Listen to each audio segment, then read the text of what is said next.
Alrighty. Let's start. Hello. It is Thursday again.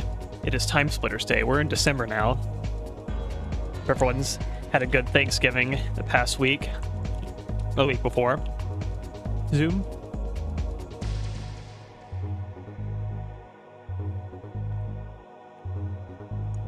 How's that? Are we far enough to the left? Smiley face. All right. Slightly move, yeah. Okay. Is that good enough?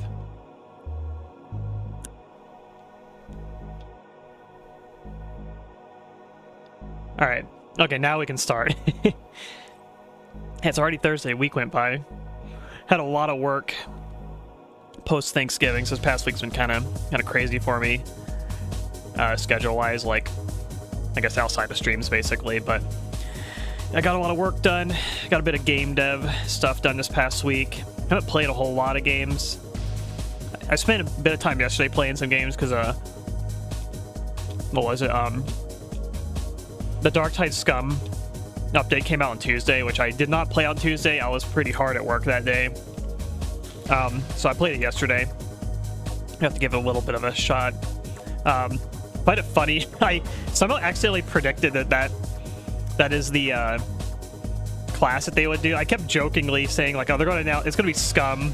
It's going to be a Dark Heresy Scum class, which I said kind of half not expecting it to actually be what they're going to do, because everyone's been kind of yammering for the Skitarii class based on like previous kind of like hints at it, basically, and ended up not being the announcement ended up being the Scum class, which it's thematically it makes sense, I think, because it's a Dark Heresy class, and it makes sense considering that you know, there's a lot of hive gangers basically in the location, so I think it thematically makes sense. But I think a lot of people are underwhelmed with it too, because it's kind of like you have like the classes already exist, and then last class they added was like the Arbitrator, which is like, you know, you got like a super Judge Dredd basically class, and then the next one's kind of like, all right, guy.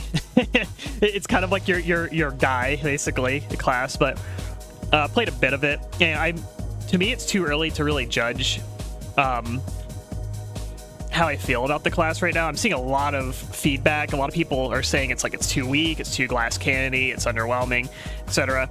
And I think that's going to be the case when you level up a new character in that game. When you're level 1, like 1 through like 10 especially, you feel really weak, basically. You don't have a lot of your shit unlocked yet, so yeah, I've only got till I'm like level 10 with this, so I haven't played it long enough to really judge how I feel about it, basically. But it definitely feels pretty glass cannon-y right now, but it's also too early to tell how powerful it's going to get, basically, because when you're low level, you just kind of feel weak, basically, in that game. Even on like a good class, like you play like a Psyker or something like that, Psykers low level are, to me, like pretty difficult to play, so I'm reserving my judgment until I actually get to like max rank on that class, basically, and get like an actual loadout for it. So my review is pending right now, but there's people who will buy it, play it for 2 hours, and then leave a negative review and say, this class it's a glass cannon without the cannon. Well, yeah, of course it's gonna be. You've only played it for like 2 hours, basically. But a lot of reviews tend to be on Steam, they tend to be like first impressions, where they try something for like 30 minutes and then leave the review, and it's like, it's not really a thorough review, it's just a like first impression. But unfortunately that, you know, gets categorized as like a review, apparently. So no review for me yet. That will come later. Game dev, yeah, I'm working on a game project. I've been doing it for about 2-ish years now, basically. I started in 2023. We're about to get 2026, so it's actually approaching closer to 3 years. But yeah, I picked up UE5 really early, 23. Started learning the engine, learning several like game disciplines, basically, like 3D modeling, texturing, animating, all that stuff. Learning, I don't know the programming language. Just partially why I picked up UE5 is that you can program without learning a programming language with blueprints, which basically substitutes for C++, basically. Come a pretty long way with it. I got a lot of work still to do on it, but it's kind of my free time. Like, if I'm not playing games and I'm not streaming and I'm not working, basically, then I'm probably doing some sort of game dev work, basically. Hey, love, how's it going? I saw the new Night Rain class came out. It's very me coded. It's got a base and it's a nun character. Looks very cool.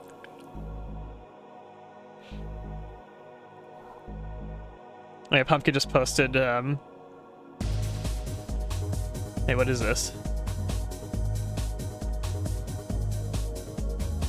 Jellyfish caught in a bubble ring. It's like, it started like spinning. That's crazy.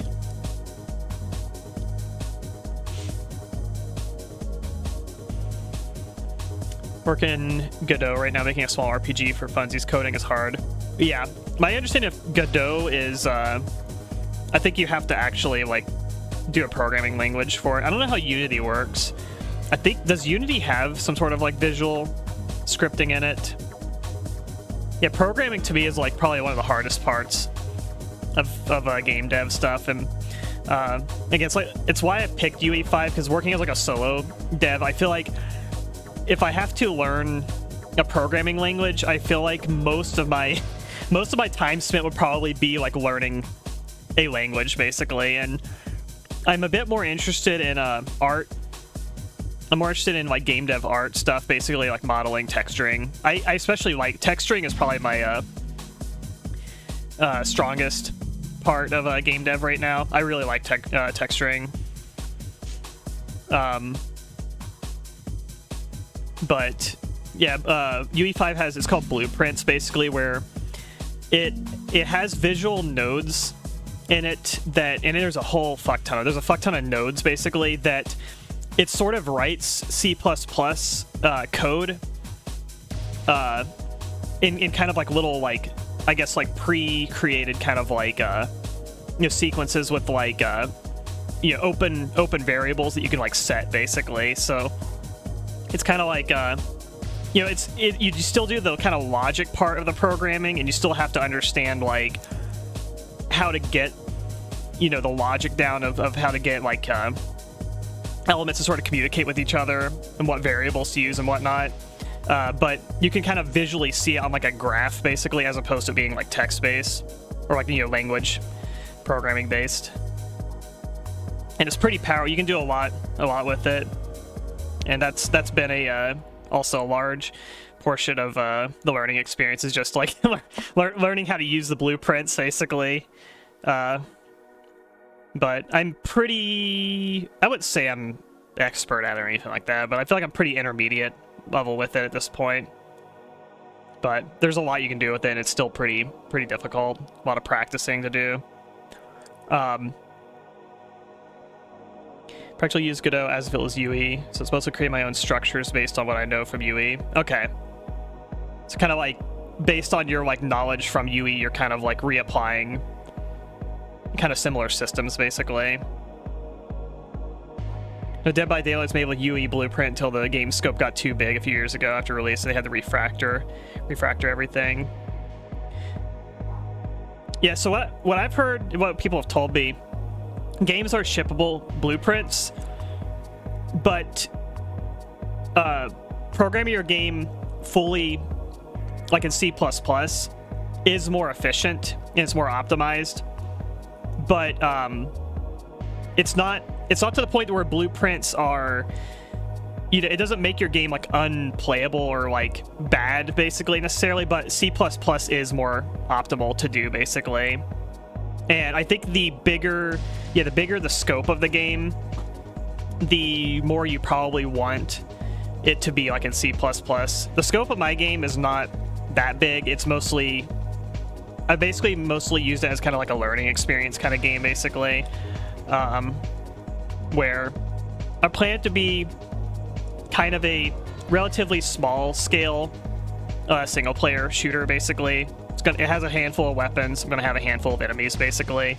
Doing kind of like a Half-Life type of gameplay, bit of Half-Life, System Shock 2 kind of. I'm not going for RPG elements. It's gonna mostly be a shooter, basically.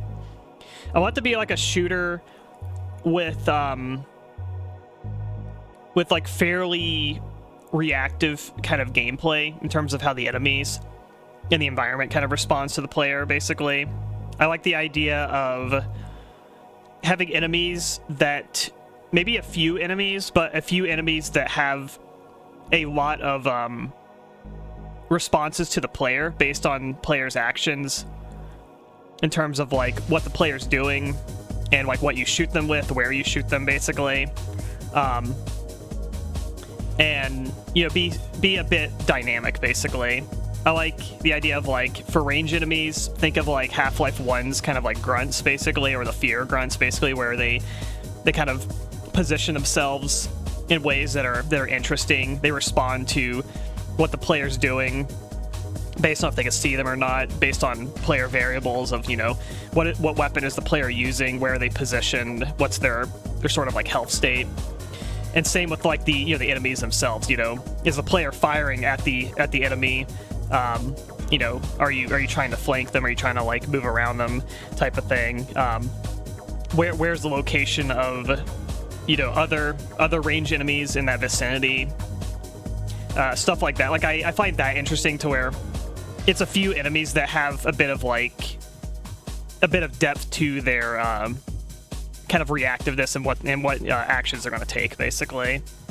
One of the things I did with the melee enemies too, I've been working on like the sort of behavioral AI stuff lately. That's been like my past like month, is like learning the behavior tree, the AI controller, the you know, pawns, like AI pawns, basically. Been kind of working in that stuff, all the behavior states, and, you know, decorators, which is decorators are basically if conditions, services, which are basically like checks. You can like run, you know, every so many ticks you can do like a check on like a service, basically. I've been doing all that type of stuff lately, but one of the things that's been driving me nuts with like enemy positioning, especially the melee ones, because they, you know, are programmed to run at the player, basically. I think that was driving me crazy. There's always little details that kind of drive me crazy when it comes to like game dev, but one of the things is when you have more than one enemy programmed to pursue the player, is that the AI will basically, they take the shortest path between them and the player. So when you have two or more enemies moving toward the player, they are all taking the shortest path, and typically that makes them just take the same overlaying path to the player, basically. And so they will go in either a conga line, or if they're too bunched up together, they kind of just bump into each other, and it, you know, whenever they collide with each other, they slow down. So they're all kind of moving in the same path, basically, toward the player.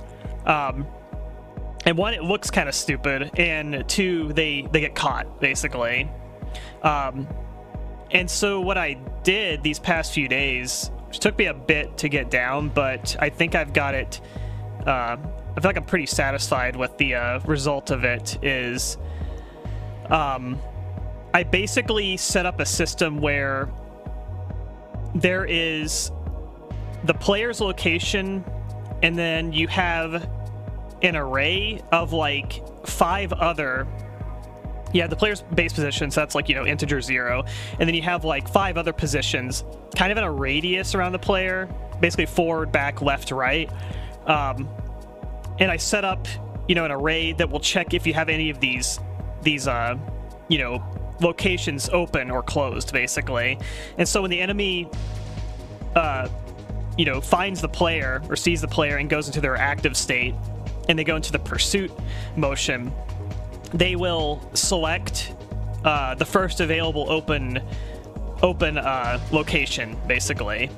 And so by default, they'll just go straight to the player. But if the player already has a slot, closed, or slot taken up, then they'll go to the next one, which is, say, I don't know, to the left of the player's position, basically. And so what that does is that then makes it where if you have two enemies running at you, one will be going straight at you. The next one's going to be going to a position kind of, adjacent to the player, basically. And I had to do a, do a check also on, if that position is even valid for an NPC to go to, because there might be a wall to your left or to your right. You might be like in like a little tight hallway. And so the solution to that was to set up a line trace where it shoots out a trace at that position between the player.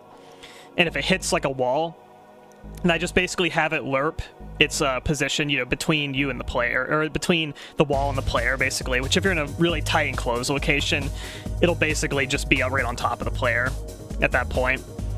To do that, and it also does a check too, if it doesn't hit a wall, it does a downward trace as well to make sure that it's not like a pit or something like that. It needs to then hit a floor, basically, to make sure it's valid. But my understanding is that line traces are very cheap to do. Doing like trace checks, basically, to check if things are valid, basically, are very cheap to do. So, and it doesn't do it every frame. I have it running on in the behavior tree, services run on like a timer that you can set, basically. So I have it running like every like half a second, basically, or 0.66 of a second, basically. And it's only when they're in like the pursuit state. Once the enemy gets within a certain radius of the player, they will then just kind of home in on the player's location at that point. But it's mostly more for keeping the AI from bunching up too much while they're like in a long pursuit of the player, basically. And if there's like 5 or 6 or more enemies, then if all the slots are taken up, I just have them default back to the 0 position, because at that point you've already got like a big swarm of enemies. And I feel like if you're adding more to them, it doesn't really matter kind of where they're at. It's gonna be a fucking mess anyway. And I don't really plan in the scope of my game. It's not supposed to be like a horde shooter. I don't really plan to have many, if any, situations where there's going to be probably 6+ enemies like chasing the player at one point. And if you do, it'll probably be enemies that are kind of, they'll be kind of positioned by the level designer, which would be me, positioned in the level design to kind of maybe already be pre-positioned in locations to sort of like ambush the player or something like that, basically. So I feel like in that case, it wouldn't really matter too much, basically. But I kind of aim for fewer enemies that are more individually challenging and reactive versus just having like larger groups of like weaker enemies, basically. So I'm not too worried about, the cases of there being like more than 5 or 6 enemies at a time.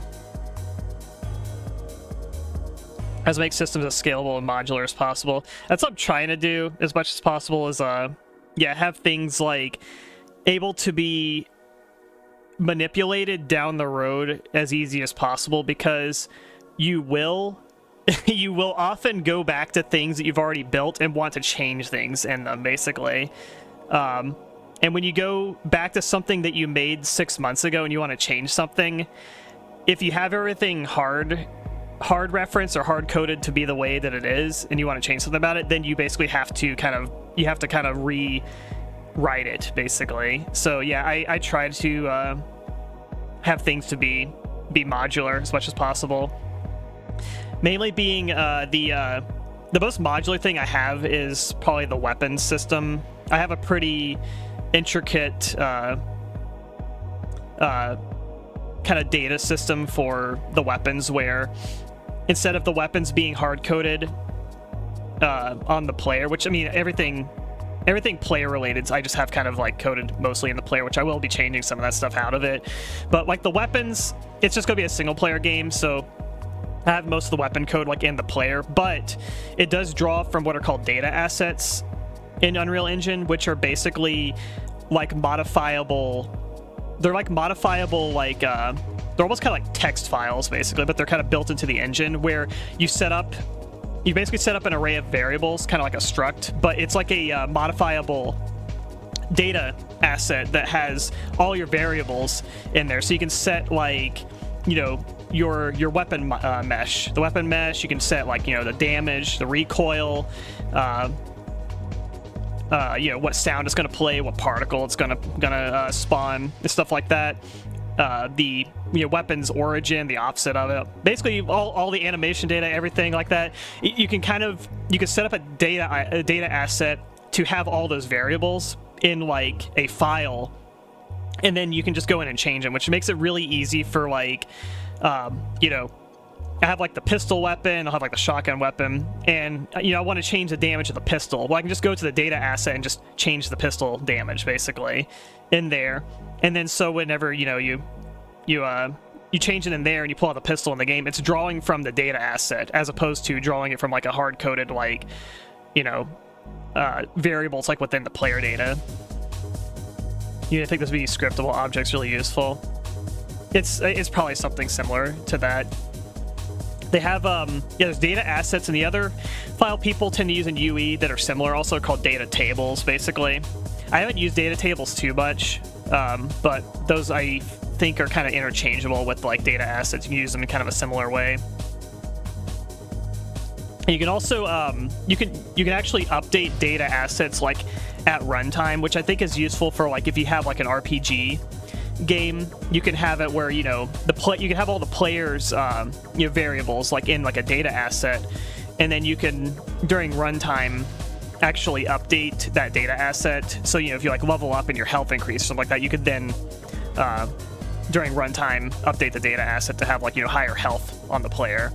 And then there's a way, I know that like it'll update it at runtime, but it doesn't change the default value to it. So if you close the game and reopen it, that data asset will then, you know, it'll go back to the default basically. So there's some way that you can then write that data asset file to have like a new default basically. So again, like an RPG game, if you leveled up and your max HP increased, you would, you know, update the data asset, and then there's a way you can like save like a new data asset to be like the one to draw from basically. But yeah, that has been what I've been doing the past few days. Mainly it was the AI stuff and the player location thing for the enemies. Sorry, the enemy attack locations basically is what I've been working on the past few days. But I'm pretty happy with the result of it. It's like I spent hours getting it to work and get it the you know, to look the way I wanted it to. And it's funny because it's such like a small detail in a game where it's like, you know, oh, you want your enemies to not look like they're running in a conga line. You just want them to, you know, spread out a little bit basically. And it's like, all right, gotta do hours of work and research and try to figure out ways of doing it. And then, you know, you get your result and it's like, hell yeah. All right, that's a baby step, but got it done. It is very yeah, it's very rewarding feeling to like get things to you know, work and logic out the way that you want to. But it's sometimes like at times it feels like you're kind of bashing your head against a wall basically, because you do things and you don't understand fully like, okay, it's not working, why is it not working? And oftentimes I find that I'm overcomplicating things sometimes, where I think of a way of doing it and then I try it and it's like it kind of works, but there's just like messy things about it that I don't like basically. And oftentimes it's like you're just kind of overcomplicating the way of doing it. Like for instance, the kind of like wall I kind of hit with the getting the location of the you know, the enemy location where they're going to attack and move to basically. I was doing some like weird kind of fuckery, I don't know, with like I was doing like this thing with the array where I was getting the open positions, not the actual vector locations, but just if there's an open slot or not, kind of like, you know, it would basically just be like a Boolean at that point, like a 0 or 1, which I could do with like an integer. That's how I later end up doing it, is just setting the array values themselves to be 0 or 1, basically. you know, 1 if they're open, 0 if they're closed, basically. But what I was first doing was like I was trying to like remove the items themselves out of the array and then re-add them to the array once the AI is done using that position, which just ended up making it a mess. It was one of those things where like I was working on it for so many hours long that like you make decisions and you try to figure out what's wrong with them, and then you realize that you've been staring at the screen for too many hours, and you're not really making like the most kind of like best or like optimal decision of doing it. You're kind of trying to brute force it, basically. So if you step back away from it and then look at it again, then you realize like, oh, there's a way simpler way of doing it, which the simpler way of doing it is just setting the array values themselves to just be, you know, if it's open, set it to 1. If it's closed, set it to 0, basically. Instead of actually removing the item out of the array and putting it back in, which just makes it kind of a mess, basically. It was much simpler to just modify those array values themselves directly. And that way it's not having to like, you don't have to like take the item out of the array, put it back in, and resort it, basically. And it's like, once I changed it to that method, it's like, oh, it just works, basically. At times, the first approach to do something can be made simpler later. Yeah. Try to make a slider, try to track tags in the scene to trigger, and then realize I could just add a timer. Yeah, there's always like a simpler and like more efficient way of doing things. Even if you do get it to work, you can always like go back to it and like optimize it later too.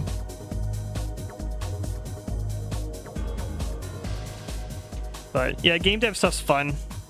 It's fun. It's usually the thing I'd say I'm doing the most outside of like, if I have free time, I'm kind of back to defaulting like working on like game dev stuff.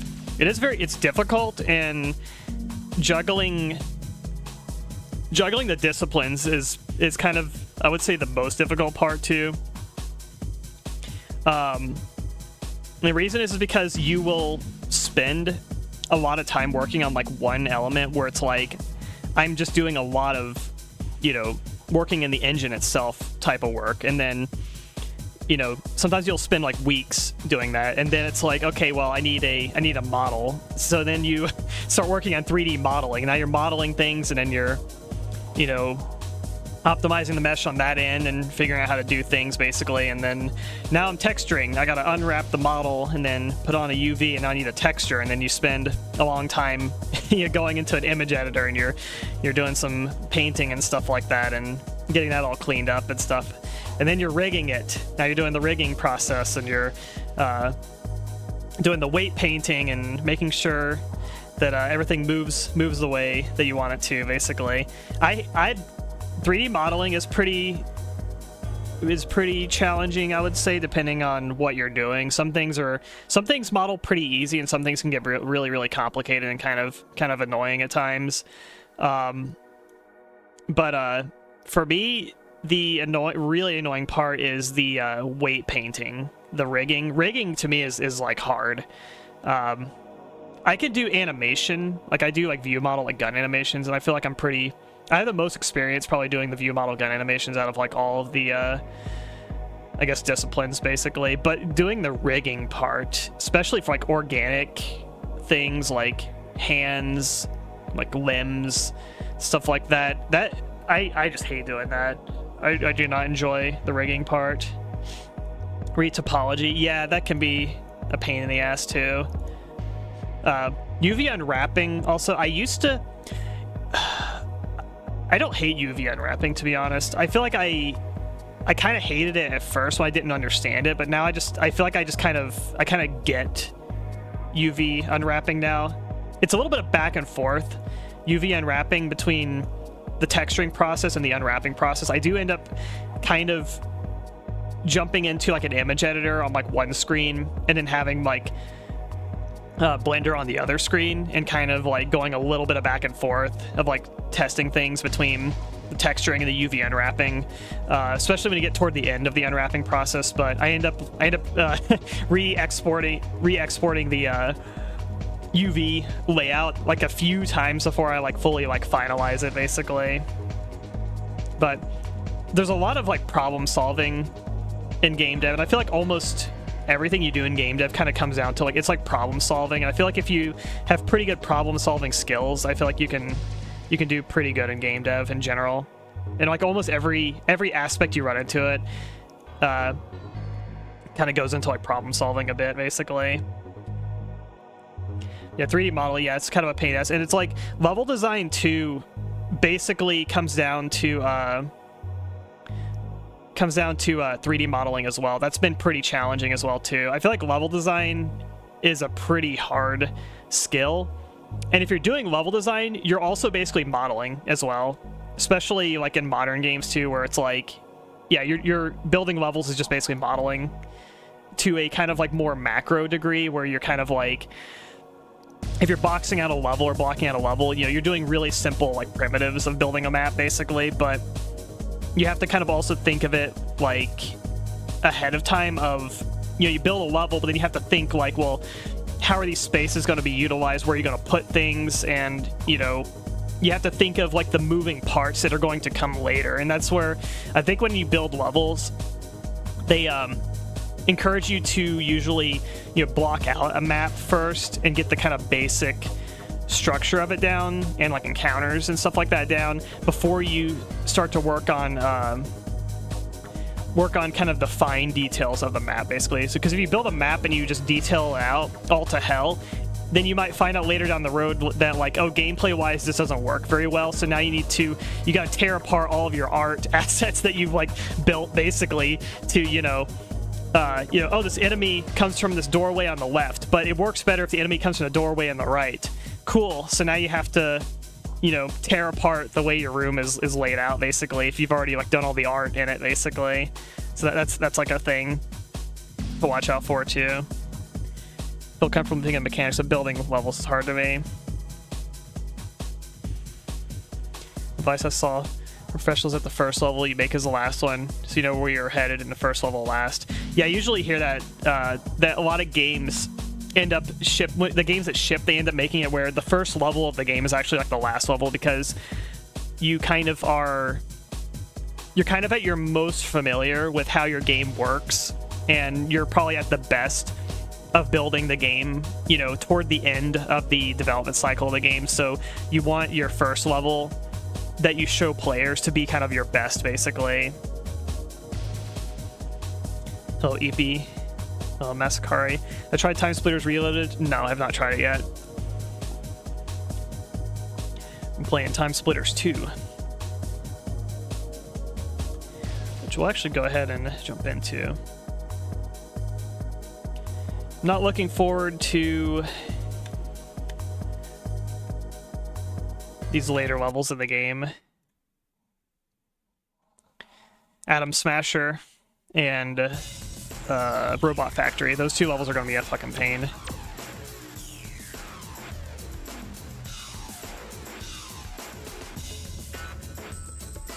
Here we go.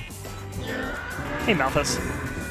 Thank you for the subscription. 25 months, over 2 years. Holy crap. Hope you're doing well today.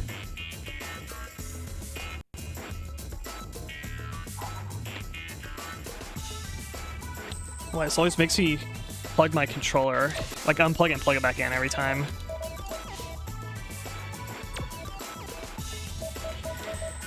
Alright, let's see where we're at in story. Probably not going to do the mission yet.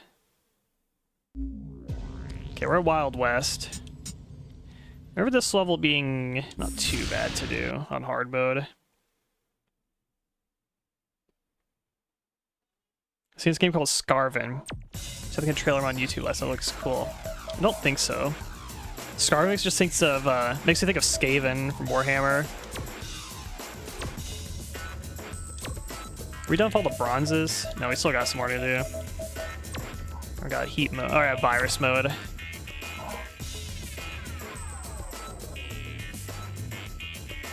Okay, viruses, everyone's on fire, and if they touch you, then you are on fire permanently, I think, for the match, basically. So you're trying to, like, you're trying to go as long as possible without getting touched by fire. That is a crazy character.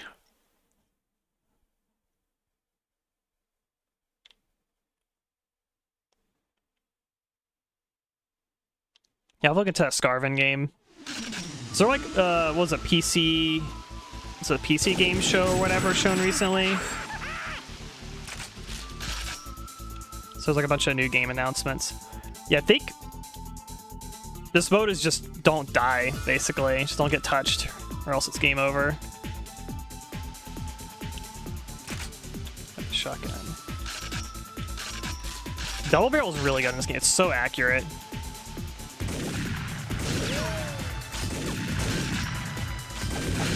Oh my god, they're so small. Hard to hit.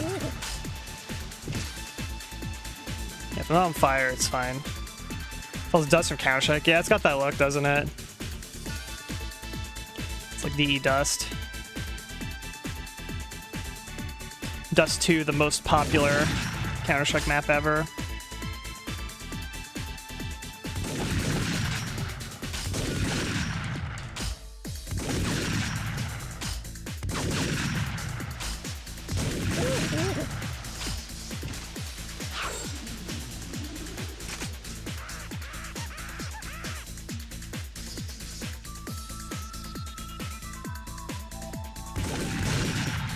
It's so hard to hit them. I feel like the auto aim is like very limited on like the smaller hitboxes.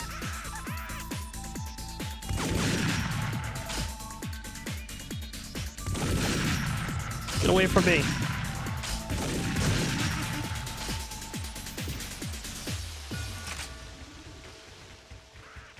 Get 2 minutes, that's gold medal.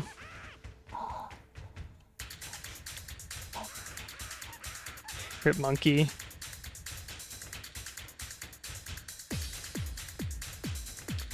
Uh-oh. Oh my god, they're all on fire now.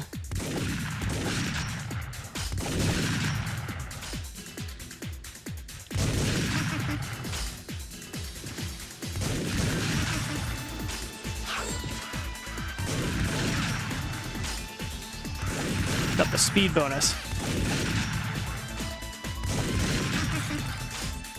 The music is so good in this game.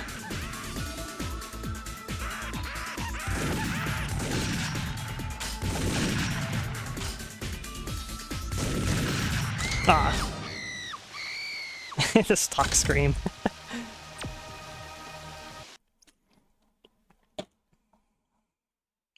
Alright, gold medal acquired.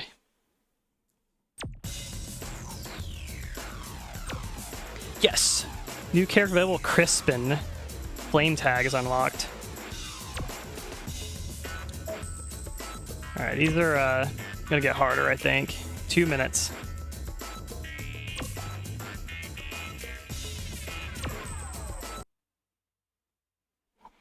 So the level's very open, so you can just kind of clearly see them, but I know it's hard in the later missions because there's always like corners and stuff everywhere, so you just turn a corner and get touched, basically.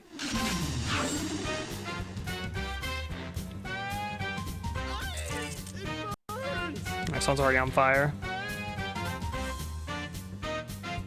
I don't think armor's gonna do me any good. No. I need a better gun. This'll work. You do have a radar.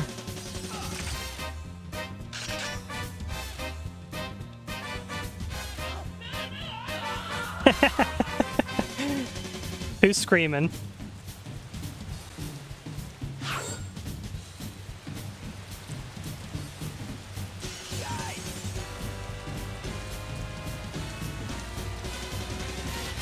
What's a damage power up here?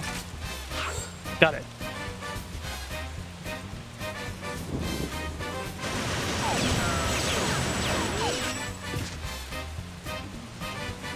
I touch their body, do I catch on fire? Get away from me.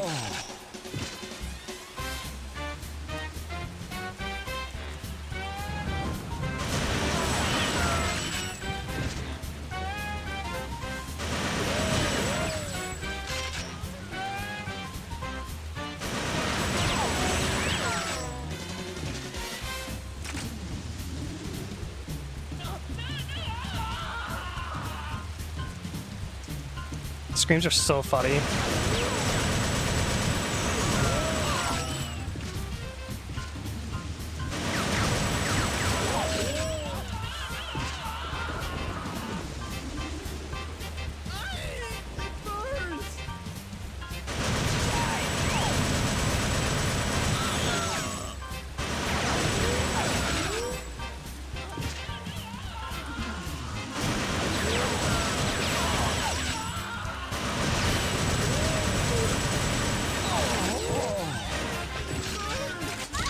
Oh, okay, yeah, touching the body will burn you. That fucking sucks.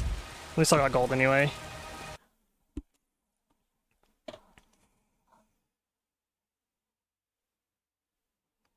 It's like even if you kill them, you can still get infected. I remember this being the hard one, the hospital level.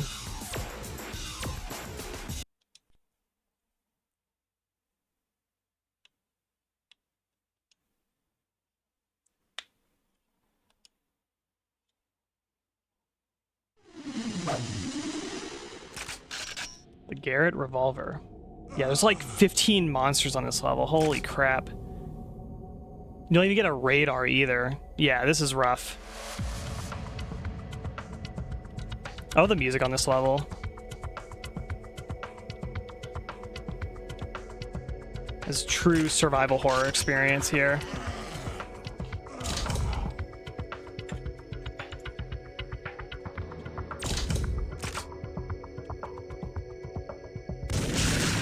Get away from me.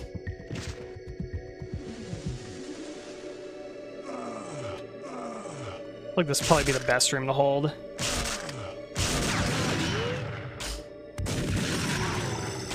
Okay, I think everyone's infected already. There's like one other person.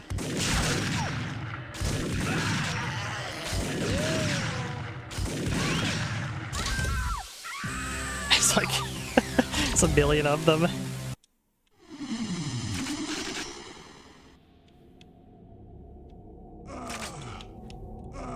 I guess it's a revolver. He's like the better weapon to use, maybe.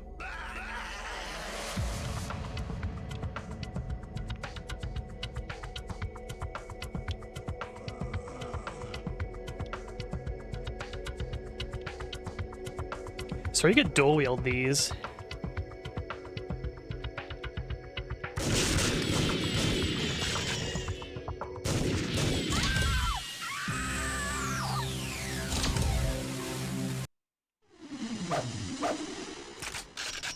Oh, okay.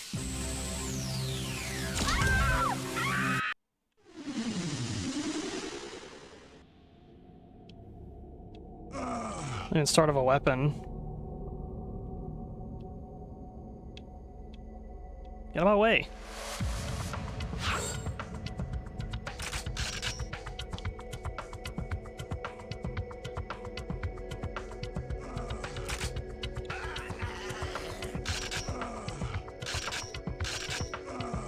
And they move so fast.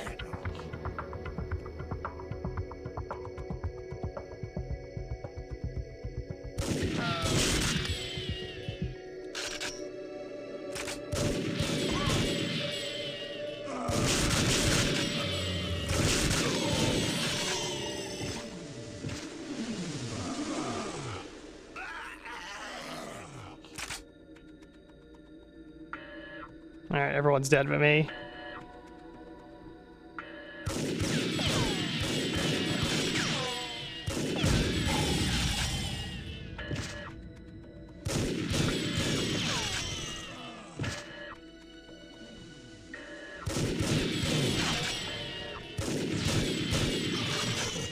Oh my god.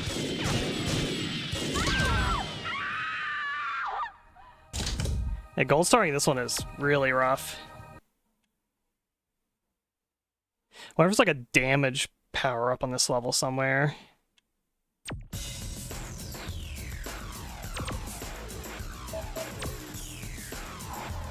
Yeah, bronze bare minimum 1 minute. It's getting 1 minute is hard.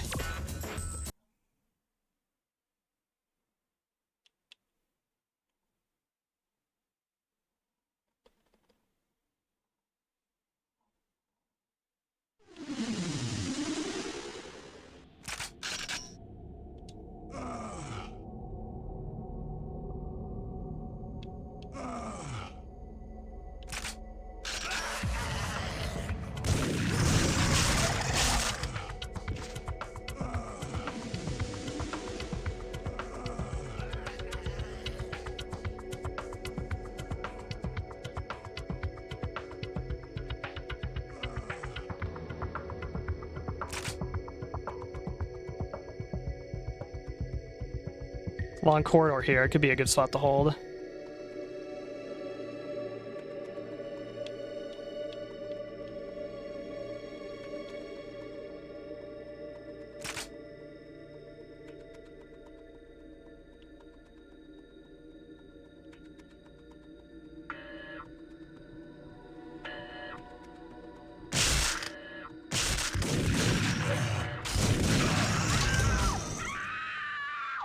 Problem is you have, yeah, they like, I think they just all know your position, so they're just all like beelining for you, it feels like.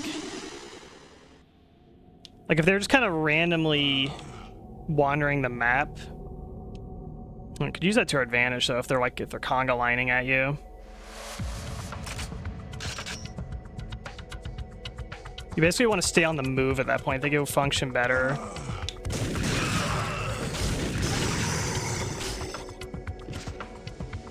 Like if everyone's dead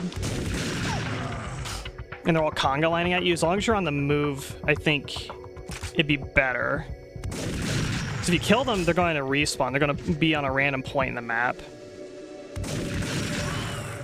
So I'll kill them now because there's only like 1 or 2 infected right now. But yeah, if they're like all infected, I think you want to stay on the move.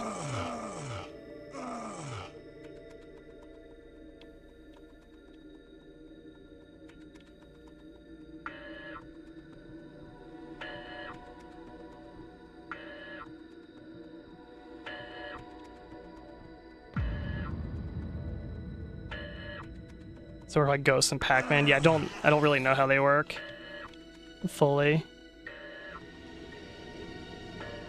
Hold here. As soon as I see them, I'll jump off.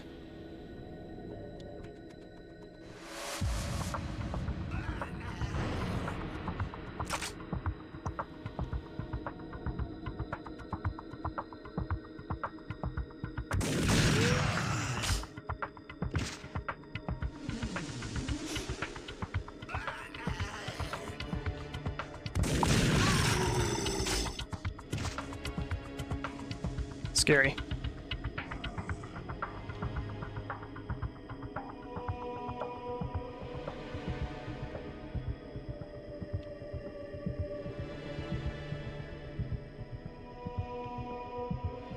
All right, 2 minutes. Nice.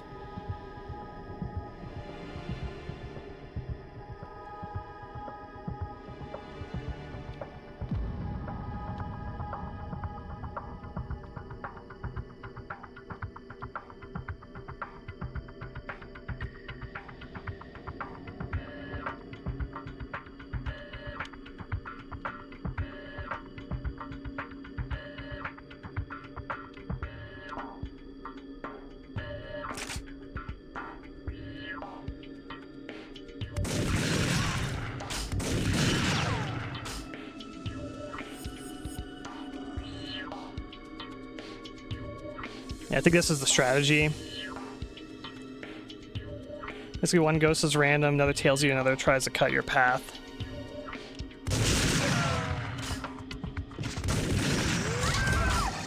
Alright, did it. Got the gold. Alright, no more virus.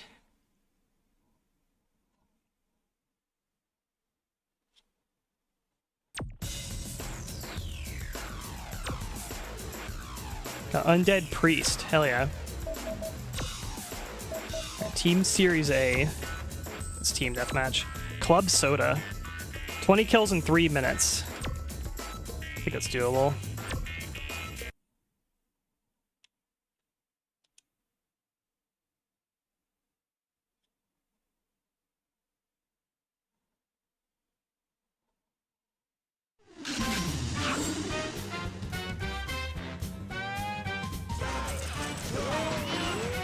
I'll just throw this TNT in a random spot and hopefully it kills someone.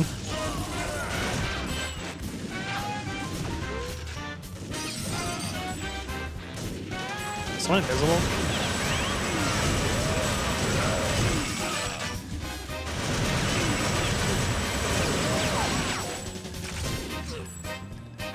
Oh, red's my team. Okay. I was thinking red's bad, blue's good.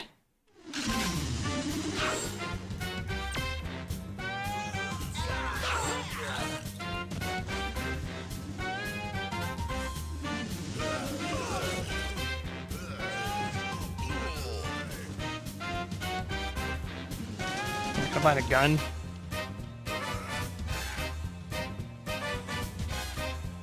Here we are.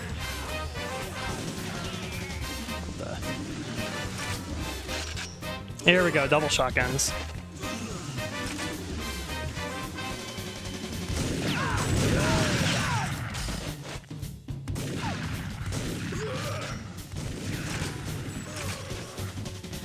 enemies over here, somewhere.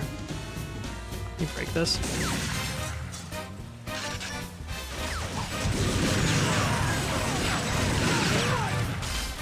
The damage potential of the double shotguns is really good.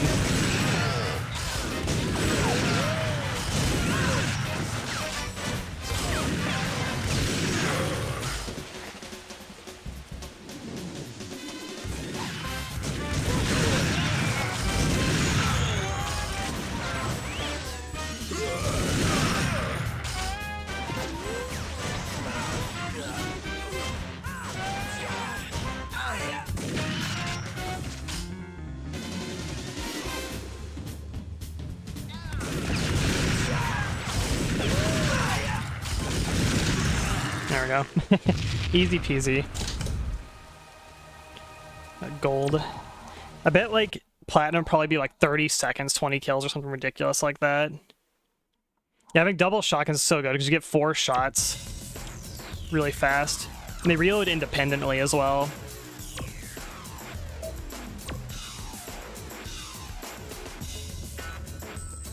Which one is this? Oh, this is like a territory control. 1,000 points in 4 minutes. Female trooper. Space trooper.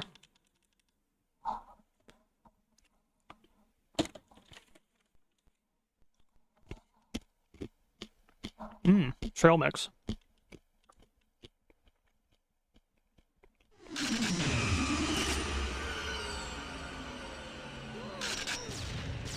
The shotgun's pretty precise in this game. Am I blue team? No, I'm red. Die. I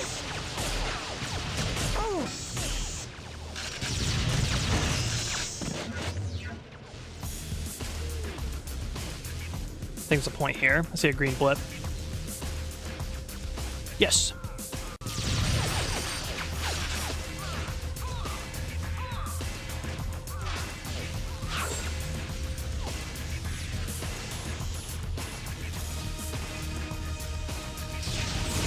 Zone control, like an Unreal Tournament, this can be kind of a pain in the ass whenever you're relying on like bots.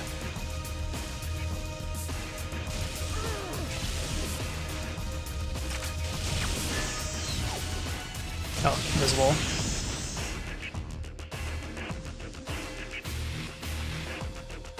I see at the top, it shows you there's 4 points.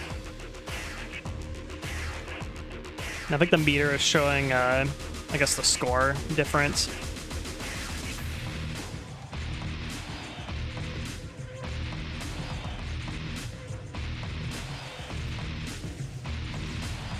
I'm just saying there's an even amount of zones on this map. Usually they do like 3 zones rather than like something like 4 zones.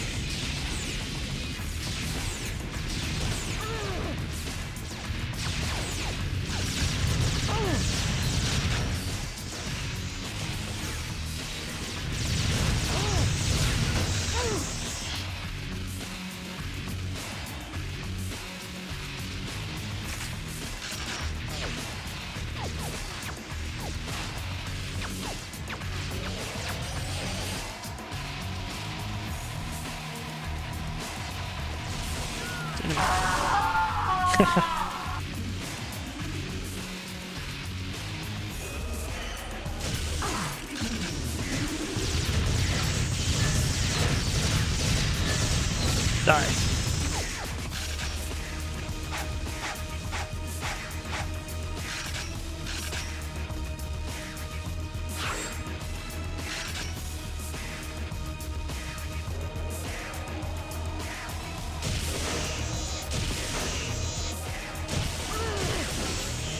You're so tanky.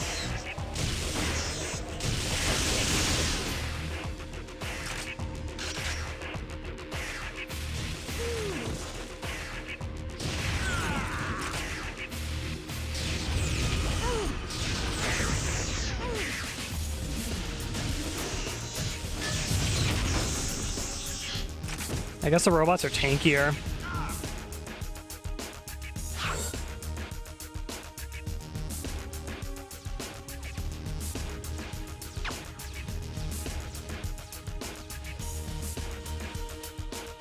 Point captured.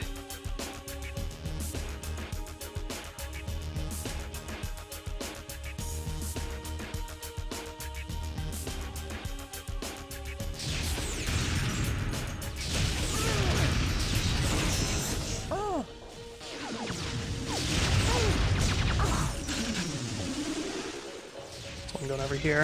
Nice, dead. We're about to win.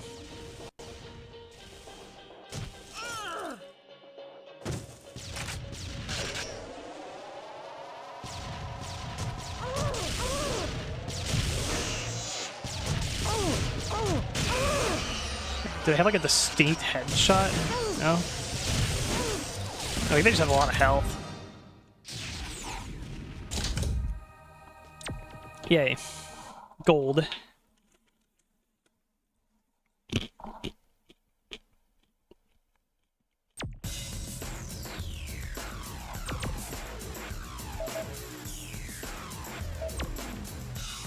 It's 1,004 minutes, 30 seconds.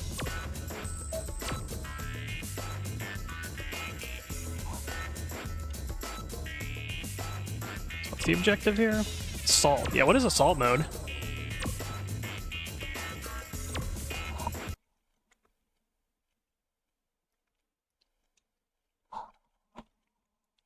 So it's gonna be like autonomous assault mode, maybe. Seize the middle ground. Ah, turret.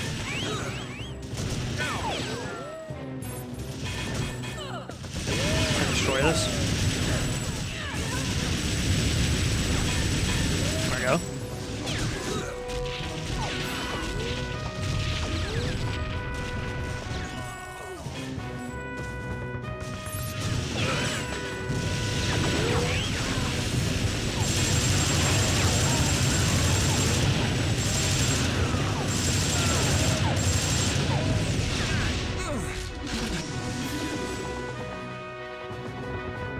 The got these like 3 minutes.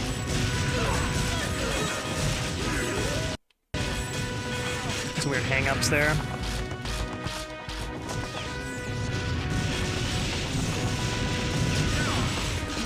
I'll take a turret out.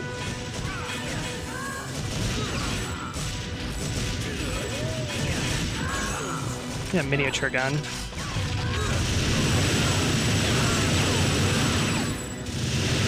Turret's dead.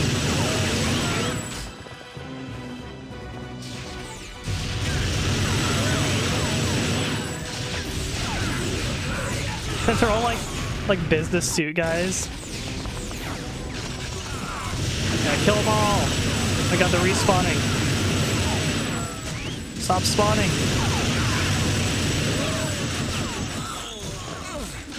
Destroy the field drums. Yeah, that was a good push.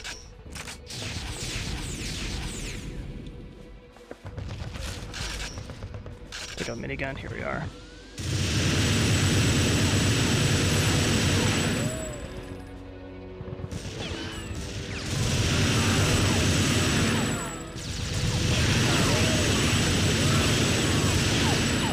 These oil jumps are gonna destroy.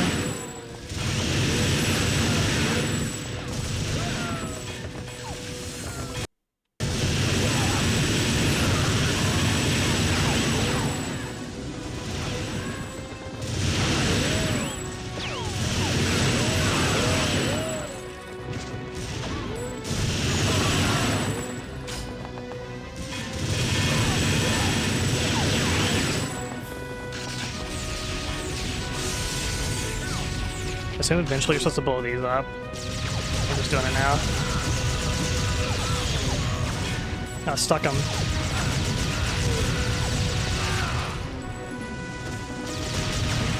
It's probably the last one right there.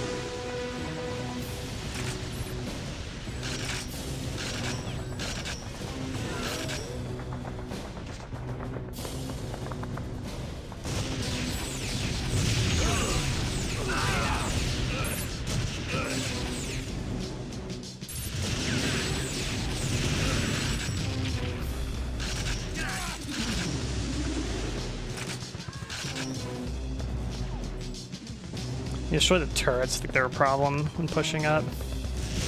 Oh my god.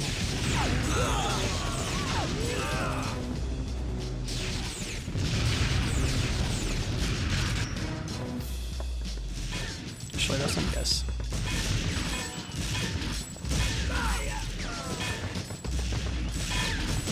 This one's already destroyed, I think. One there. Okay. Destroy enemy computers.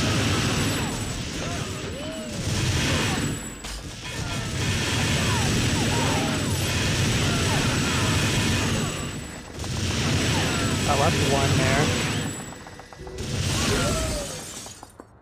Yeah, it's probably like silver. Yeah. I think you need 3 minutes for gold. I know what to do now.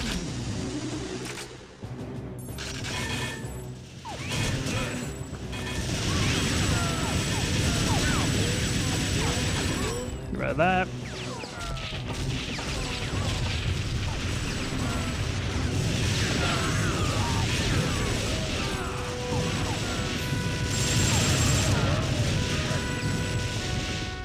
Okay, one rocket destroys them. That's pretty good. This like MIDI like brass instrument is so funny.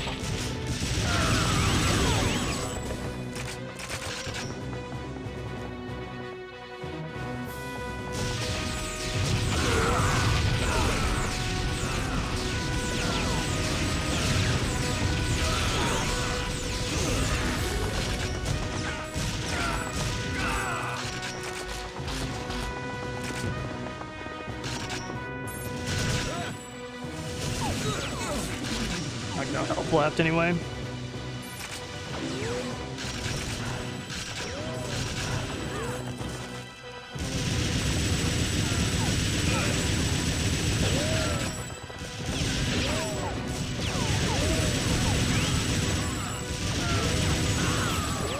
So turret still, I think it's turret still up. There we go.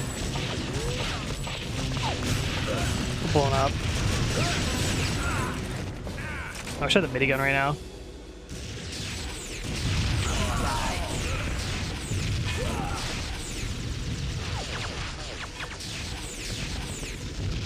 Oh, I do have the minigun. Let's get rid of this. There we go.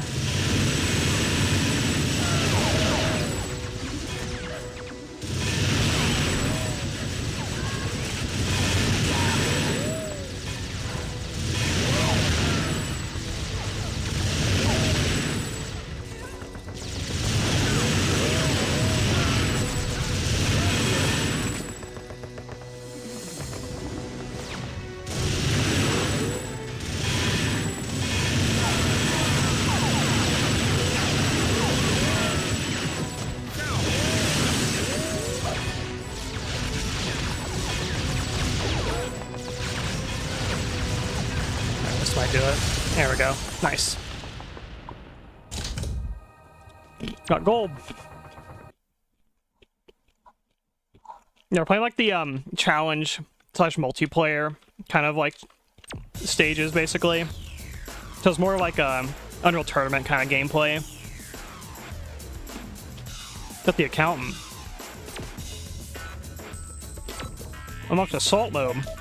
Yeah, I like assault.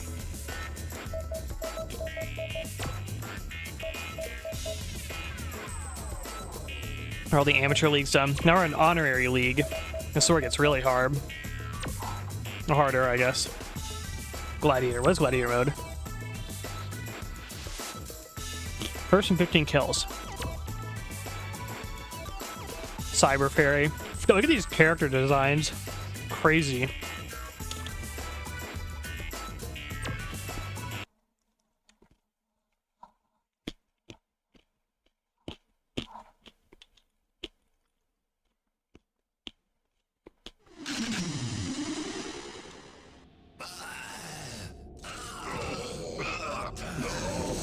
Kill Crypt Zombie. So just showing the first place. Oh, okay, yeah, I think it's first place person. So we gotta get first place and 15 kills.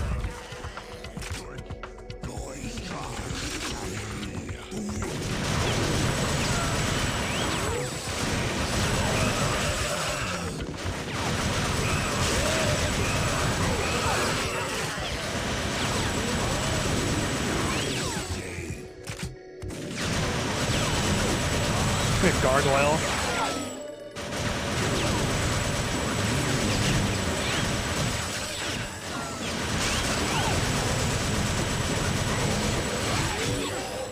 Hey, this guy has no head.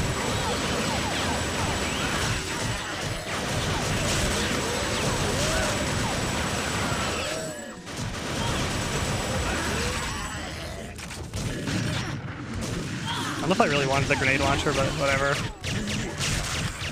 Die!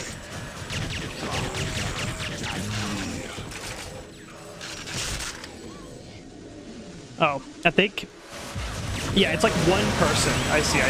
You want to kill this person, and now you're free. Now everyone's like after you. I see.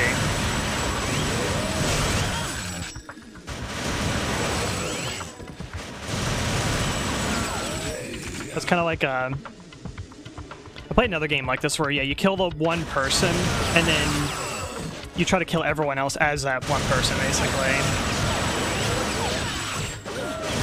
I've heard it called like Juggernaut mode, like in one game. I can't remember which game it was. Maybe it was Halo. It was called Juggernaut. Hey, Sai, how's it going? Yeah, they do like a slide move. It's like, I can't do that.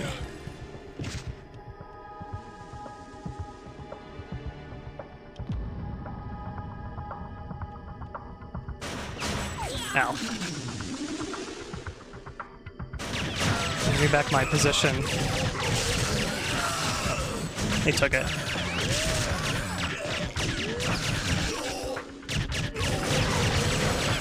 Bastard. Keep taking it. No, kill him so he can't get it.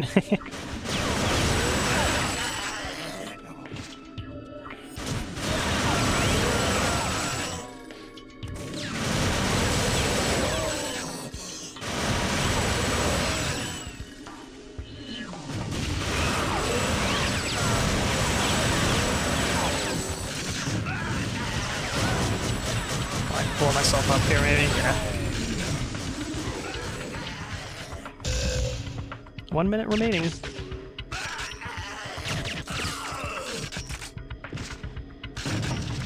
Got him.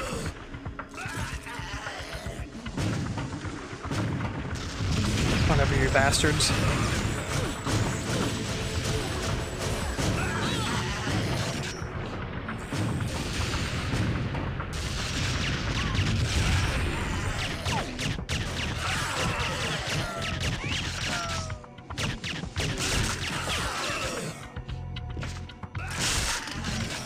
Gun? Yes, please.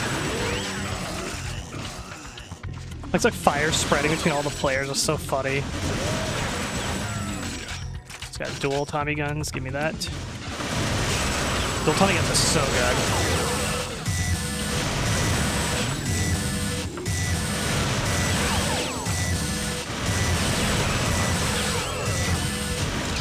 Nice.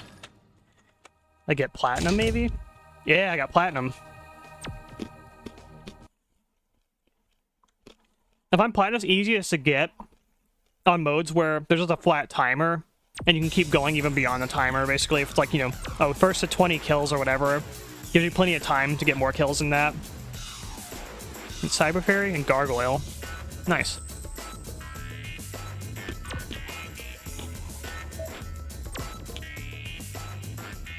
$15 kills in 3 minutes.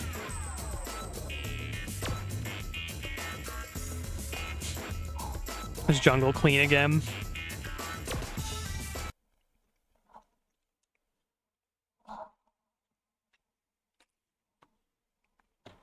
It's a lot of content in this game.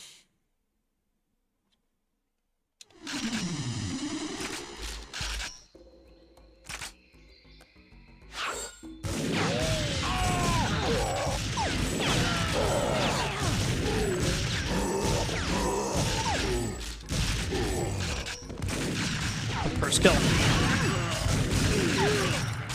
Any like dual wield weapon is really good in this game. Oh, this character moves really fast. Holy crap, they're so fast.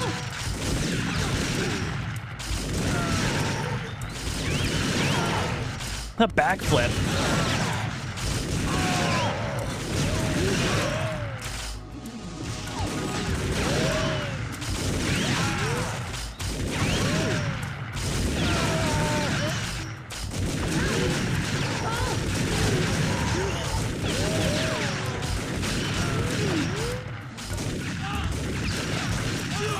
If you get too close, you're kind of shooting like past them also because of the like the left and right offset of the shotgun. It's kind of funny.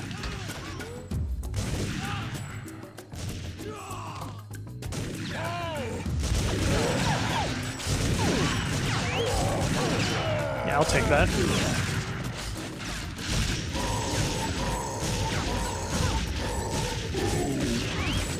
I prefer the dual shotguns.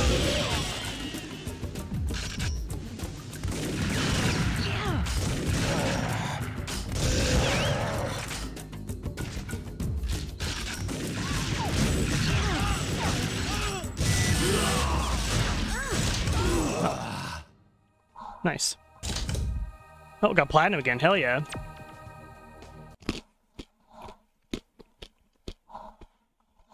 Two easy platinums in a row.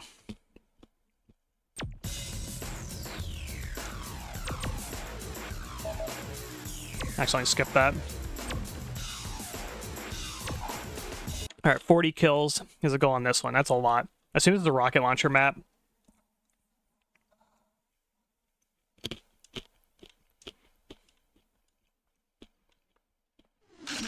Yeah.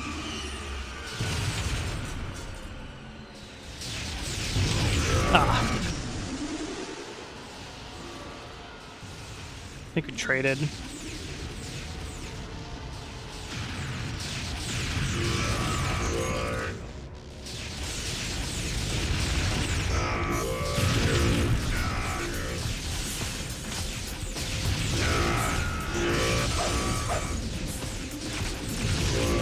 Ran out of rockets.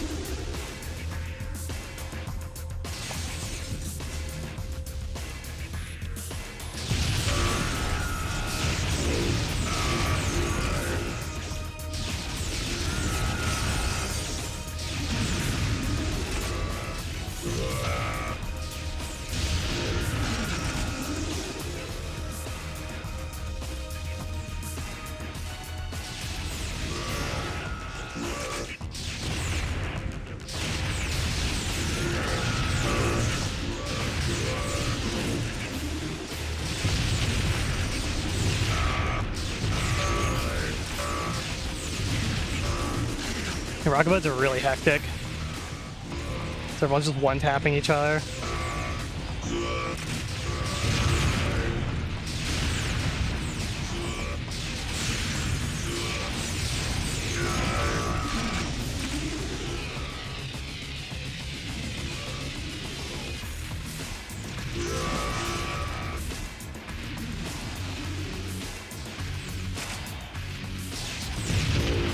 I didn't kill him, really?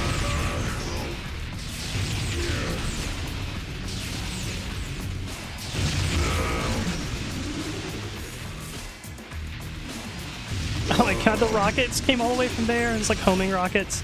It was so far away.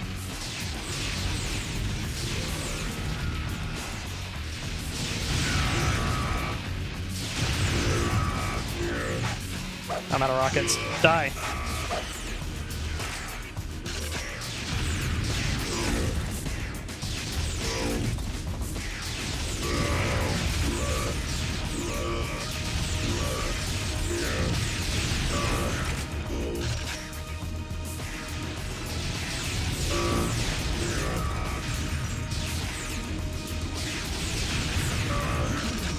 Homing rockets are really strong.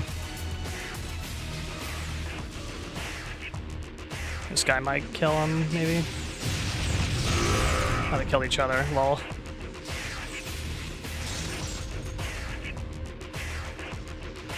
It's hard to stay alive when you get the gladiator on this mode. I don't know what I just picked up. Where the hell is he? There he is.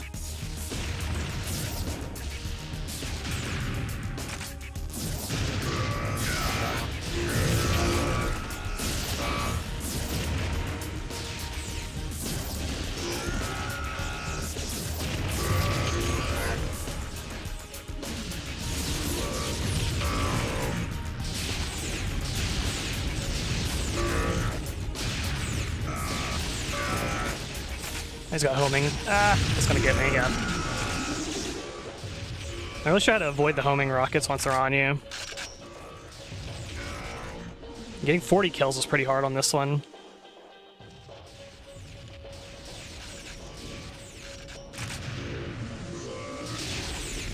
If I get him. Oh, stole it.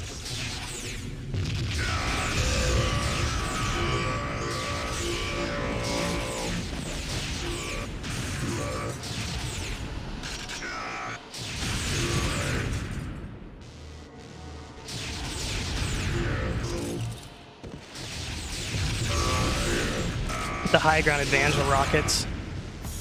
This might be the play. And he killed me all the way from here, what?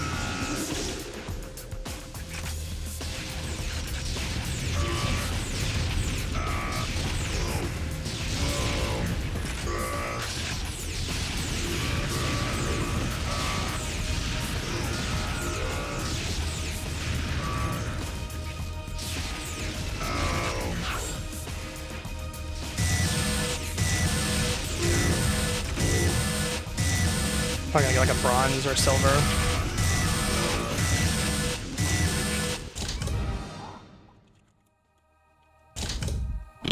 No, silver. I think the play is to get the middle of the map. Wait for them to come to you. Whenever you get the, like once you have the gladiator, just hold the middle.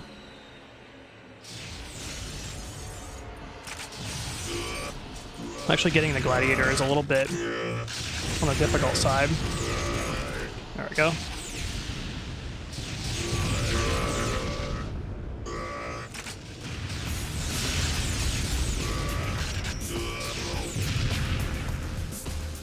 That was invisible.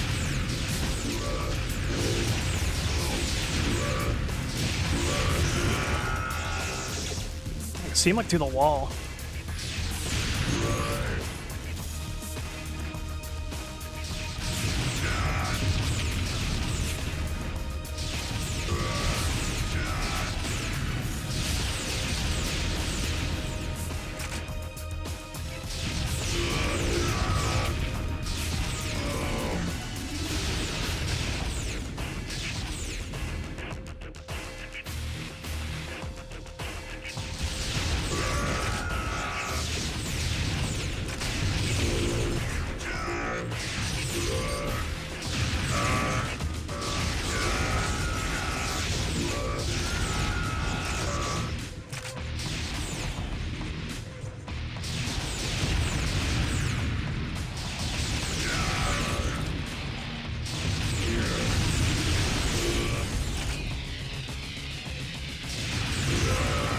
I think this is the play.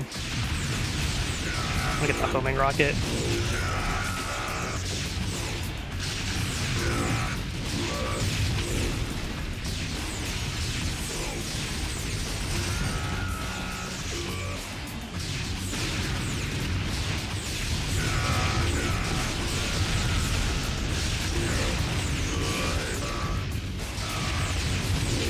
What's homing? Yeah, it's homing. He's gonna get me.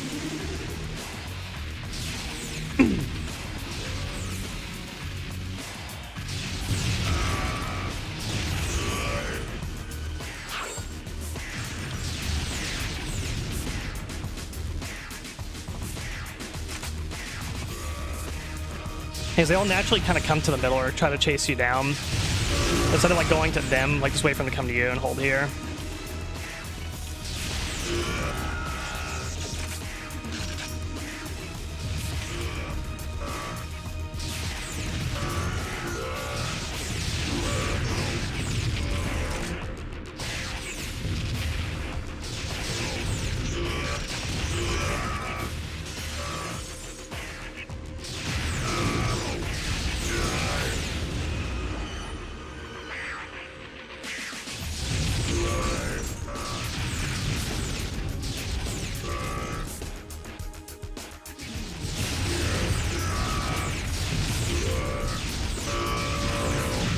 So there's that there's a port of this game that was on the home front Revolution, basically.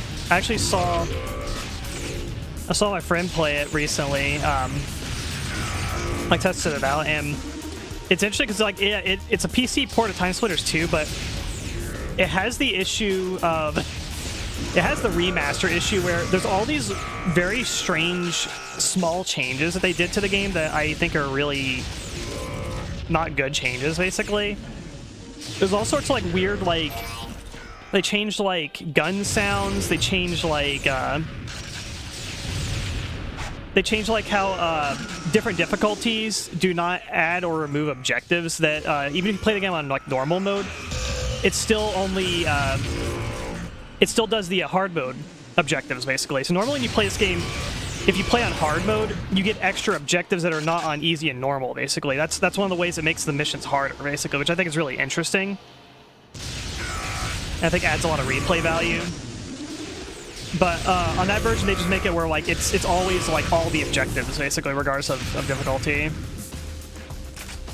And again, yeah, there's like weird little like gun sound changes and stuff like that, where like the shotgun sounds really dinky sounding. The sniper rifle that's on like the Siberia mission doesn't have a silence sound anymore for some reason. It's like a really loud sniper. They sound like weird like. Kind of like realistic kind of gun sounds. They don't have like the kind of like gamey, arcadey kind of gun sounds like they do here. Just a lot of strange like changes I don't understand. Nice.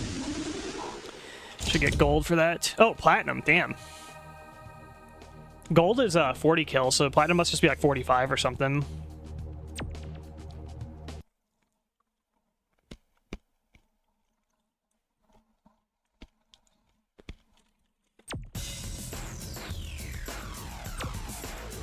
Yeah, UFopia level. Lieutenant Chill. A new hat available? What hat? There's hats in the game. Not Gladiator Muck 2.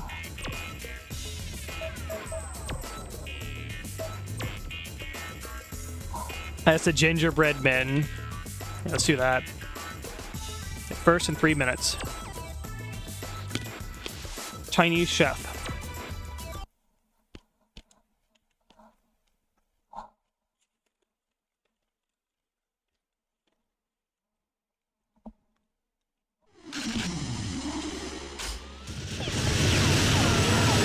Elimination is just you kill everyone until they run out of lives.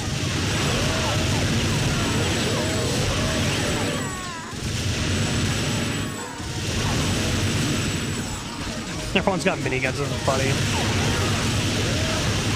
I love this minigun model so much. It looks really nice. Oh, it has 7 lives also.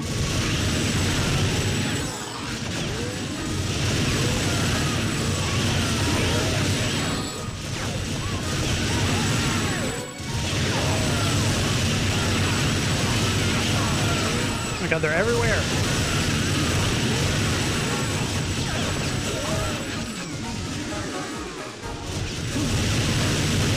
Does it feel like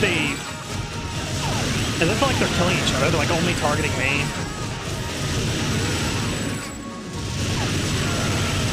I think they have spawn protection too.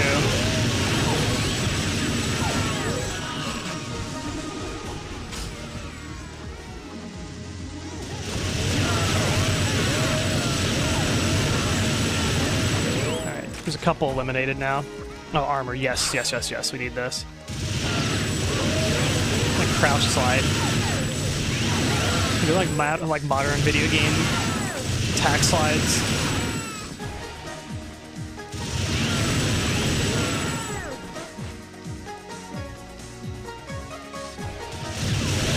Done. That armor. Nice. Platinum, hell yeah.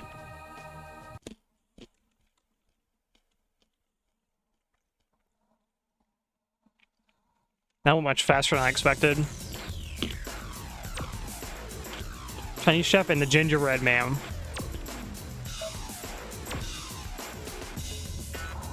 First in 1 minute 45 seconds.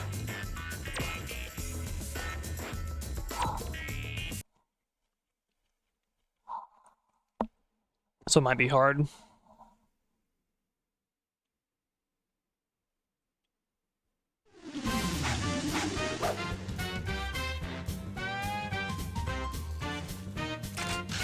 to say, is this gonna be like just a brawl or something?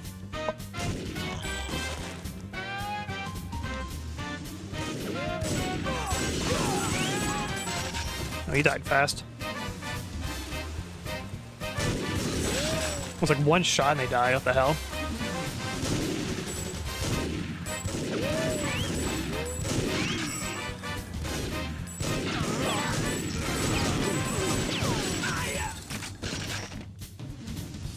Give me the double E's.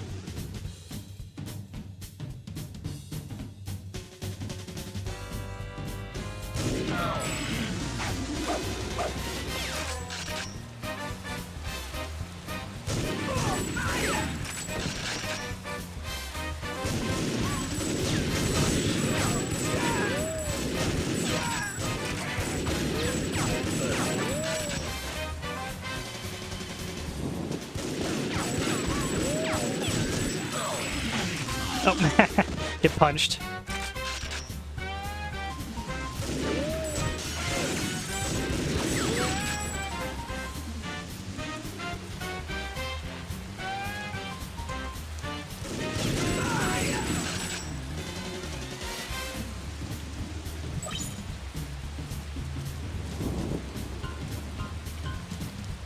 It's coming.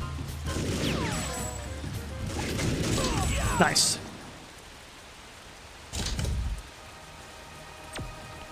Just barely got the gold there.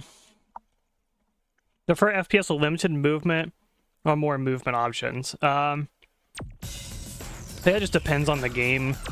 I tend to like more limited movement options that have the ability for you to kind of manipulate how you move. Stuff kind of like Quake, where you can do stuff like rocket jumping, strafe running, bunny hop type of stuff. But the movement itself is pretty limited and simple by default. It doesn't have like, wall running, crouch sliding, diving, all that stuff basically. That's kind of what I prefer.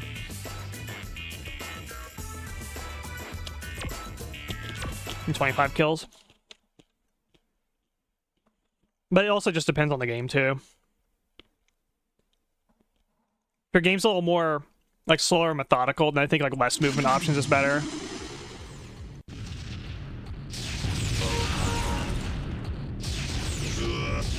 Oh, you're still alive. It's like a direct hit.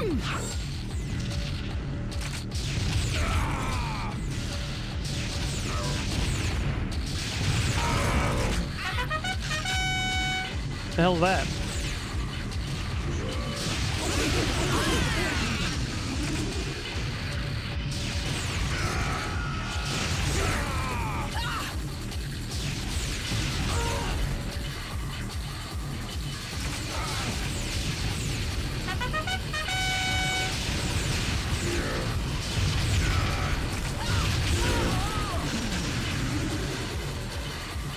Monkey on the map.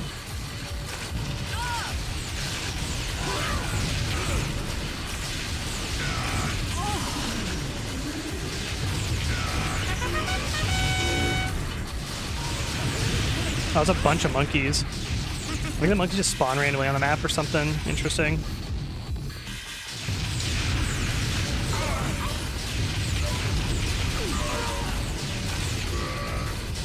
Yeah, that guy can take like a direct rocket and survive. Yeah, maybe they just have spawn protection or something, I don't know.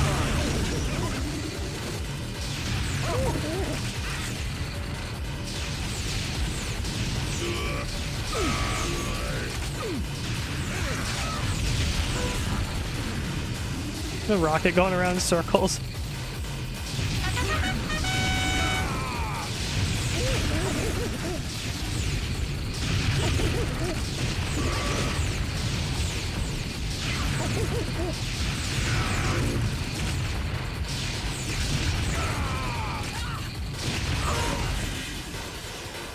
I'm gonna say, how are you alive?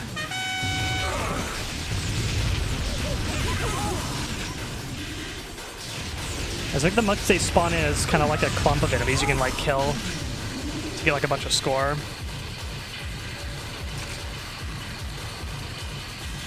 It's like a little sniper bunker. I don't think I want to be up here.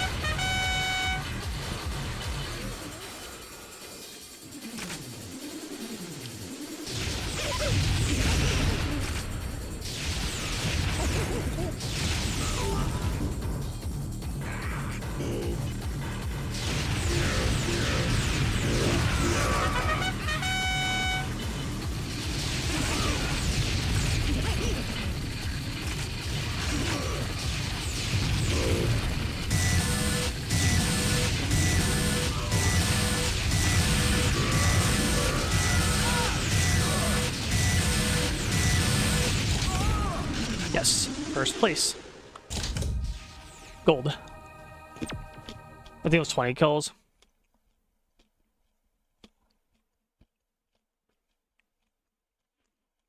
Maybe I'll actually do the campaign now. The Chinese level, Trooper Black, Monkey Assistant game mode. Starship Whoopers, that's what they're called.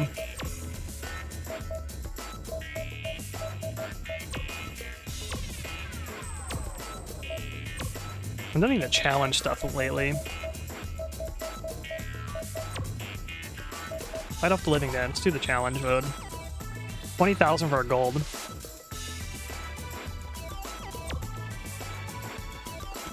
Henchman. That's from the Atom Smasher level. Not looking forward to that one. Need 20,000 score.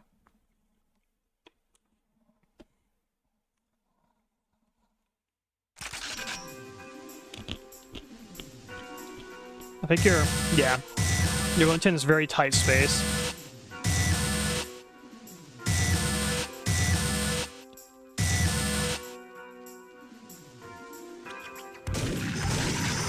Oh, this is so, I love this. It's very arcadey.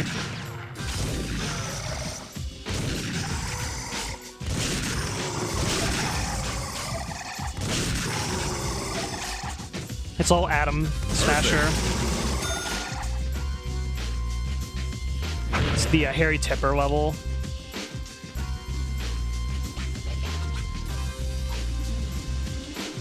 It's very fucking hard.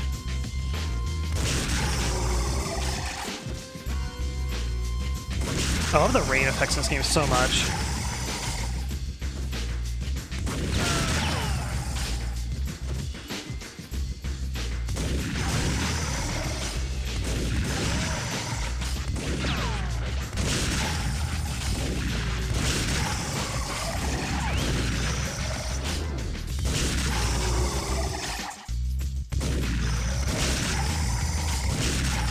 Oh, you get more score if you actually like hit their limbs too.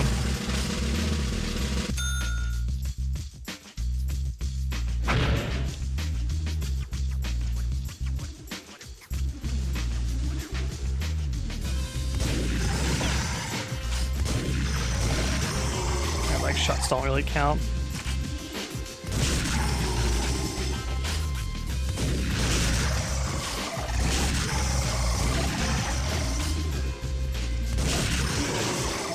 Snuck up on me.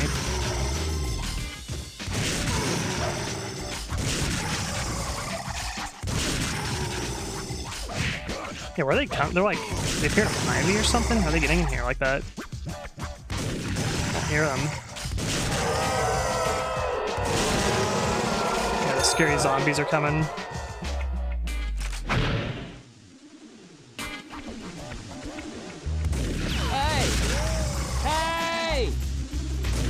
Trying to get the double horror scream.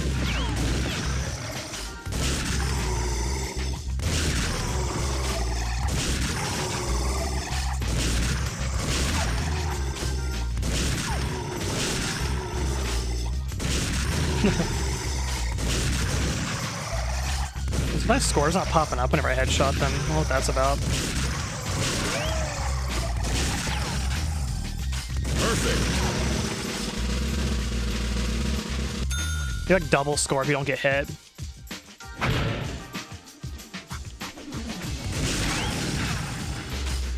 Perfect.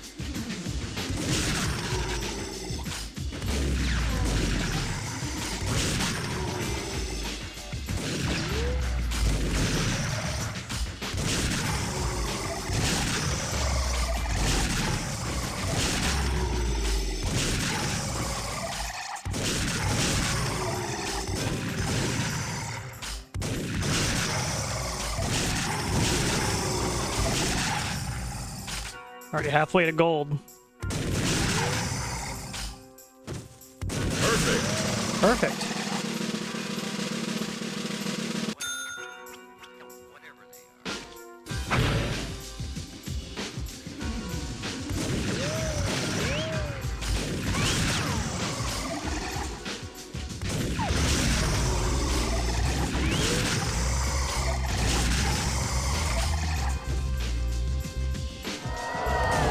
We got it. Your wish has been fulfilled.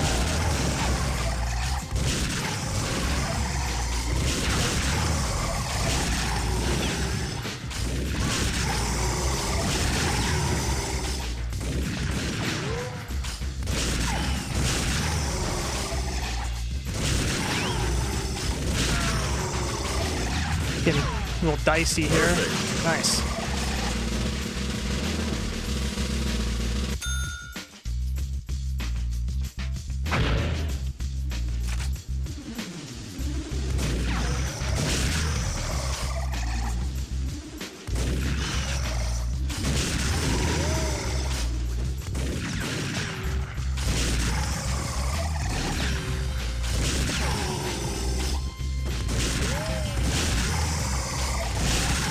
Oh, I got double. Hell yeah.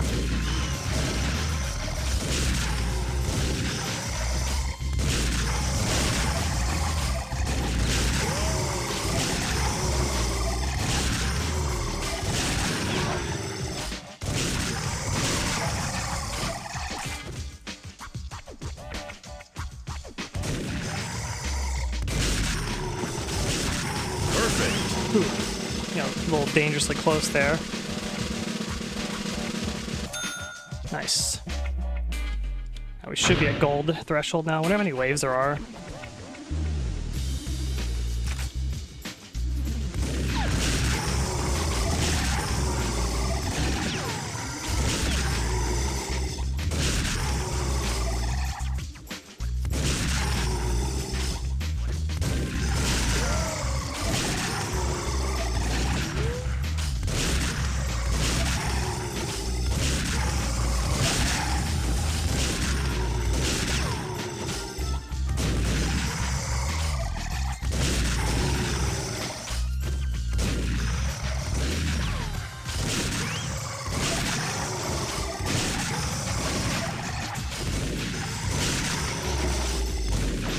I don't know if the ammo like is on a timer when it respawns, or if it's like limited per wave.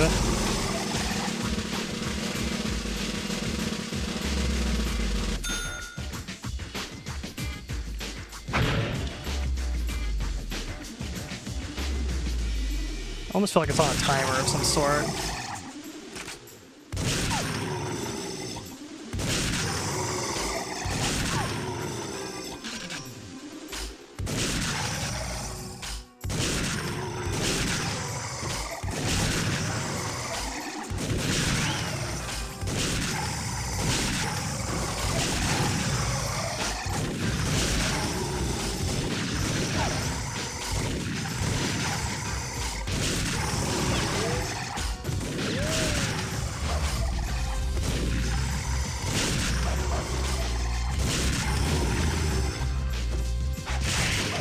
Oh, headshots do more score. There's like 100.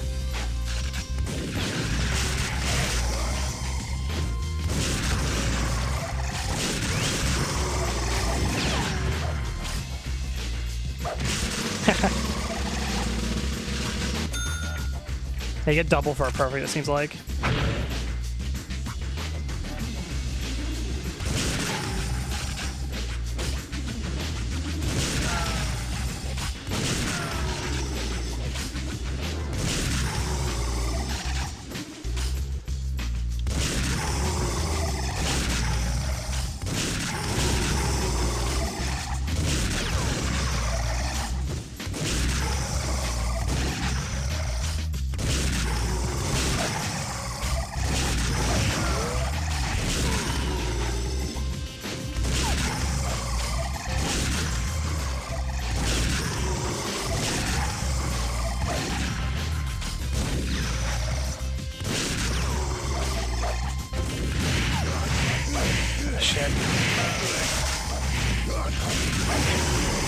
Tank a bit of Punisher in this.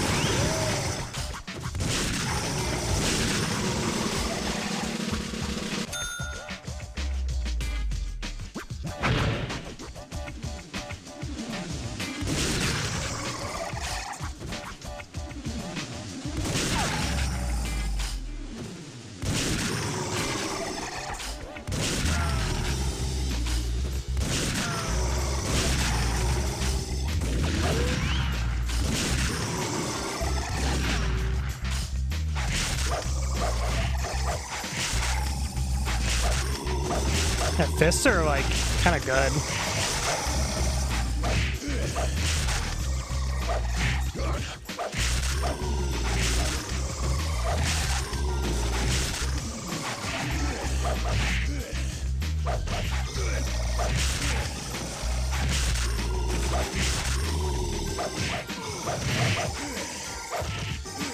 I like how they friendly fire each other.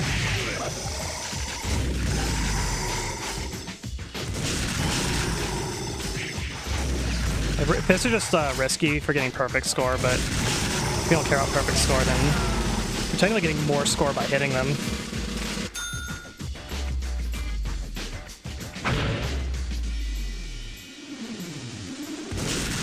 And they have a duck animation to avoid getting headshotted.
I think we're getting platinum. I don't know what the threshold is. I feel like we probably passed it at this point.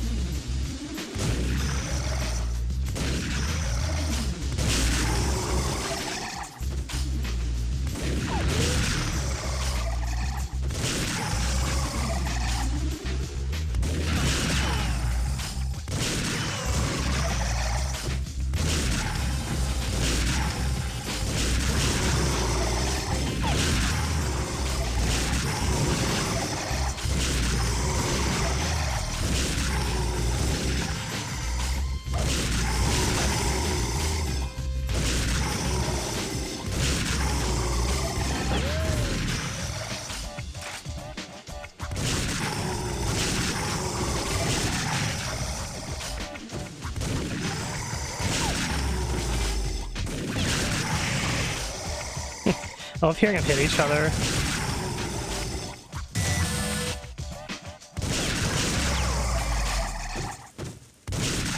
Nice. Perfect. Perfect, hell yeah. The hit feedback's really good in this game. There's no blood. Unfortunately, it's a T-rated no blood game, but the hit response still feels really good.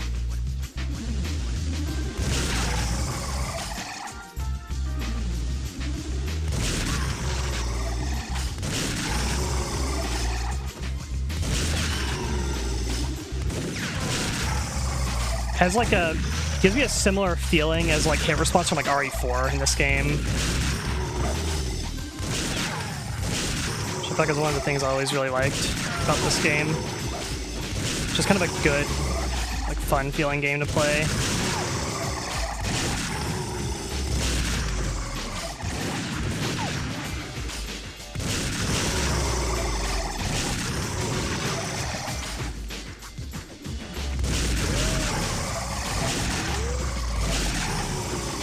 I got hit once. Do some punching.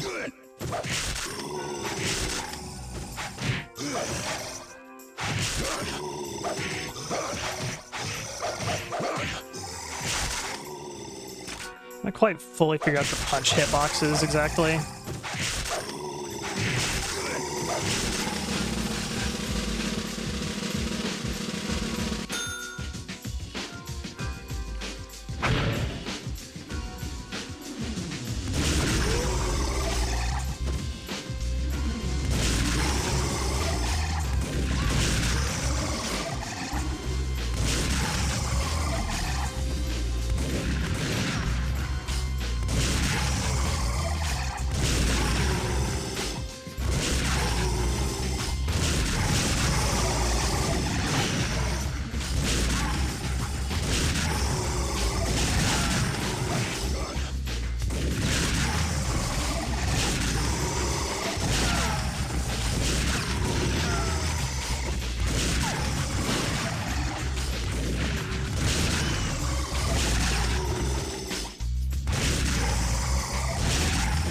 I don't know what the world record is. It's probably like it's probably like 1 billion or something.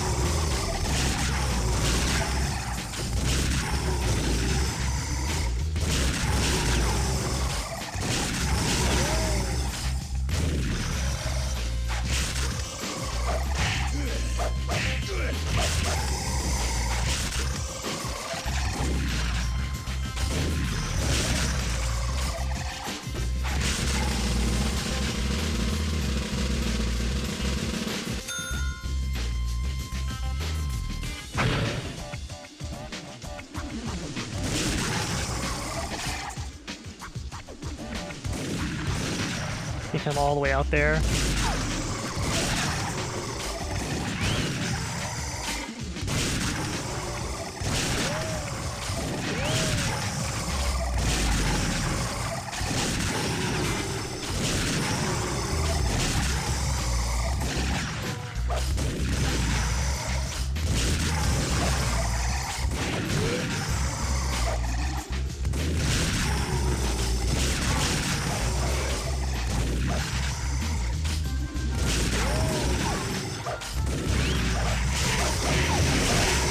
Trying to switch the fist.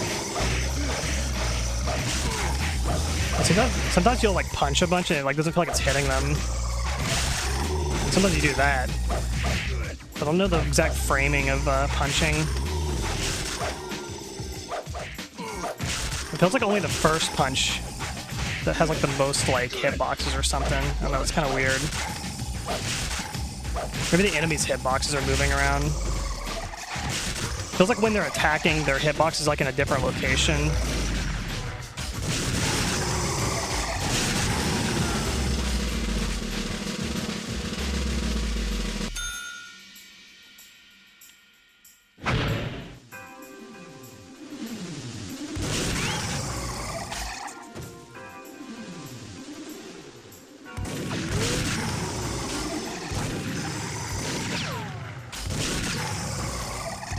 Maximum wave is 127. That's a lot. It's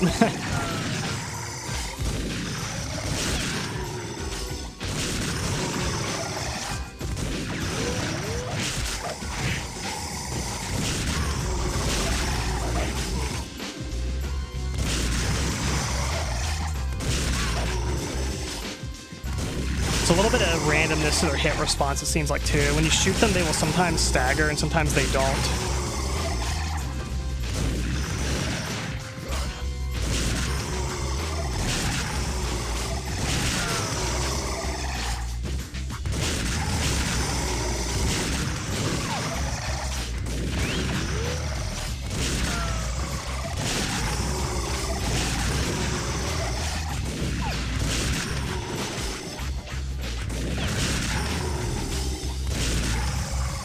Yeah, Free Radical has like a, they have a stylized like art style to their games, especially like the character designs where they have a kind of comic booky, cartoonish kind of look to them.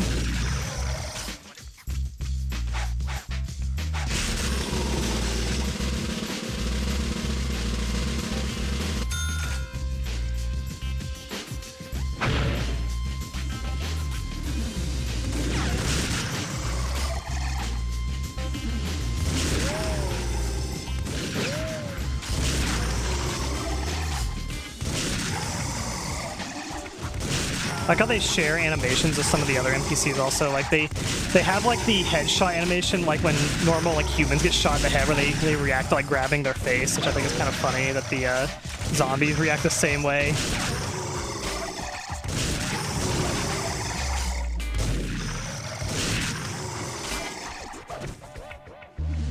A bunch of them died randomly. That was weird.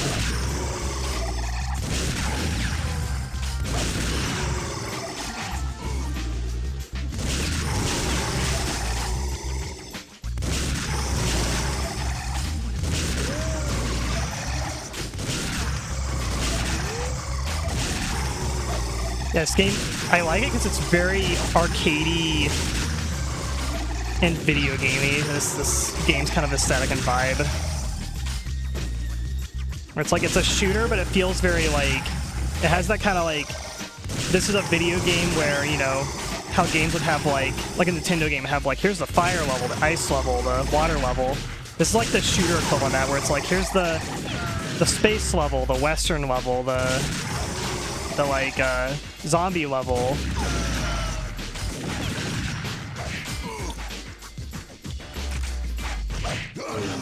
Damn. Gold. I thought I think the limit was 20k for gold. What the hell? What's platinum? Platinum's probably like 100k or something. And now I feel like a waste of my time. I bet it's 100k for platinum.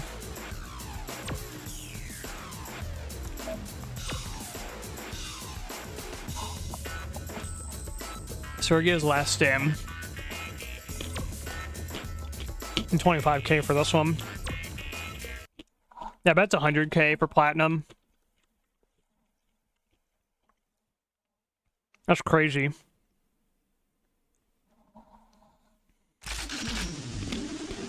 Oh god, we got fire zombies on this one.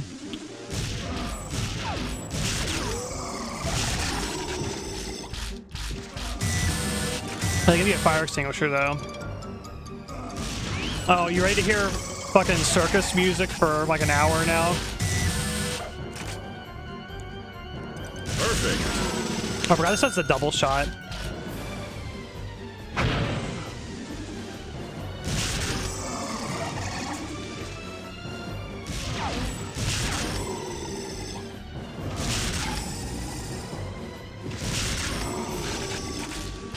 I'm crash out trying to get platinum on this.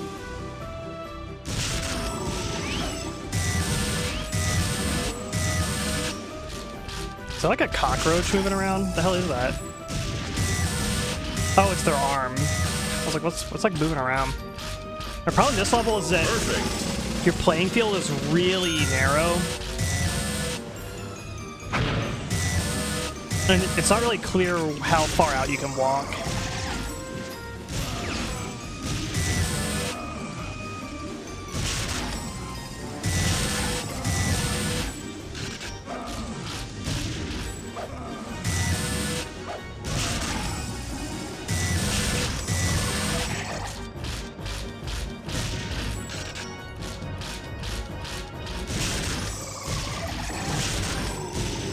This one's much harder.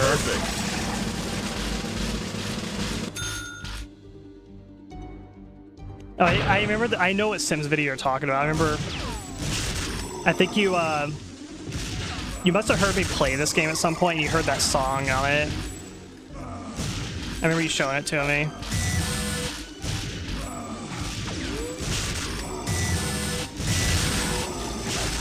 Double shot there is pretty good. I like that.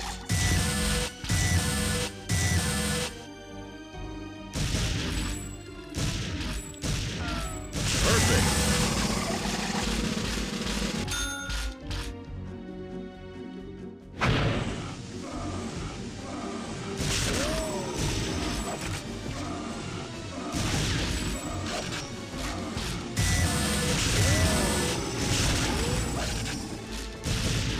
Oh god.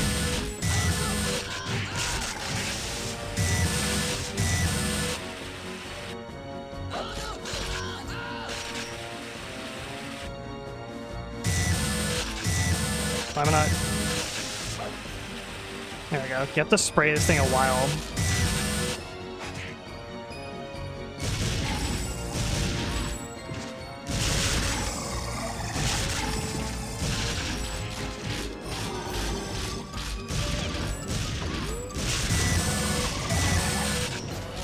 It's hard to get headshots with this shotgun. It's a much wider spread.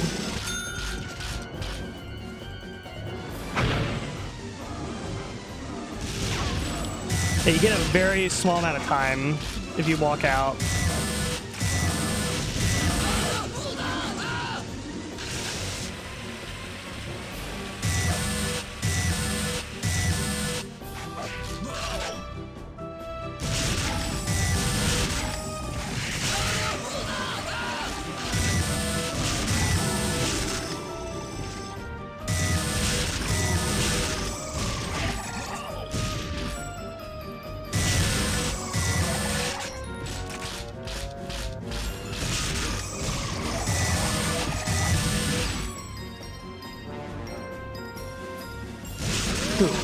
Yeah, this one is rough.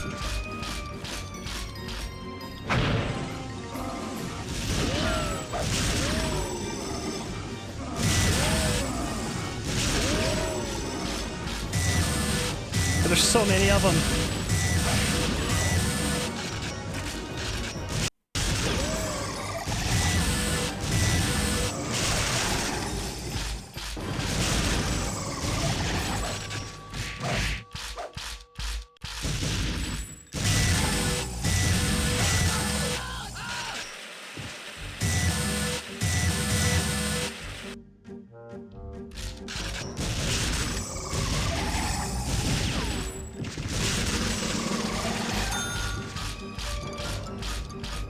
Alright, getting close to 25k.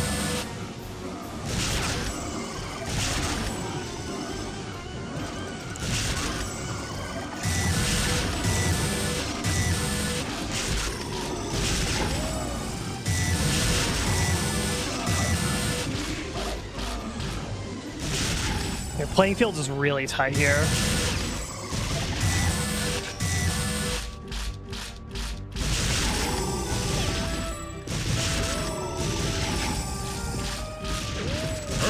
Oh, nice.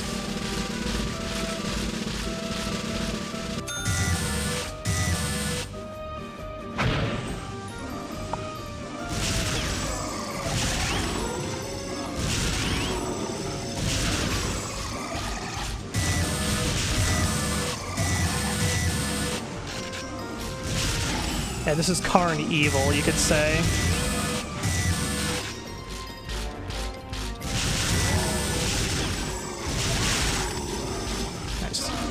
Big chunk of them there.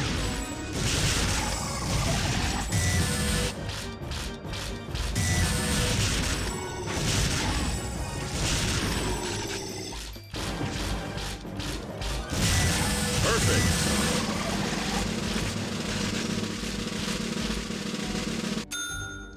Ding. Breakfast is ready.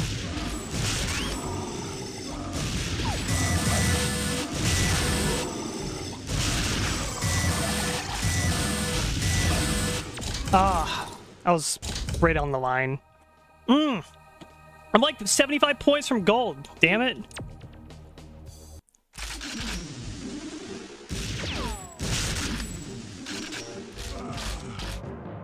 I don't like how sort of ambiguous the playing field is.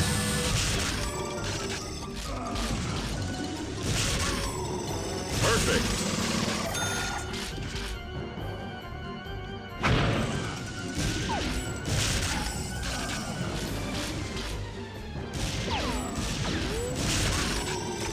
It's not the shots just go like over their head.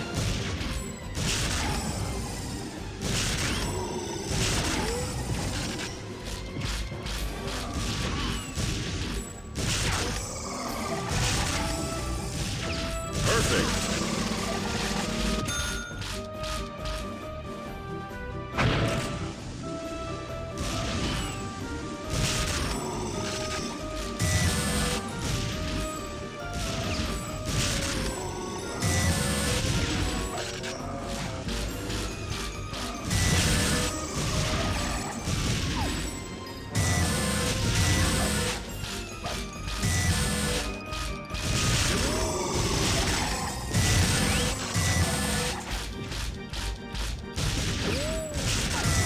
Perfect. Yeah, so if you walk here, like, this is immediately out of bounds, but you can kind of walk over to here before it goes out of bounds.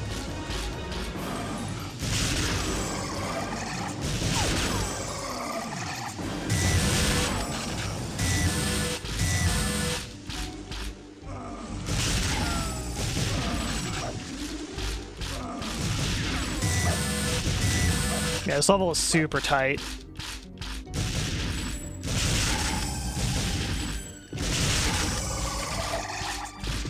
Perfect.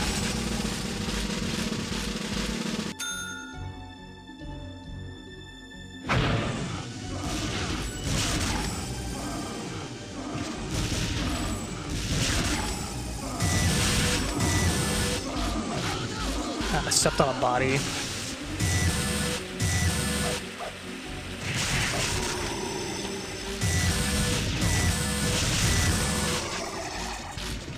You get 3 seconds also when you walk out of bounds. You get so little time.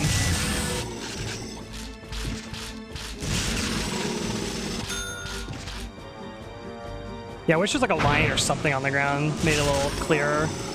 But you eventually get a feel of where it is.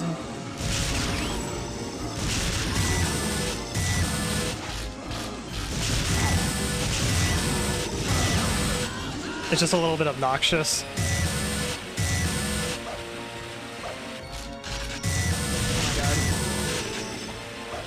I saw the fire, it went out, and then it like came back. So like I stepped on a body.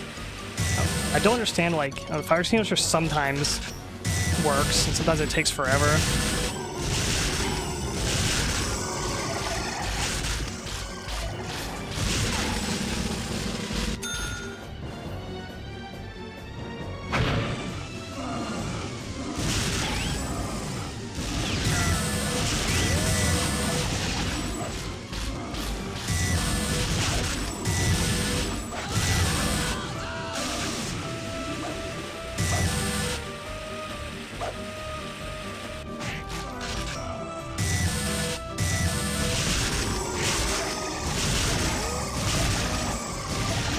Hey, Baltier.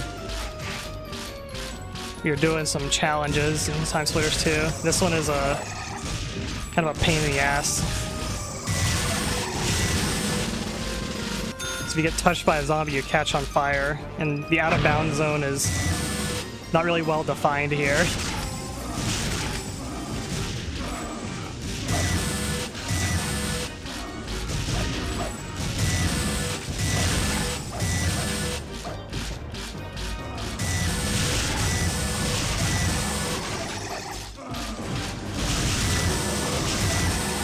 I feel like you gotta go out of, like, there's no way you can do this and not like walk out of the bound zone.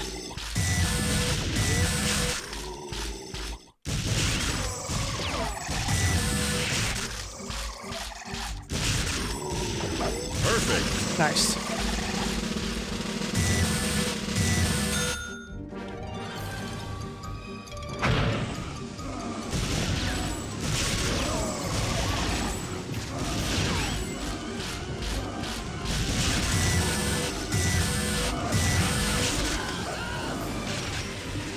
Yes, they placed the extinguisher in the out of bounds zone. It's kind of amazing.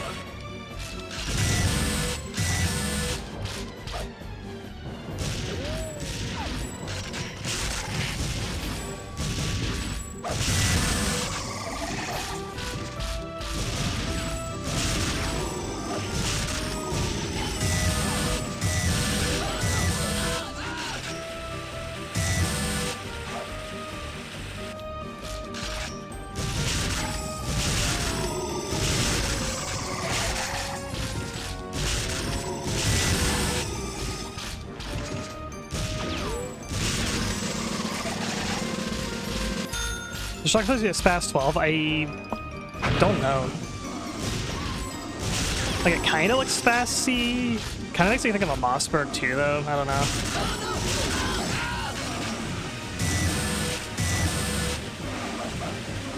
This fire off. There we go. What's cool though is when you get low on shells, the side saddle actually starts to use up the shells, which is really cool. Don't see that done very often.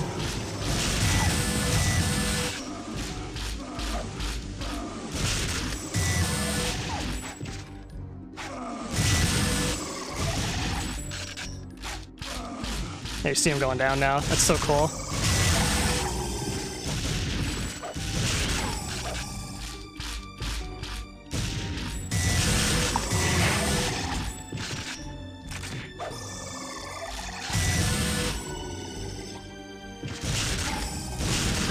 All right, we hit gold.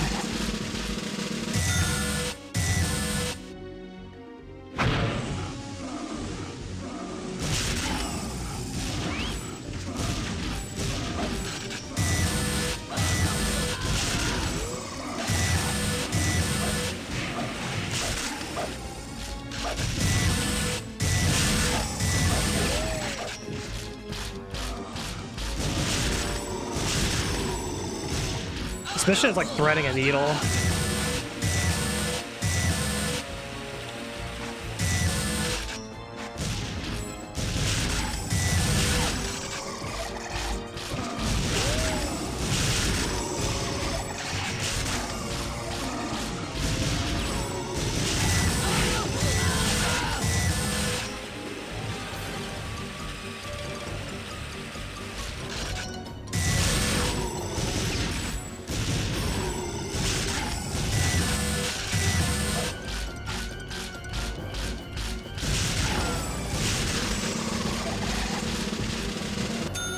Chasing Platinum must be bad for the soul, yeah.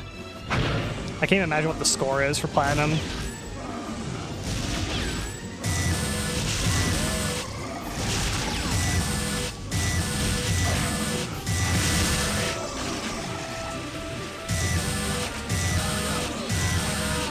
Oh.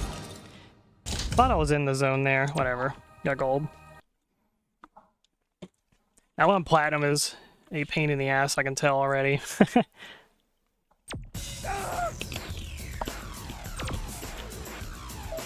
Day of the Danged. This is the, yeah. What's the score? 20,000? Exactly. You gotta punch him. This is only punch zombie, which this card is actually pretty good. Munching. Getting perfects, though, I don't know about that. Die. Yeah, I had a feeling that would be out of bounds.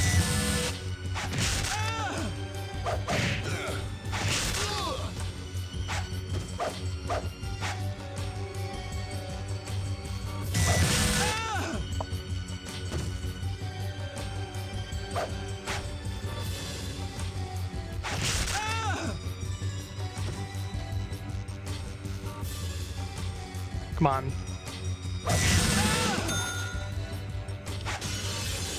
Out of bounds things like, yeah, it's to prevent you from like kiting endlessly though. I don't know why they do it. Yeah, punches your head off. The hell, where'd you come from?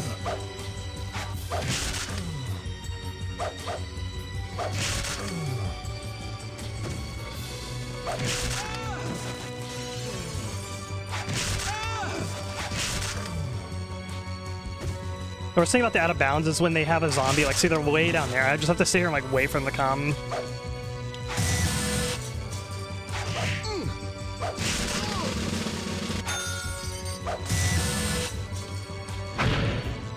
Do not come.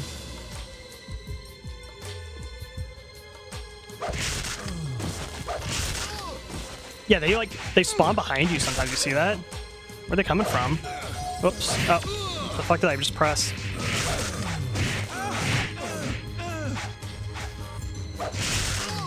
Oh, double punch. Punches your arm off.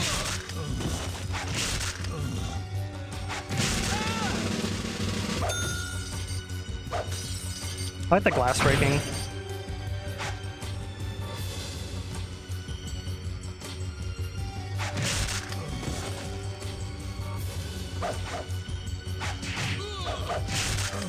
They kind of crouch whenever they attack, makes it where you can't punch them.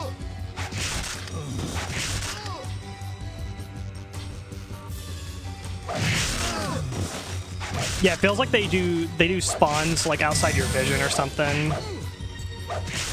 It's a KF2 type shit.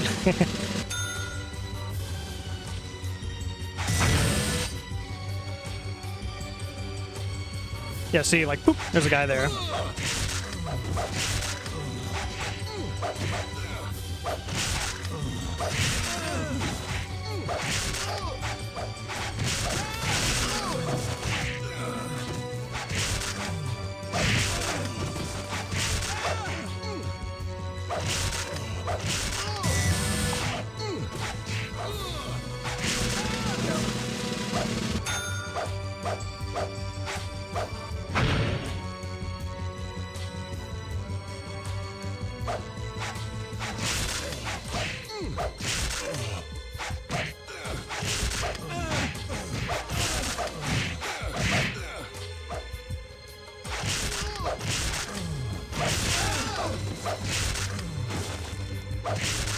So if you want to play Nowhere in Hell...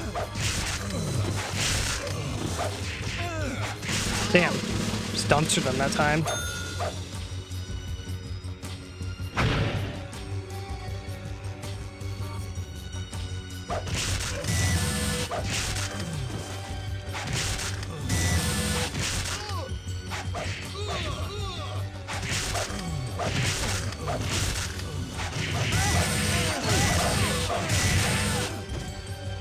Body block there.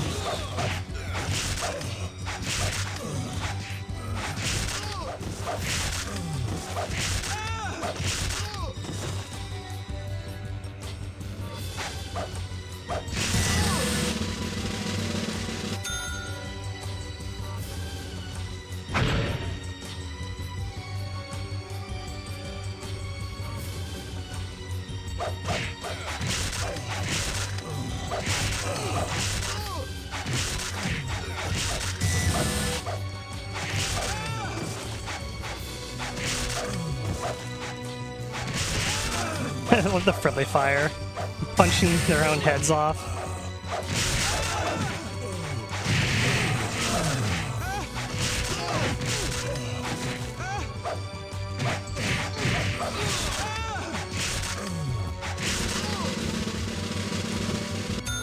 It's 20k, we're almost there. One more wave.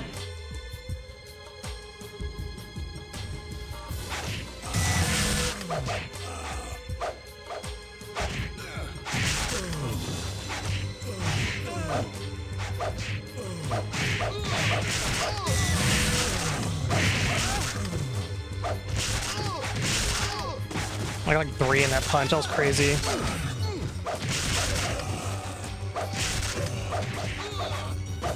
There's so many of them.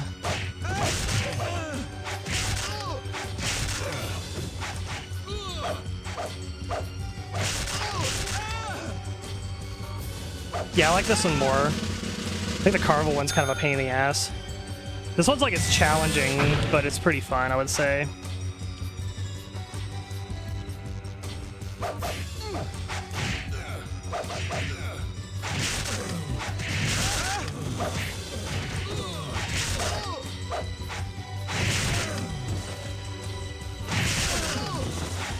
Yeah, they make human grunt sounds.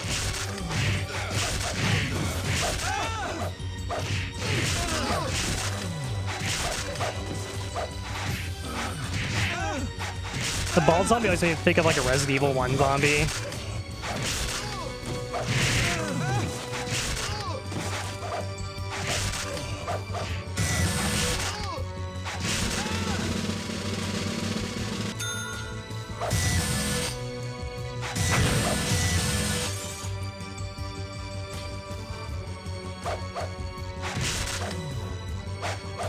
Yeah, it's like the first zombie from Resident Evil 1.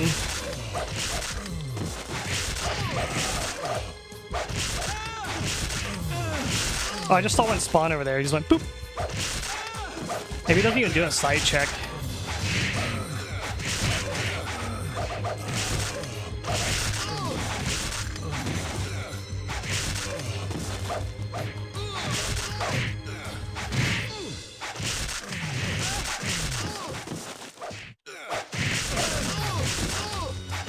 Oh, the punching sound, like the zombie hitting sound, is so funny.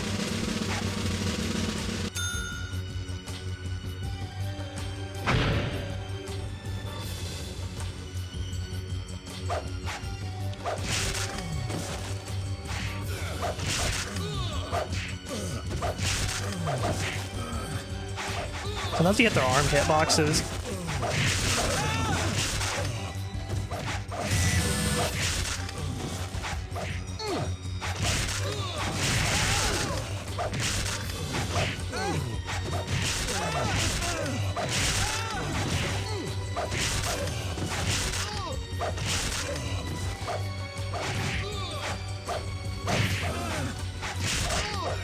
Although, like, when a game incorporates a mode like this, it means that they've really fleshed their mechanics out in their game, you know? Like, your game's not just a, like, do 10 missions and then the game's over. Like, they have these, like, challenge mode type of stuff, which means that, like, they've spent a lot of time, you know, like, playing and kind of testing the limits of, like, their systems in the game, their hitboxes, how the damage works and whatnot. The fact that they put in, like, challenges, like, you know, try to get, like, this much score without dying means that it's possible to do so and, you know, kind of pushes your, pushes your knowledge and kind of, like, skill of, like, that particular mechanic in the game. Oh, we got platinum. Hell yeah.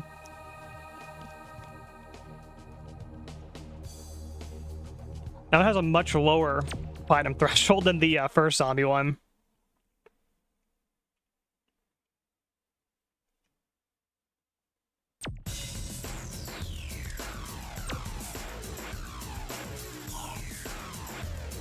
Beater zombie. Cutout, shootout. Yeah, Circus one should have been the last one. Like, they thought, like, well, punching's hard, so... Ew, infiltrate. That's like stealth mission. Gross. I don't want to do that. Now, let's go back to the story. Do the Western mission.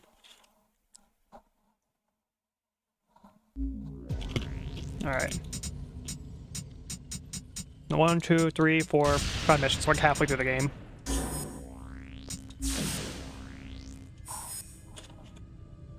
I don't think this level's too hard, from what I remember.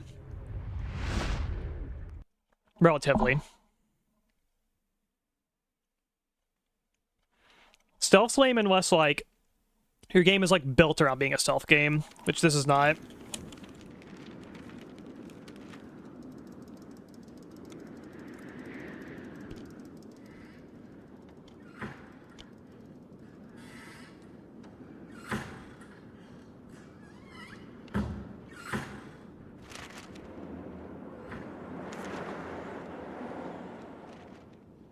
The Western level.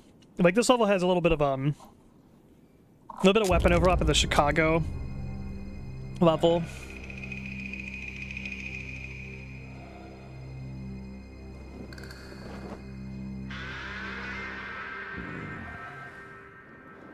TimeSplitters 2 release follows content? Yes. This is how the game was shipped. This is the PS2 version of the game.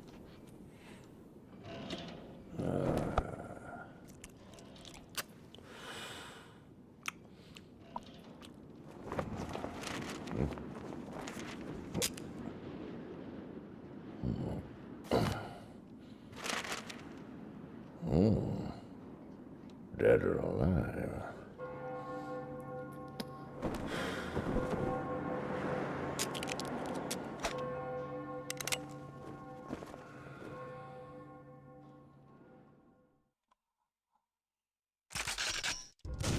Oh, immediately we're getting shot. Alright, bad start. I don't know if there's health packs or armor in this level. Oh, before I even, like, get my pistol out, man. That's a quick draw.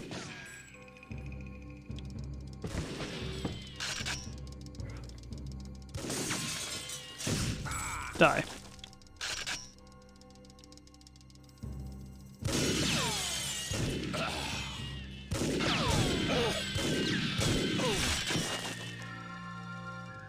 Yeah, we're definitely not gonna beat the level on, like, a first attempt.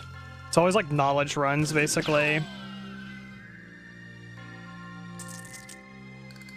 Go through a level just to, like, learn the positions.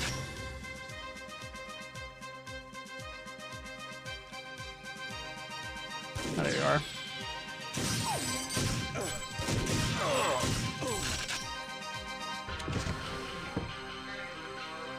Nothing.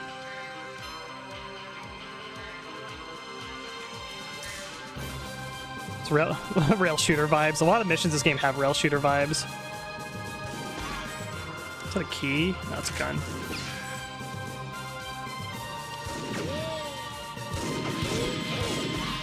I love the, like, the super corny, like, ricochet sound. I love it. The gun does ricochet, too. You can kill yourself with it as well.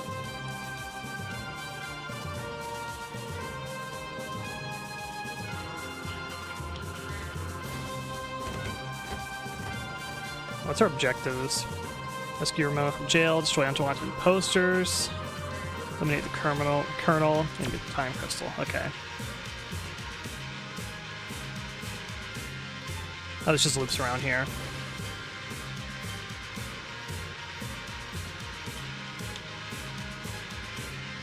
Here we are.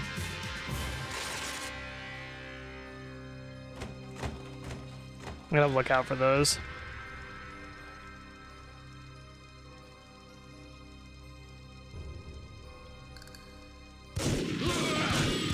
Die, Sheriff.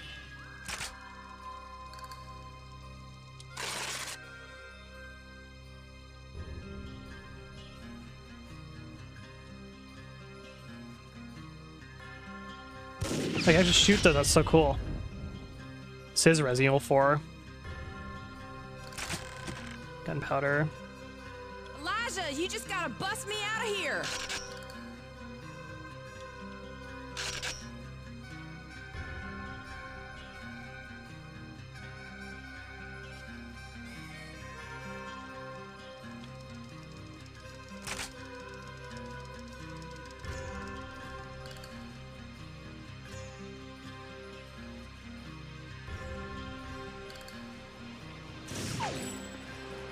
That's a sniper. Here, Half-Life 2 wind.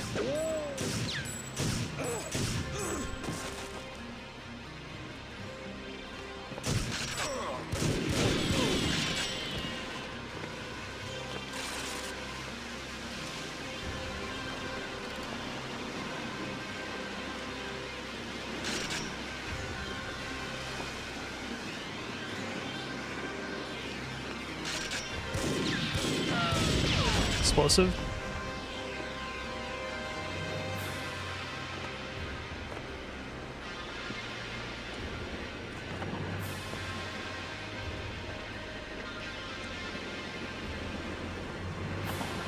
Push this here.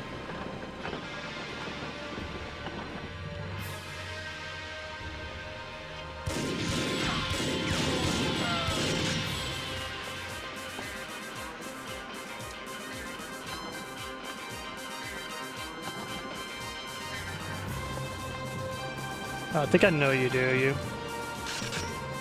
Use the gunpowder here. Yeah, this is really cool.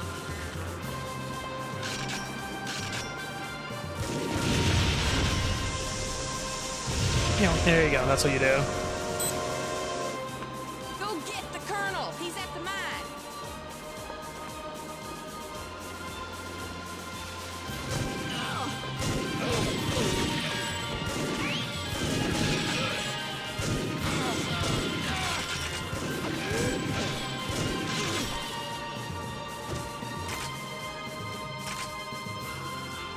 Snipers around? Yep.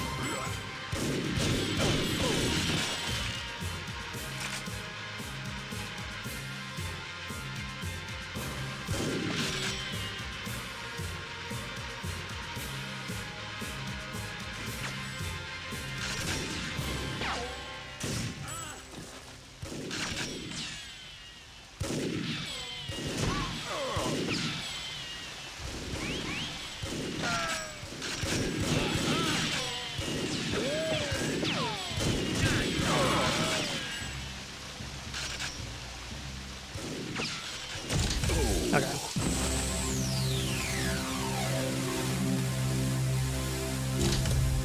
Yeah, to play these missions really safe. Yeah, like, you don't have time to, like, switch your weapon. Yeah, what if I don't move? Yeah, how do you do that and not get shot?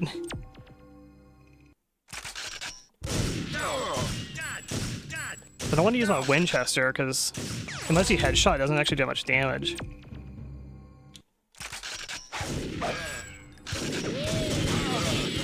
I don't think it's possible to not get shot here. Like, half of my health immediately.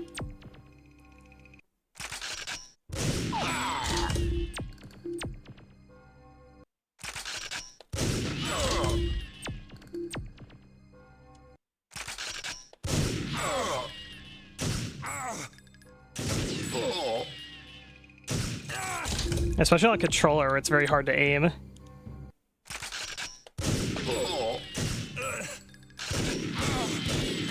I just minimize. As long as I'm taking out half my health, I can deal with it. I wonder if it's like a... Maybe I'm like my CPU cycles are going too fast or something and they're reacting faster than I normally do. Like there's some like clock speed thing. I don't know. The intern placed into me there, yeah, right.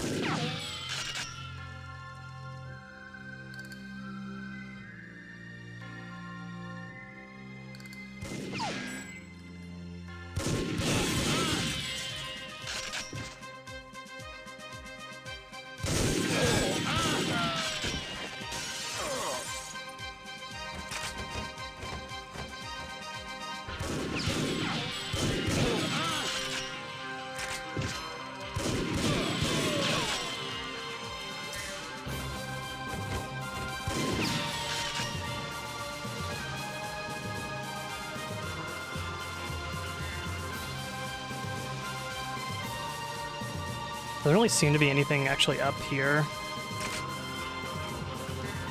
I can go over here, though.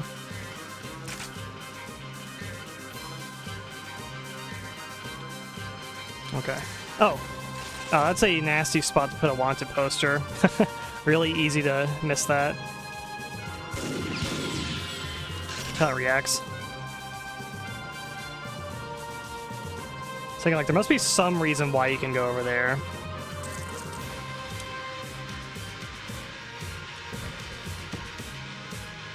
The record, you'll not be able to beat a mission if you don't do every objective also, so if you miss that wanted poster that's like over there basically, you're not going to actually beat the mission. Very easy to miss that.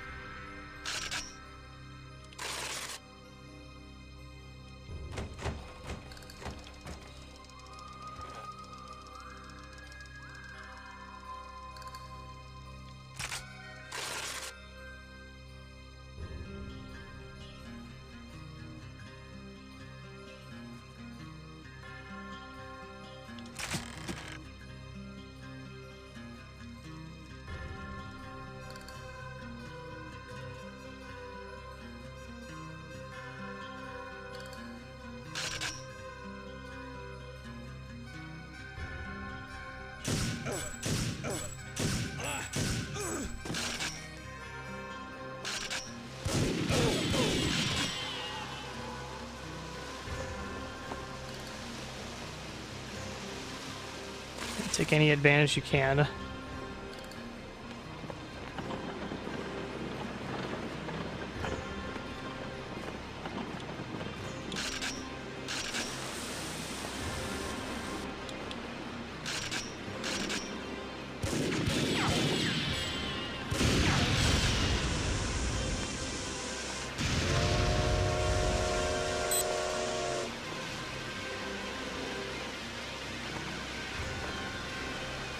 Checkpoints are very limited in missions. They are hard scripted at certain points when there will actually be a checkpoint. Often missions will not have until toward the end or like the second half of the mission. So you have to, for the most part, you have to kind of memorize the maps and play them from the beginning. I forgot about that guy.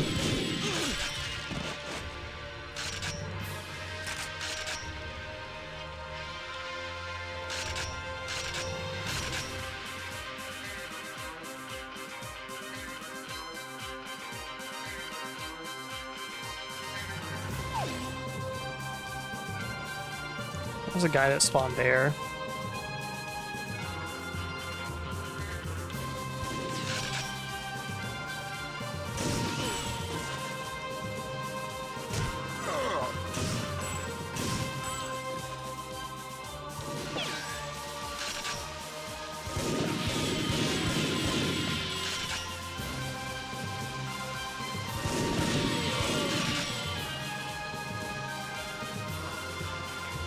Place is on fire. Okay, bad guy spawn now. That's what I was thinking of.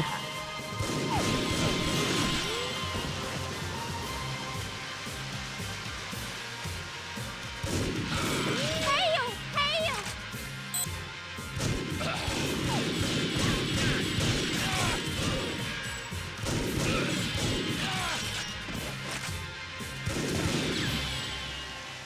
Let's put some alcohol on the fire. That'll put it out. It's getting awfully hot in here. Why, thanks.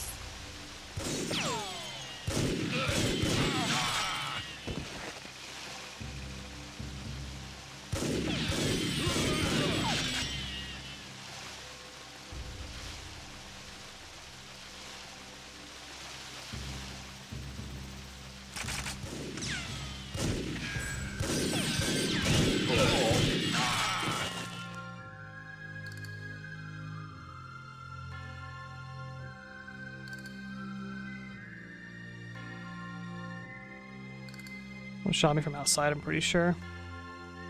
There's that guy.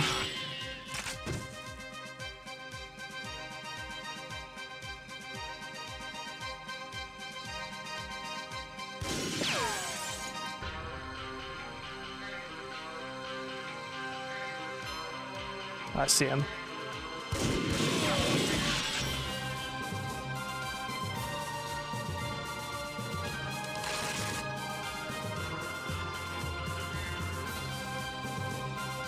Oh, there's an armor. Okay. I have like no health though, so very unlikely I'm actually gonna beat the mission on this run.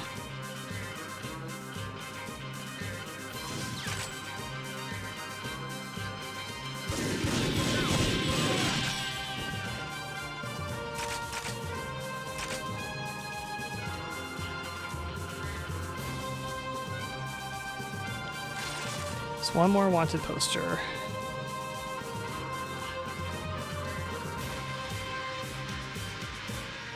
Could be ahead or it could be behind, I don't know.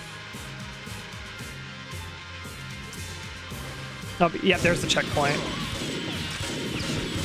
find it pretty unlikely I'll actually be able to beat the mission running off this checkpoint.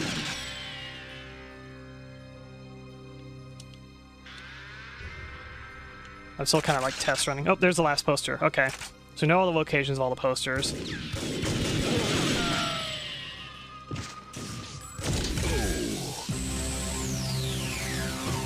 It's a sniper.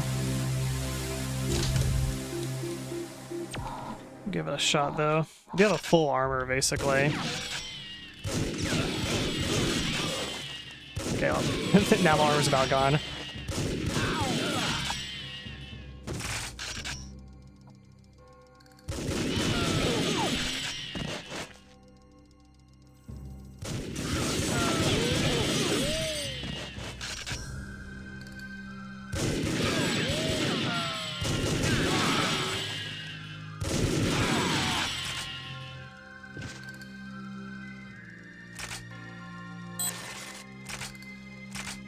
There's actually like a light up here. What if you could like shoot that and kill the guy that's in here? That'd probably work actually.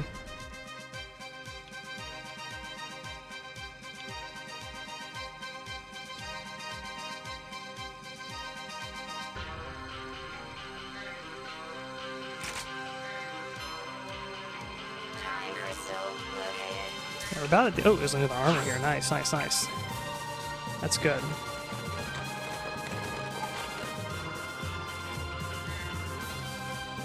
What does this do?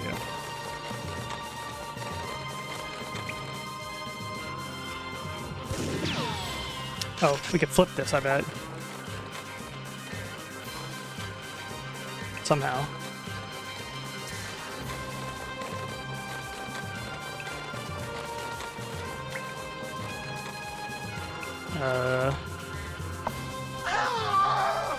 That's how I feel. How to use button. I want to change the cart track. I'll move the cart over there.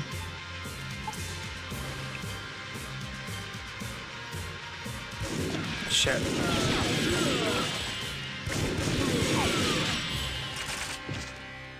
has to be a thing you can do.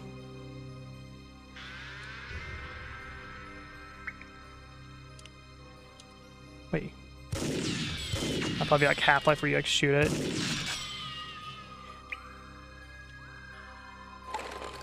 They give the best yeehaw. Yeehaw!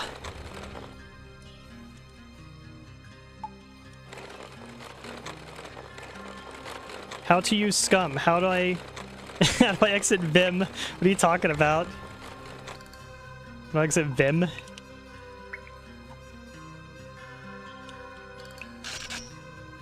Shit.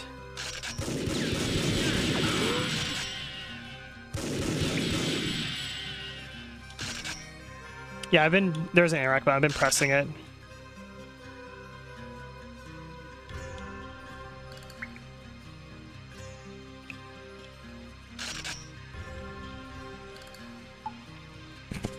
Yeah, if I tried pressing the use button... No, I never thought about that.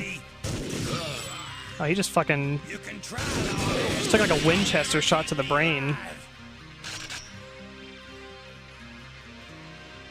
You better get out while the getting's good.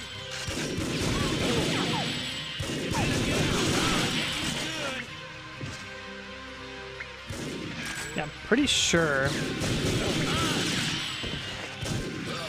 Pretty sure you can, like, move this thing. Make it, like, go this way. These guys respawn? I think these guys respawn. Yeah, look, they're just popping in! Alright, so there's, like, a certain point where you should just, like, book it. Merry Christmas. I'm pretty sure you have to, you have to somehow turn the track, though. Because it blows up like a hole in the wall. Somewhere.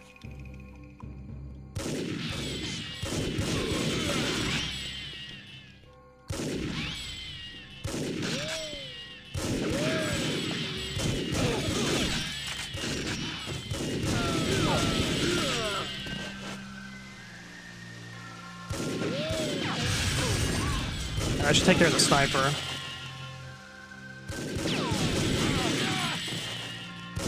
Hey, Christmas time works any time of the year. Merry Christmas.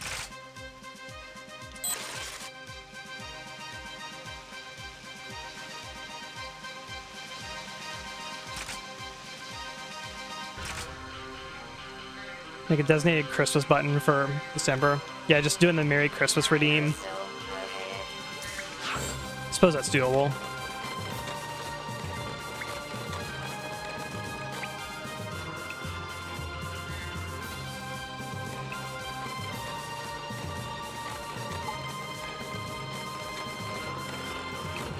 We have to like come back maybe.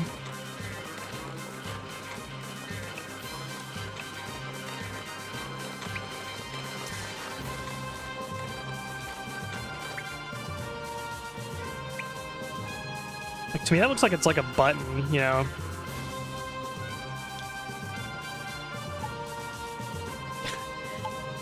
Yeah, we just we take the game back to GameStop. Maybe I got a faulty copy.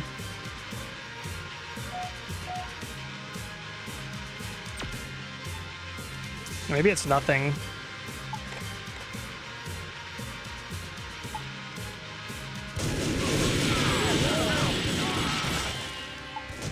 Me and my boys are gonna win your flirty high.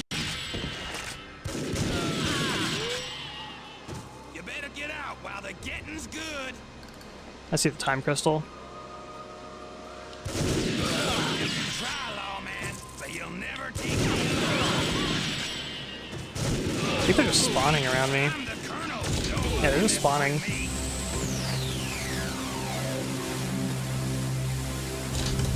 Can I remove Bible Thump and replace it with this swap? I don't. Is that like an old emote or something?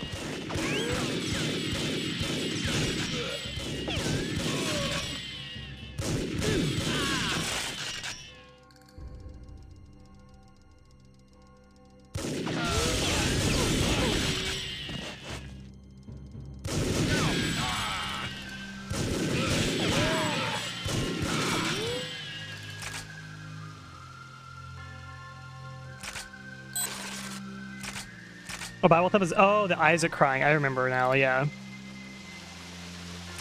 know, I think get rid of that as a copyright or something. I don't understand.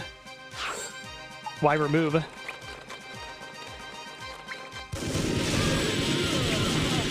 It's half my freaking armor already. Come on, boys, get him. Stay on the move. Back over here. I'm the colonel. The agreement, and they just didn't renew. Okay, that would make sense. Yeah, stunlock the colonel. Die, die, die. Oh, he's like 1 HP. Oh, okay, he just like disappeared. Lol.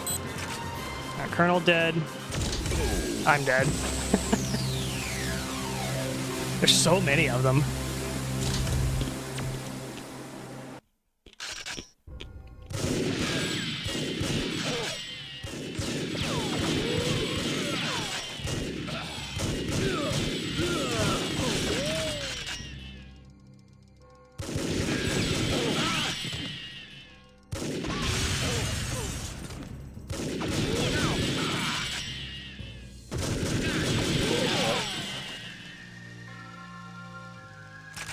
Yeah, I saw there's a new Starship Troopers game. I think it's by the Bolt Gun people did it.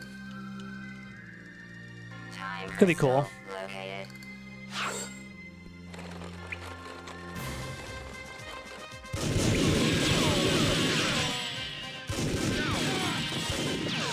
I do like Starship Troopers. Better get out while the getting's good. Come on, boys, get him. Oh, I just took out like half my armor in that one shot.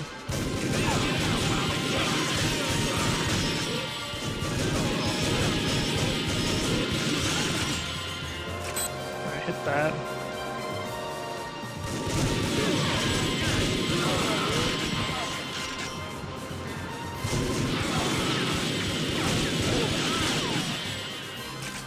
Oh my god. That's the problem with the not having health at this point in the level. I'm relying completely on the armor. I think it's winnable, but just hard.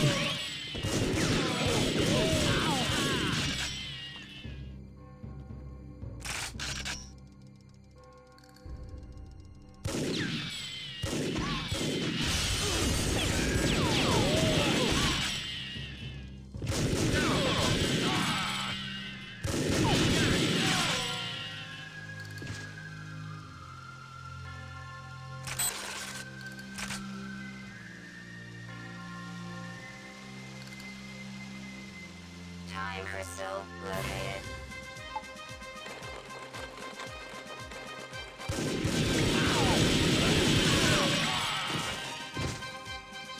Right. Already pushed out. Let's go grab the armor now. Trying to min-max it basically at this point. I'm the colonel. I'm the colonel, baby.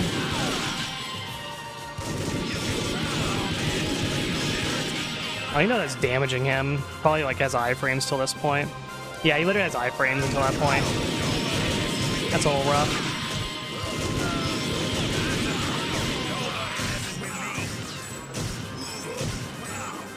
Oh, I'm out of ammo. No, go to the fists. Alright, this is a bad run. Well, I burn like all my ammo while he has iframes, basically.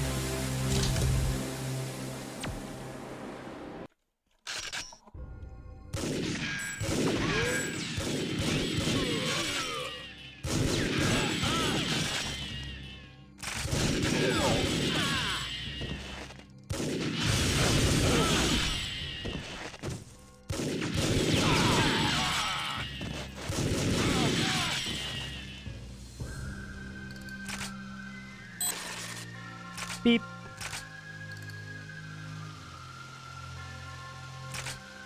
Time crystal located.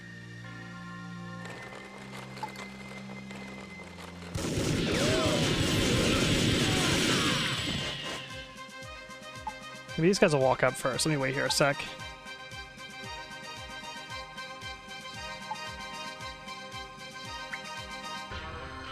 After past a certain point, they'll start spawning behind me. So I don't want to walk up too far.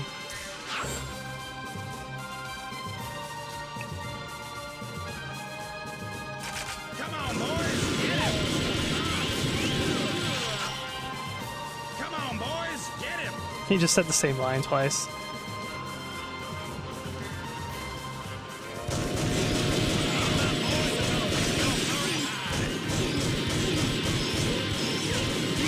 Okay.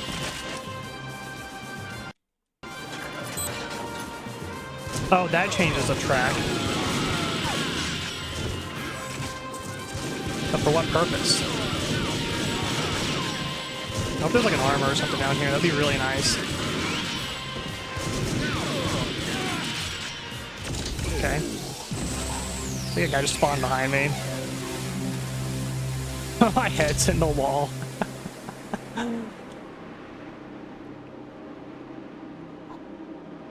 Cool. Okay. So I think I have to push back and then push the cart. I'm pretty sure you have to do it that way.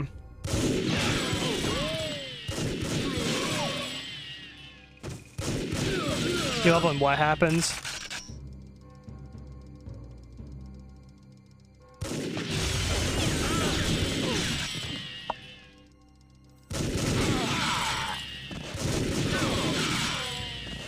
Maybe I should save the armor then. For like whenever I go back. Dude, this is rough. Time crystal. I was pretty sure I had to like go back here and like push the cart.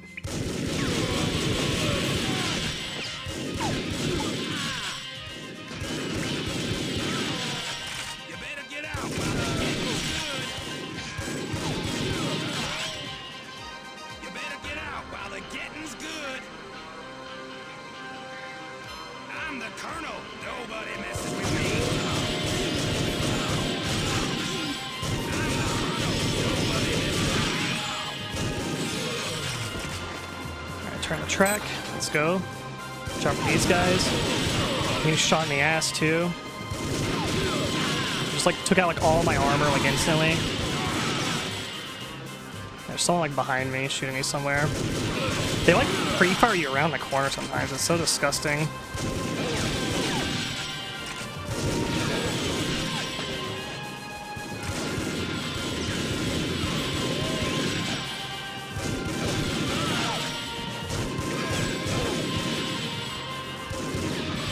Oh, he's not dead. Fuck. Come on, armor. Oh, got the armor.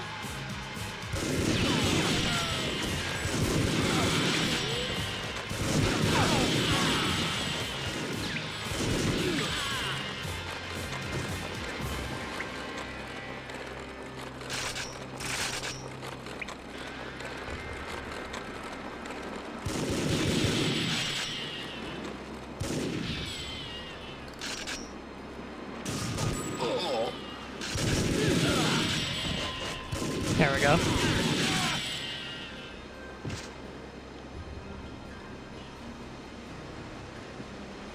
think that's where the portal opens.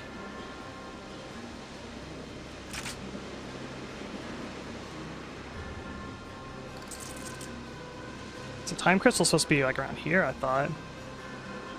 Was that another armor? Let's do that. Okay, it's pretty generous of all the armor pickups here. Maybe just run across where the minecart went. Yeah, I thought the time crystal's over there, but maybe not. Yeah, I don't think you can walk across the tracks here. Oh, maybe you can.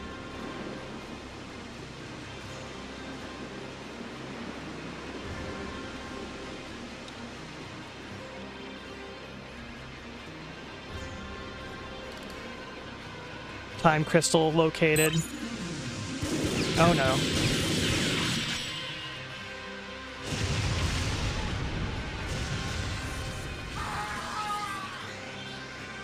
Where's the portal? Is it down here?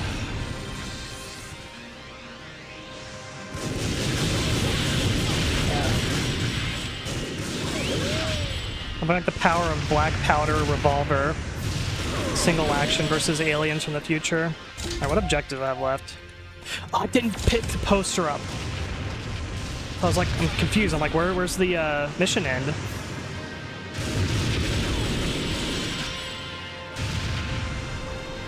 So you'll play Target makes me want to play SVT again, but I think solo sounds kind of scary. Yeah, it's a little like solo playing Tarkov is kind of stressful at first. Eventually you get used to it after you do so many raids, basically. But there's a part of you. It's a part of you that never fully leaves Tarkov. It's like PTSD simulator game. There's a portal. Yep. That's where I thought it was. Now get me out of here. Yes. Mission accomplished. Okay. Level's actually more generous than you initially think once you know where the items are. Not bad, not bad.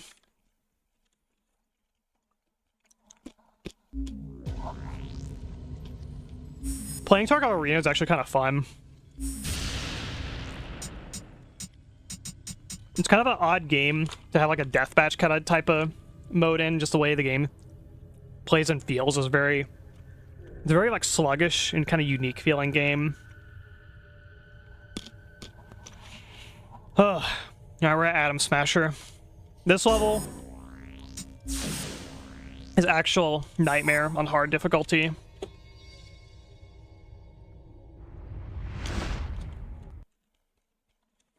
I think it's a cool map though, but it's freaking hard.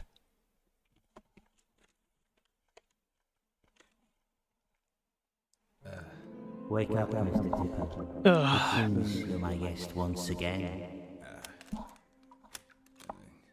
I don't think much of the hospitality. You never take your death seriously enough. I thought this had your stench all over it, Kalos. I'm pleased you still have your sense of smell, Mr. Tipper. Let's cut to the chase. Just give me the crystals, and maybe I'll go easy on you. You are in no position to bargain. They will be staying with me. Has anyone ever told you you have a screw loose? Yes, but in 2 minutes I will still be in one piece, unlike yourself. Goodbye. Hey, look, we can work this out. Hey, can we talk about this?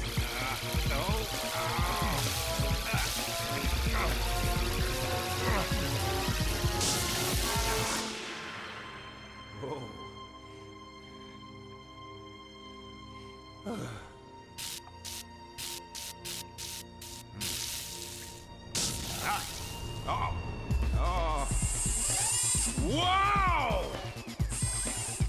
Not good. Let me talk about this is my favorite phrase of all time, not gonna lie. And watch this convenient, like, laser. It's exactly the spots.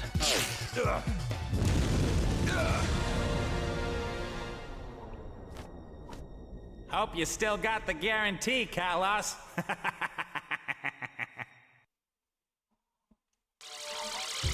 That was like Half-Life. Alright. Timed mission. It's difficult.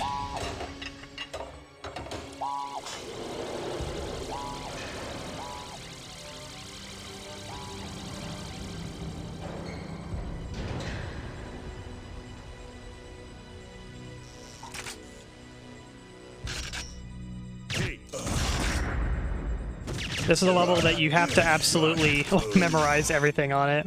I'll take care of that bomb for you.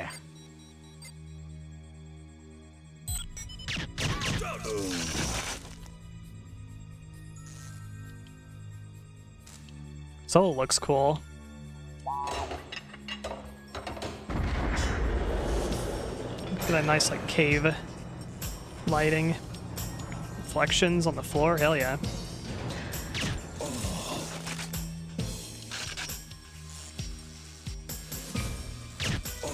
Oh, these yellow jumpsuit henchmen. These guys are like... These guys are like Venture Bros, like Monarch henchmen.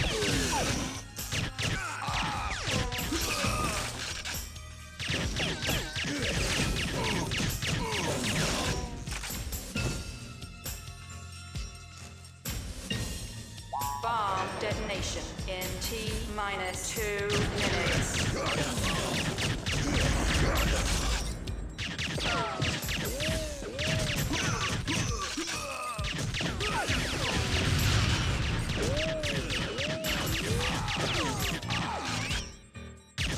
It's doubly hard. Is like you gotta like push in this map because you're on a timer.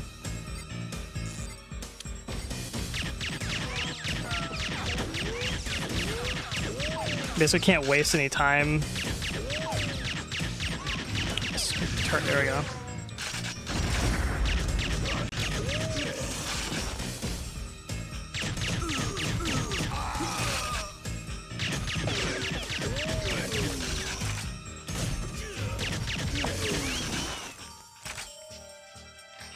I need to hit these. Bomb detonation in T-minus 1 minute. I'll take care of that bomb fire.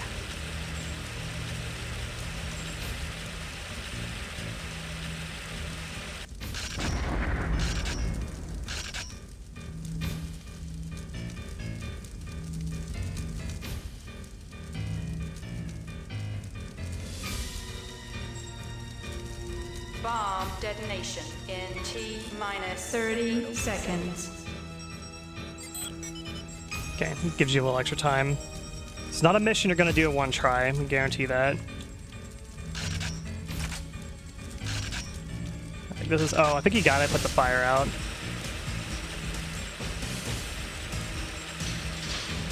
There we go.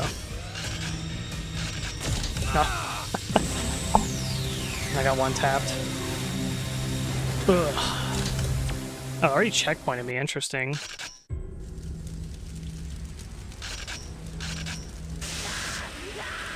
I'll take care of that bomb fire.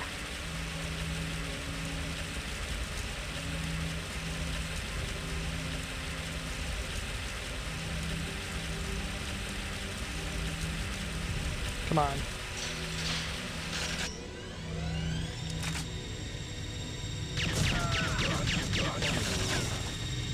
Bomb detonation in T-minus 30 Armor here. seconds. Nice. Then you get the Soviet.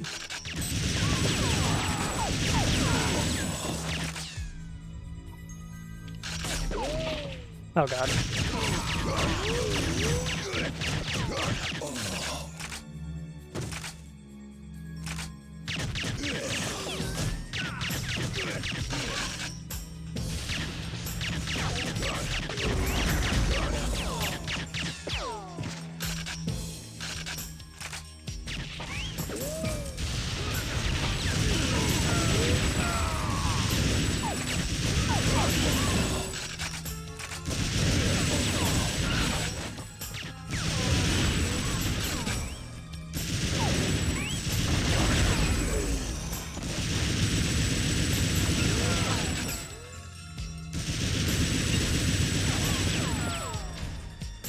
Bomb detonation in T-minus 1 minute.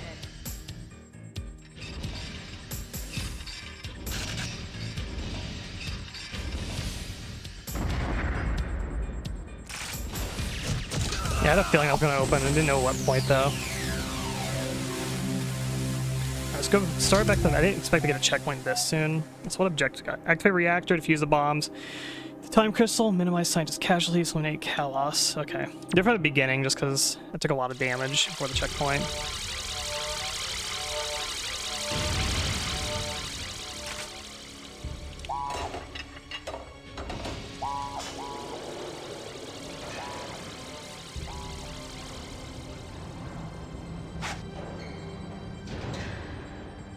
Convenient silence pistol here.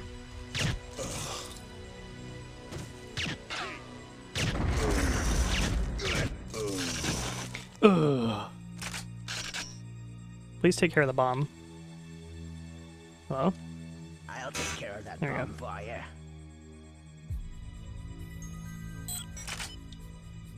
It's another GoldenEye style leveled also. Couldn't have just one GoldenEye style level. It's like this level, it's hard, but I like it. regardless.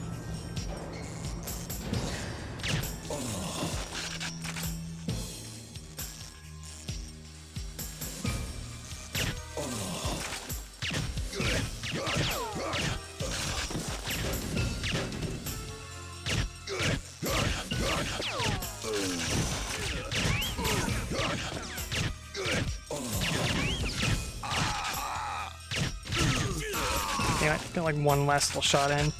Yeah, I don't know about that.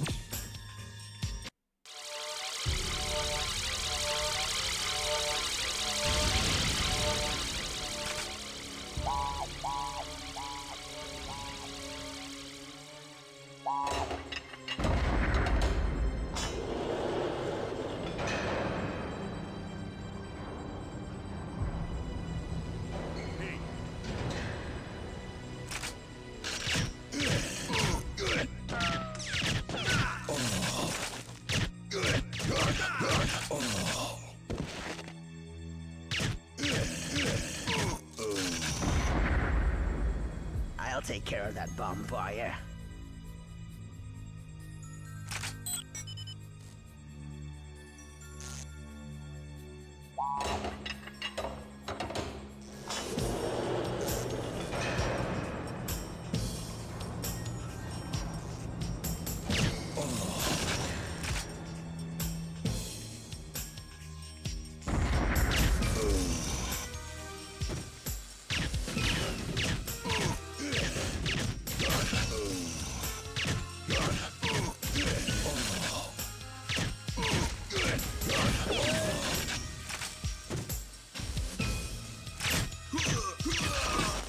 Nice. Good start. Bomb detonation in T-minus 2 minutes.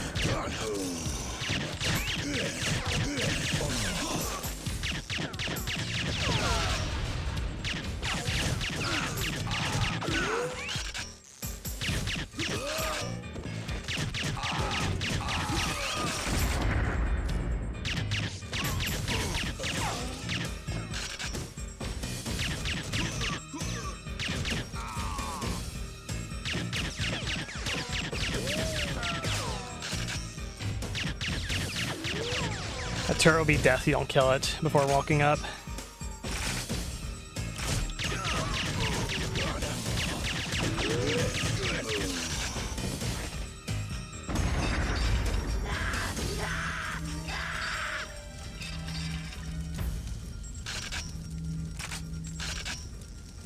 I'll take care of that bomb for you. Bomb detonation in T-minus 1 minute.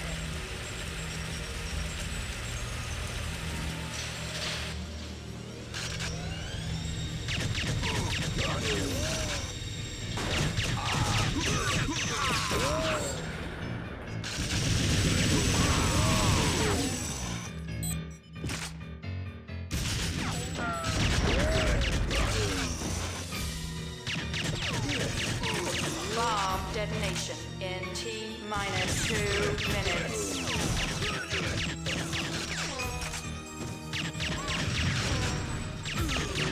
The fire extinguisher. That's really funny. Grenades.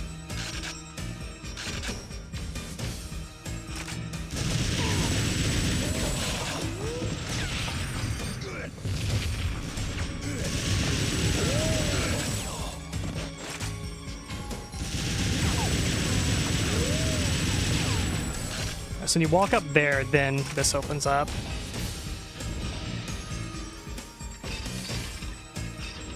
I like proximity mines, don't I? I have to like cycle through so much shit to get to them. Maybe I don't have them.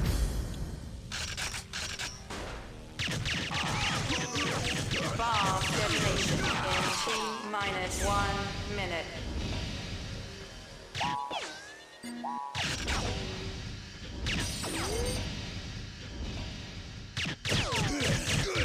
Out of here.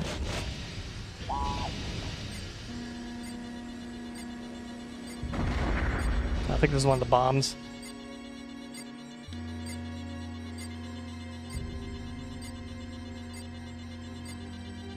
Bomb detonation in T-minus 30 seconds.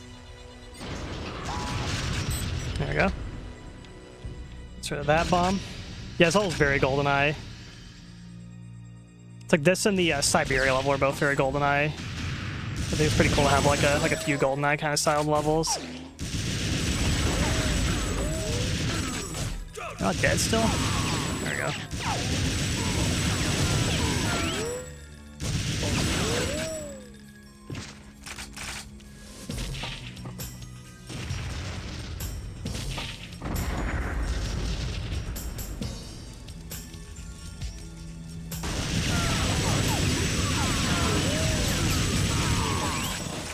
Can't believe the container's opened.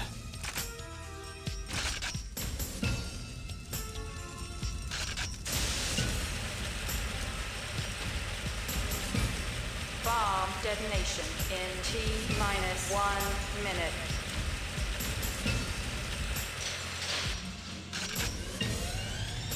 I think there's like snipers at this part, yeah.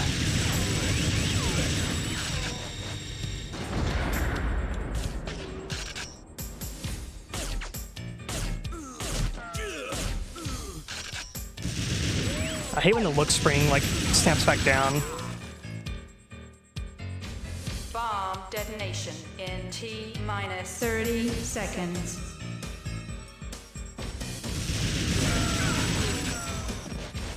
Bomb detonation in T-minus 20 seconds.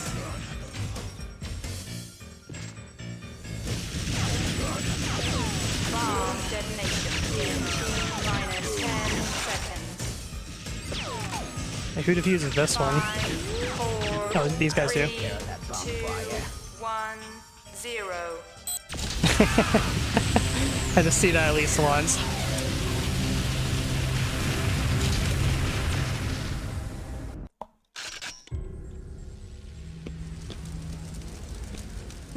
Okay.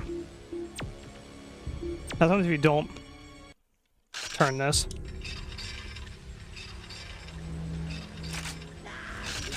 I'll take care of that bomb for you. Bomb detonation in T-minus 1 minute.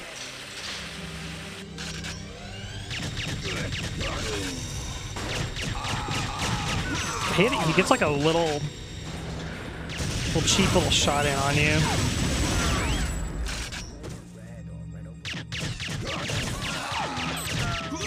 Oh, no, auto aim kick in.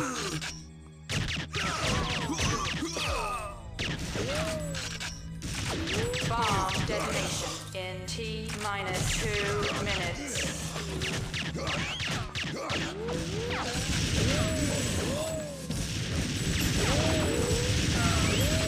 Well, that's bad.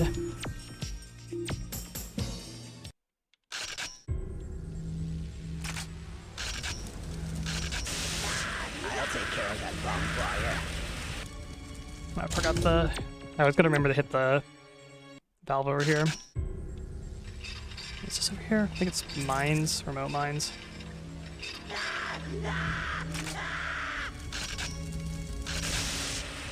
I'll take care Bomb of that bomb for detonation you. in T-minus 1 minute.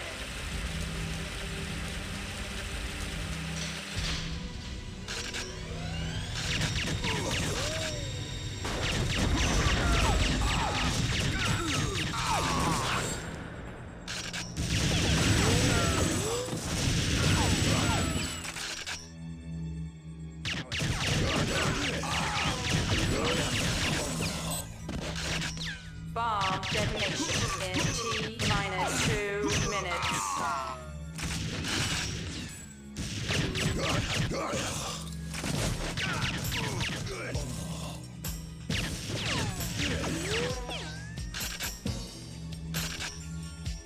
I want the Soviet rifle, there we go.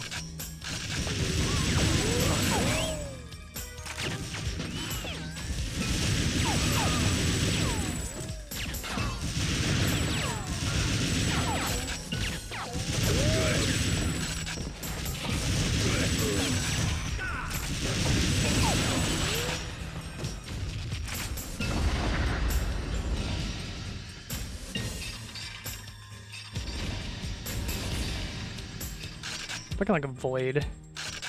A turret.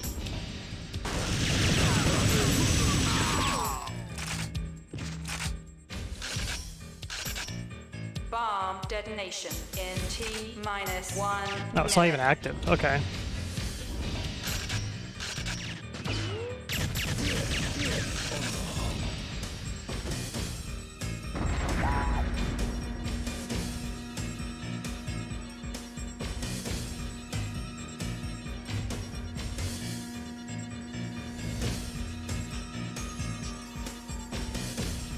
Hello? Bomb detonation in T-30 seconds.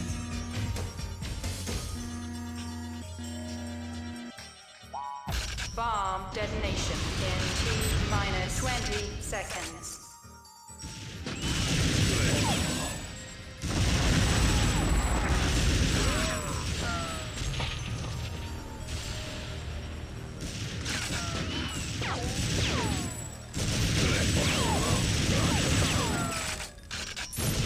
Oh, they turn around.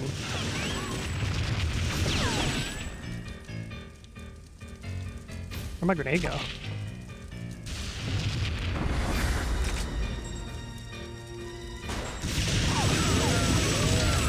had a feeling that was gonna happen.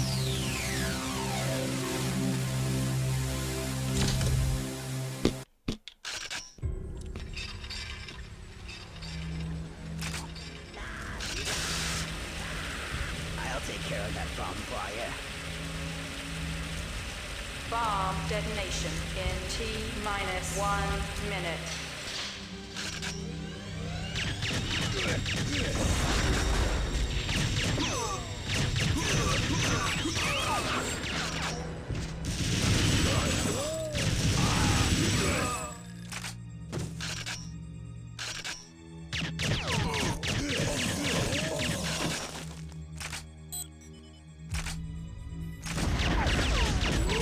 Bomb detonation in T-2 minutes.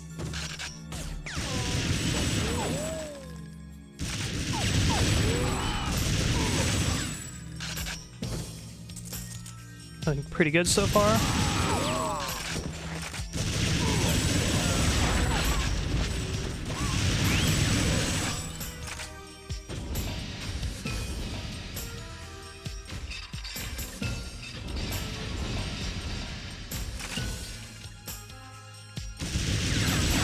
I thought his turret was destroyed.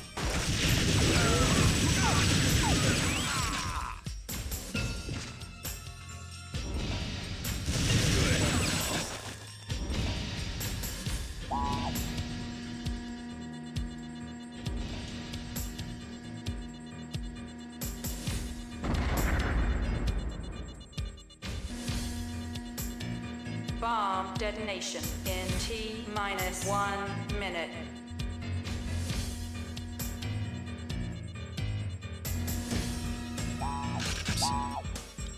There we go.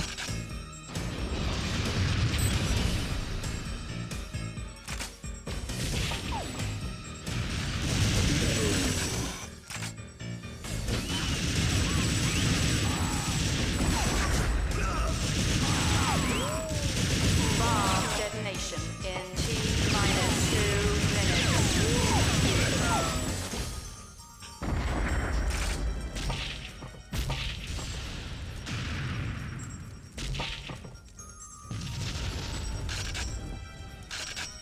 This turret's still alive. What the hell? Cuddle's dead. Oh my god. I thought the grenade killed it.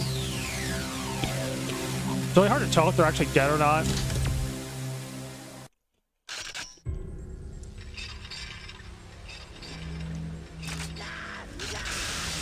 I'll take care of that bonfire. Bomb detonation in T-1 minute.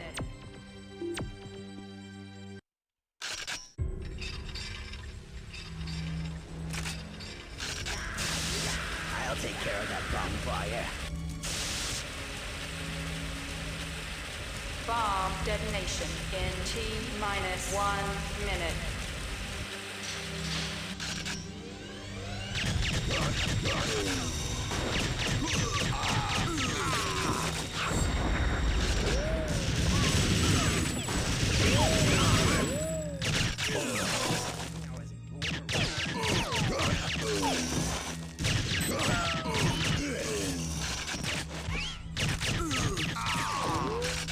Bomb detonation in T-minus 2 minutes.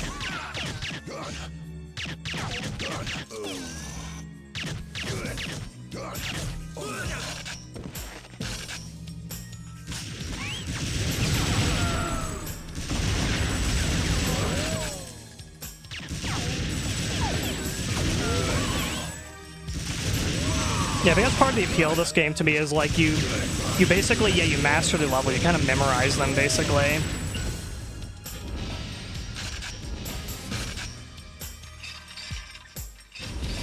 It's very difficult, but I find it very enjoyable to like play these maps too. I forgot about the turret. Yeah, it's like you miss like one thing. Miss like one thing, and then you gotta like load your checkpoint basically. This level's very tight. Or that, you know. Step into fire scientist.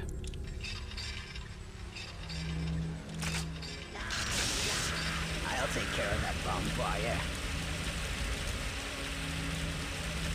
Bomb detonation. Fire extinguisher feels very finicky. 1 minute.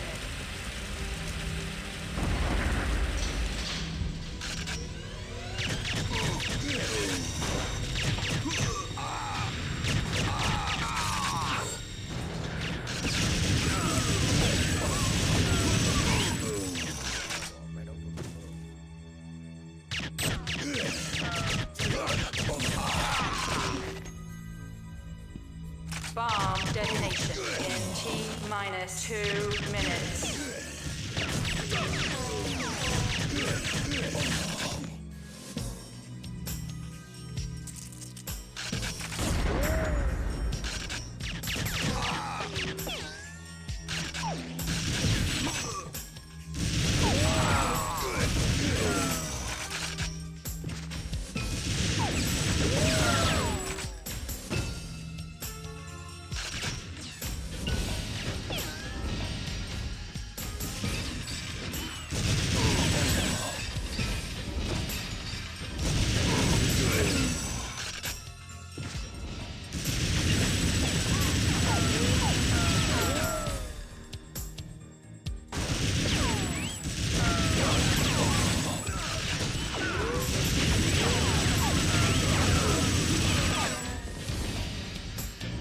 Bomb detonation in T-minus 1 minute.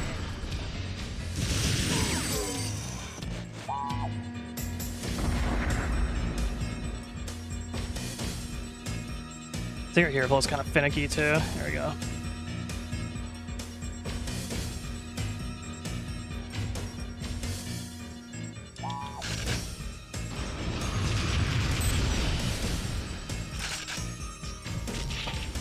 Bomb detonation in T-minus 2 minutes.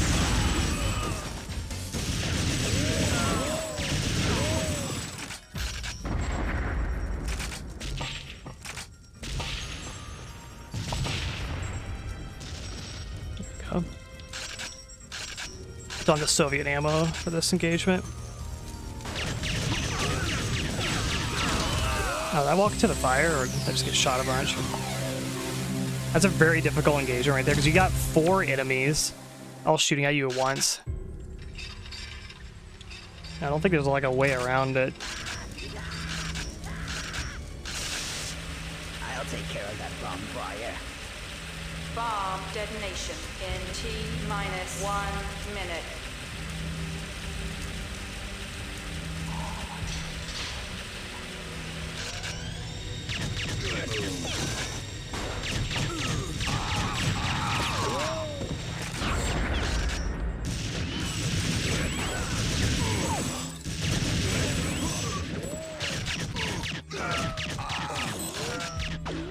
The guy in the container never drops ammo. Bomb detonation in T-minus 2 minutes.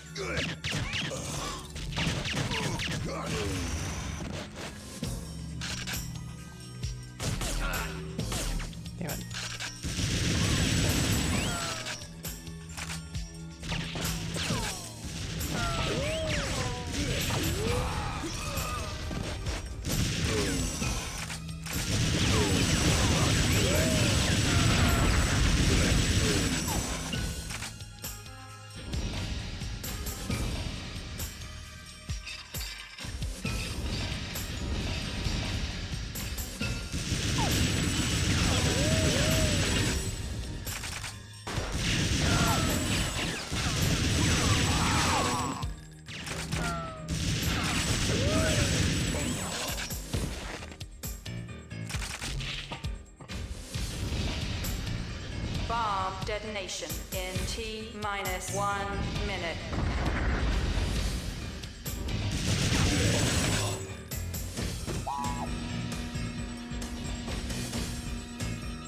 Did you get a third or a second checkpoint in this map at some point too?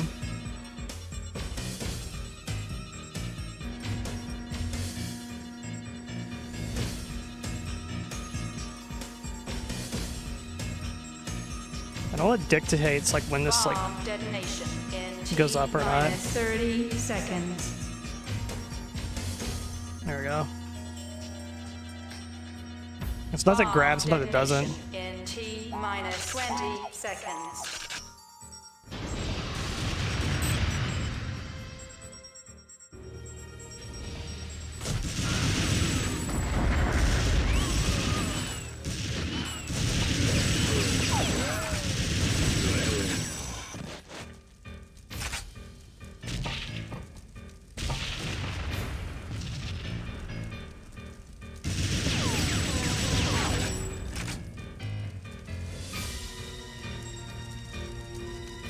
Oh my god, it's like you have to like walk so far out.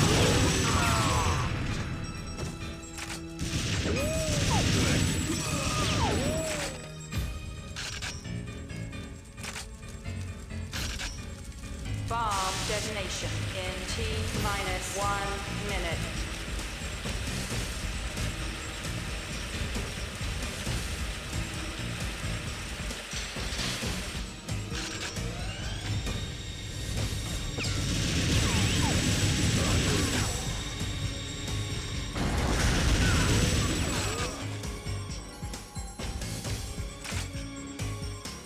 This timing's really tight here. Bomb detonation in T-minus 30 seconds.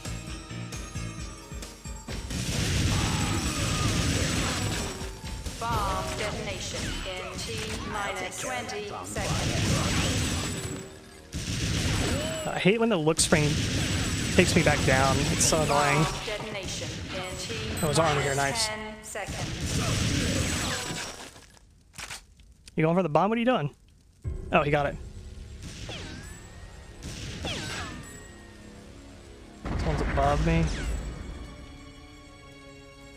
Alright, from here though, I don't know where to go. There you are.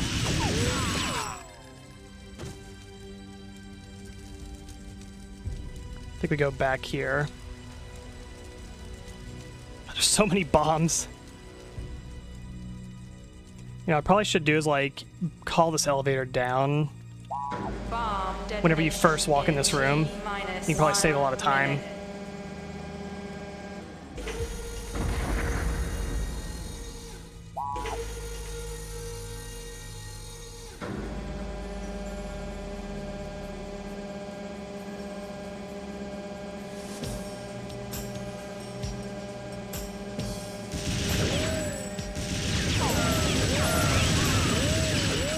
Oh my god.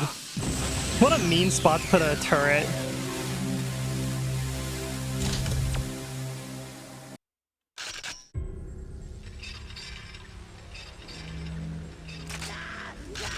I'll take care of that bomb fire. I don't think I was even gonna make the timer. In T-minus 1 minute.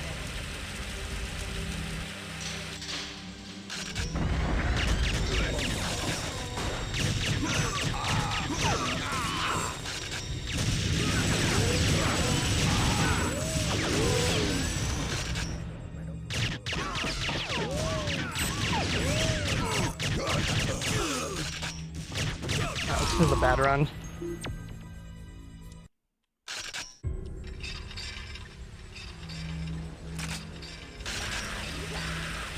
I'll take care of that bomb fire. Bomb detonation in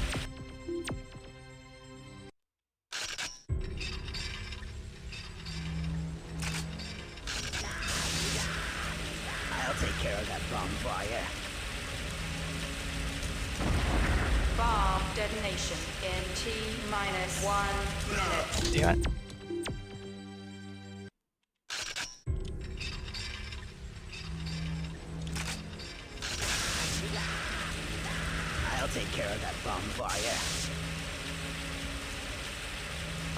detonation in T-1 minute.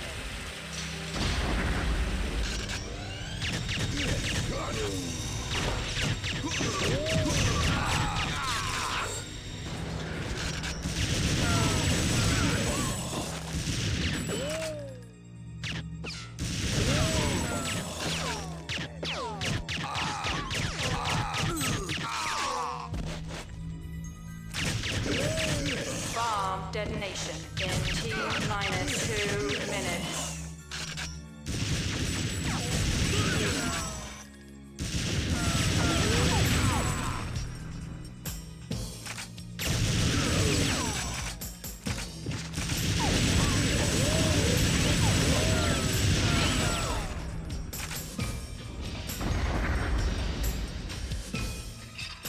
Utilizing barrels is pretty good.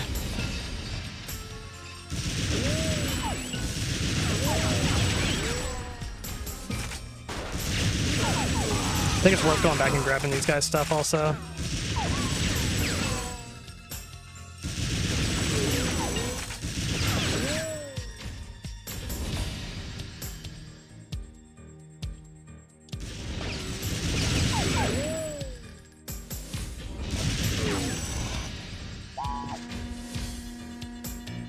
Bomb detonation in T-1 minute.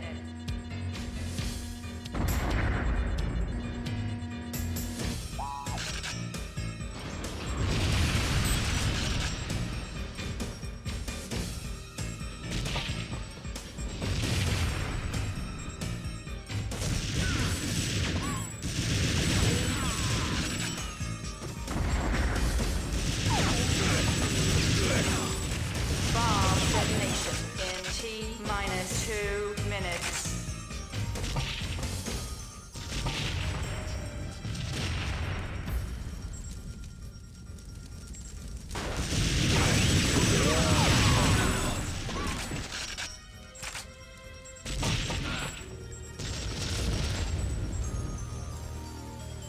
Sometimes they don't drop their weapons.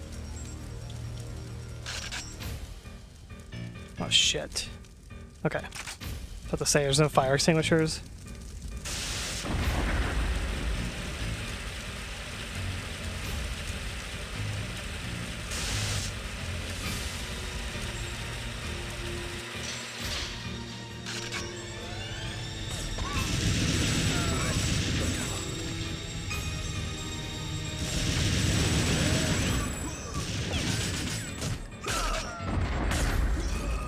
Bomb detonation in T-1 bring that down now.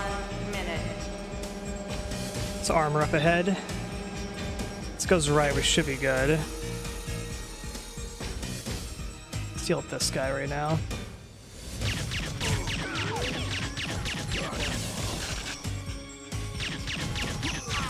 Oh! What? I think someone fired a grenade and I just walked into it. I think the guy above shot a grenade. I don't know what else happened.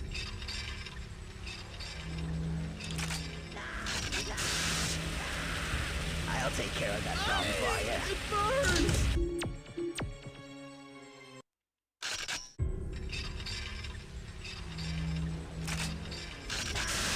Oh my god. Take care of that bomb for you.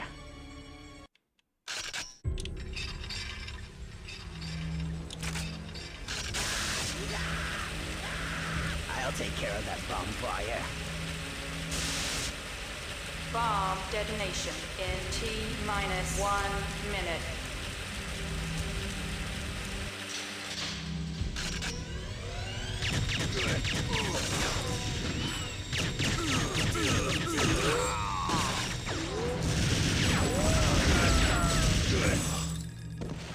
Now is it blue or red?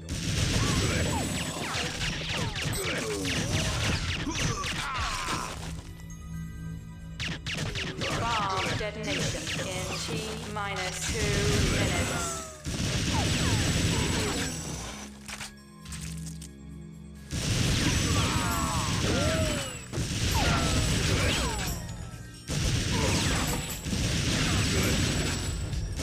Oh, that grenade's bad. Yeah, this is a bad run.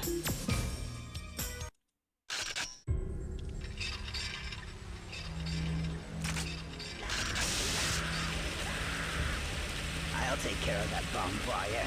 This level is very much like everything has got to go just right. T-minus 1 minute. Very little room for error.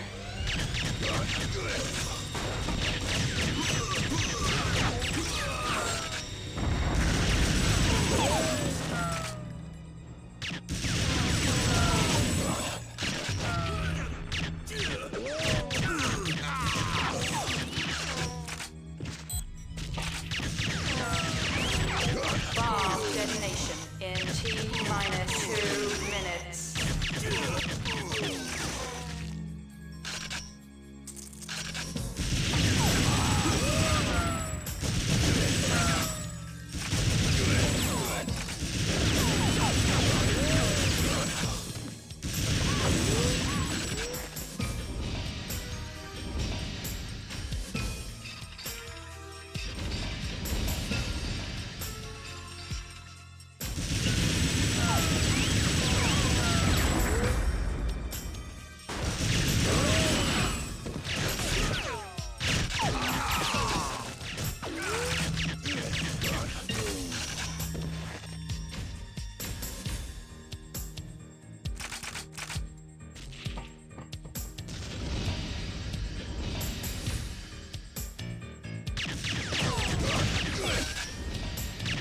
Bomb detonation in T-minus 1 minute.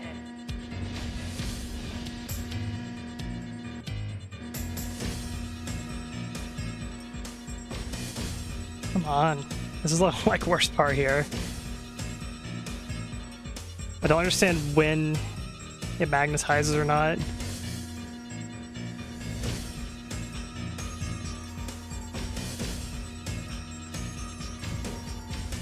Bomb detonation in T-minus 30 seconds.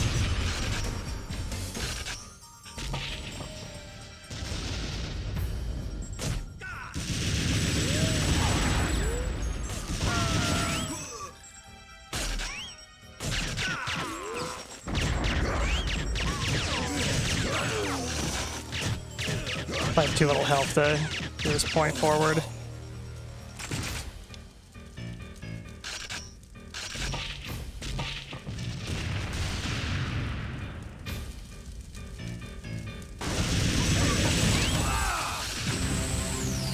I got the fire extinguisher as I died.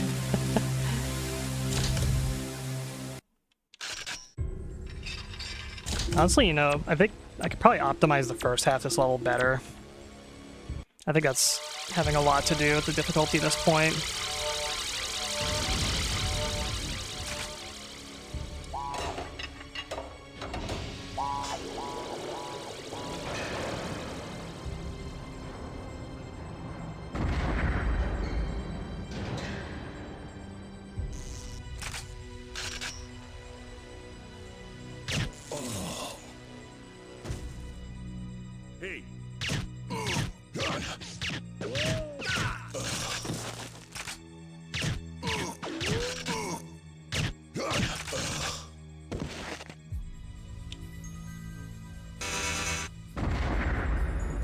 I'll take care of that bonfire.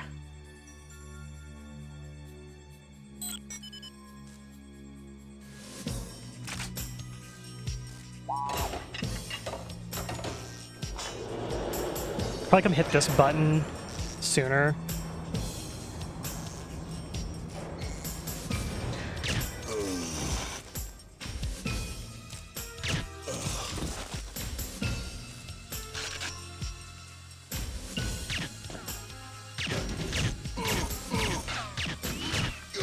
Because whenever they're around, like when they're hugging like a corner like that, the auto aim kind of like deactivates a bit.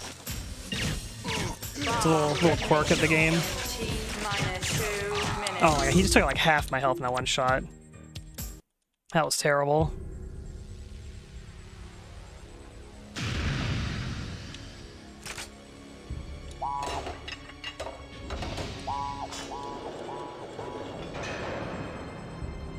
So I'll do is I'll run down here, shoot this guy, hit the button, then go down there.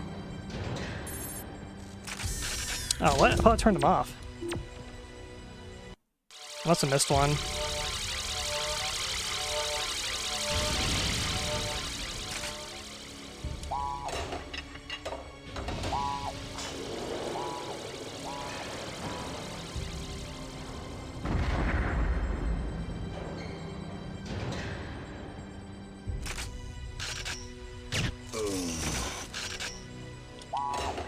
that button, then go over here.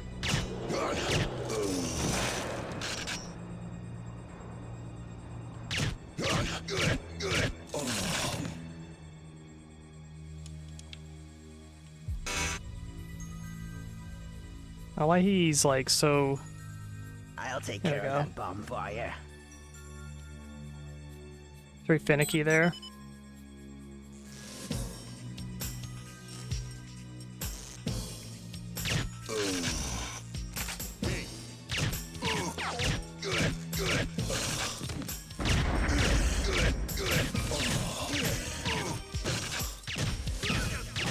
Half of my health, one shot. Yeah, I'm pretty sure they're hitting my head hitbox there.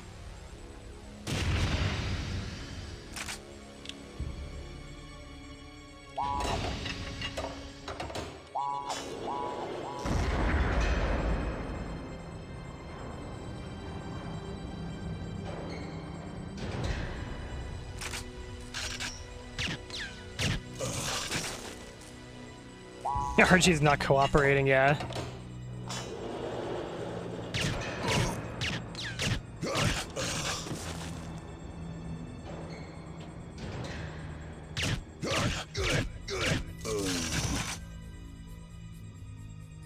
I'll take care of that bomb for you. Worked that time.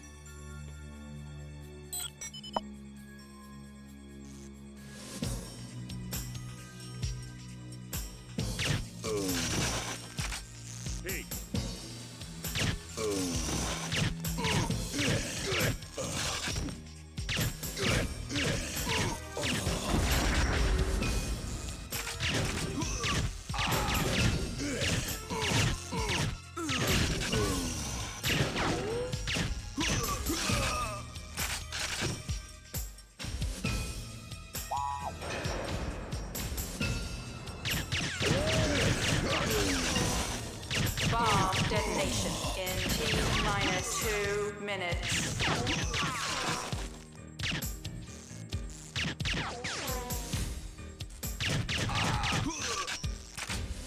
Oh.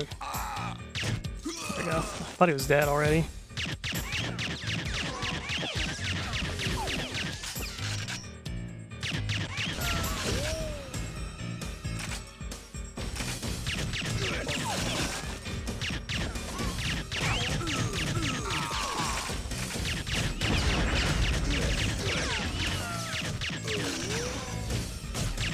Oh my god. Basically at the health as I was on the last checkpoint. I was going so good too.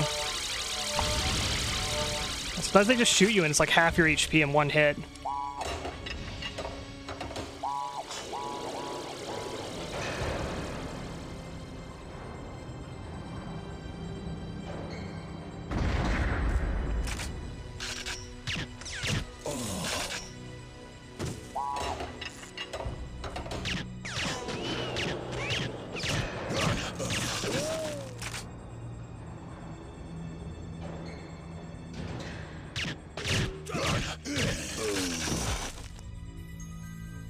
I'll take care of that bomb for you.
take care of that bonfire.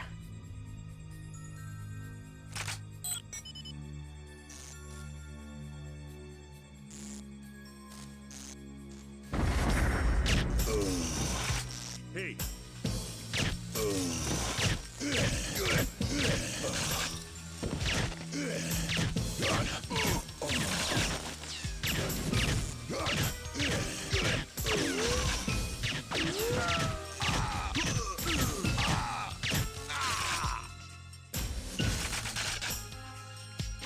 So far, so good.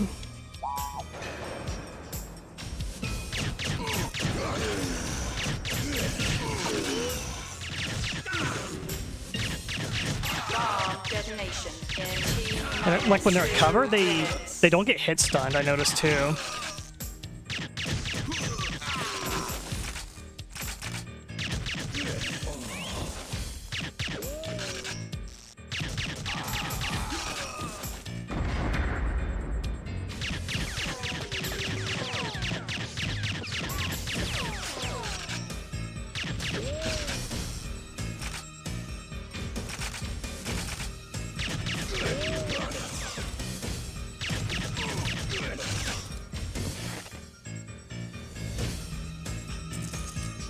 So that'd be good for maybe taking out the turrets.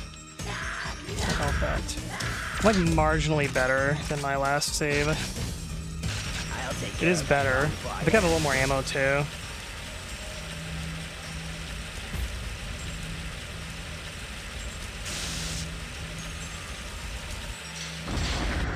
bomb detonation in T minus 1 minute.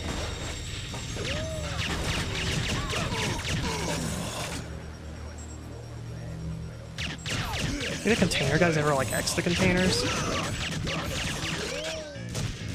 Oh, they do. They do X the container. Okay.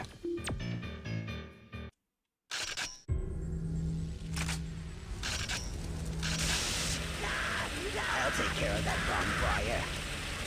I thought it. I swear I hit that before hitting the checkpoint. Maybe it doesn't checkpoint the Take care of that bonfire. valve turning maybe.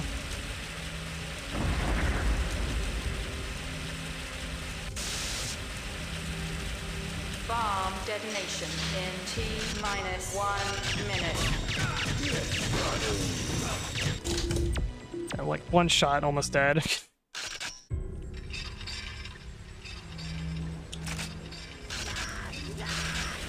I'll take care of that bonfire.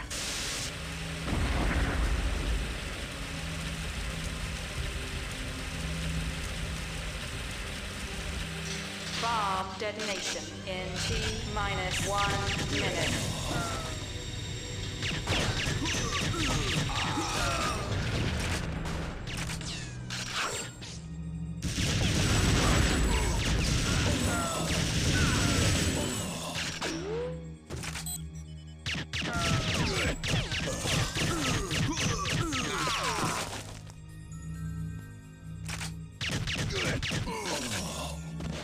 Bomb detonation in T minus 2 minutes.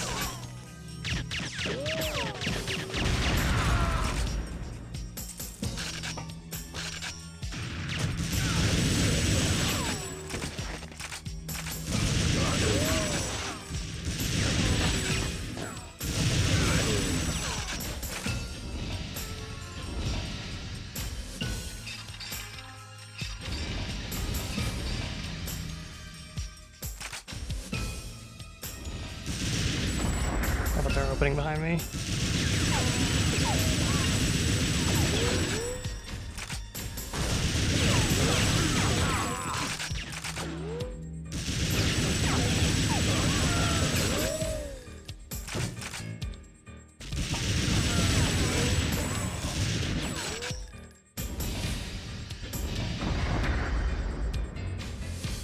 Bomb detonation in T minus 1 minute.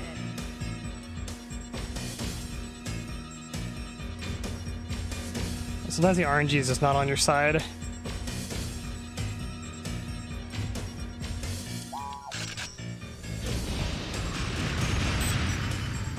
Let me use this thing.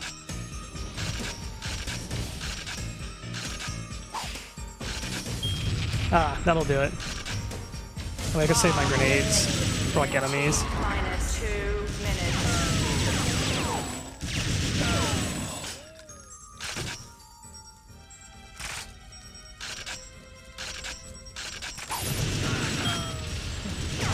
Alright. Didn't think they would target me that far away. Usually I can walk up a little closer.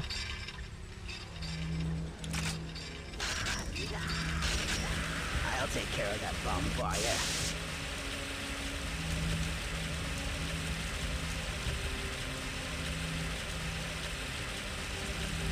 Bomb detonation in T minus 1 minute.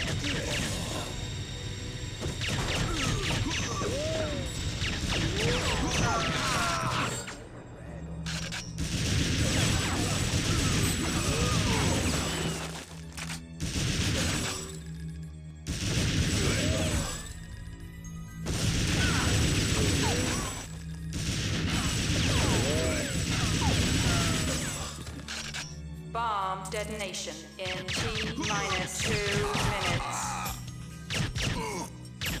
But this guy's dead.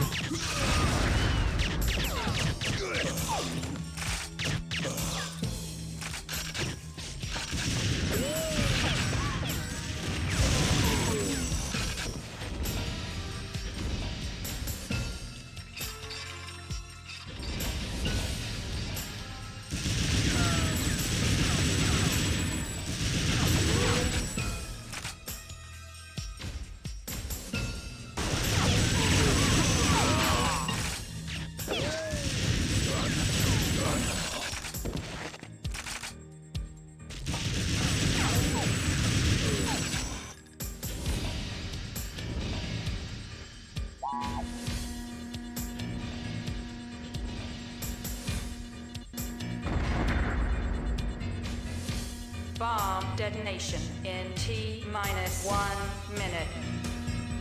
You gotta be right on point of like moving with the platform.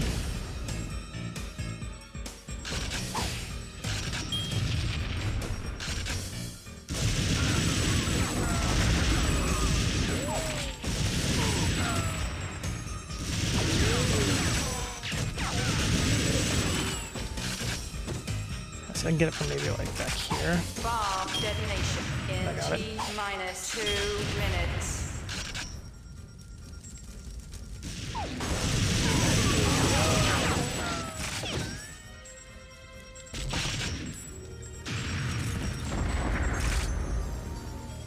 Nice, nice.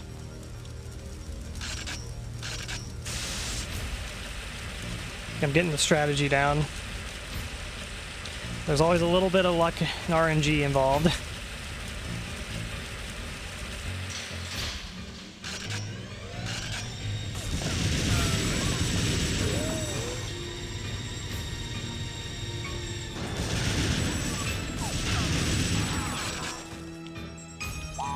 That guy.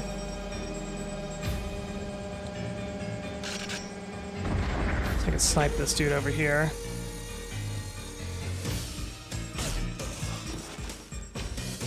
Bomb detonation in T minus 1 minute. Let's just push. Don't waste too much time.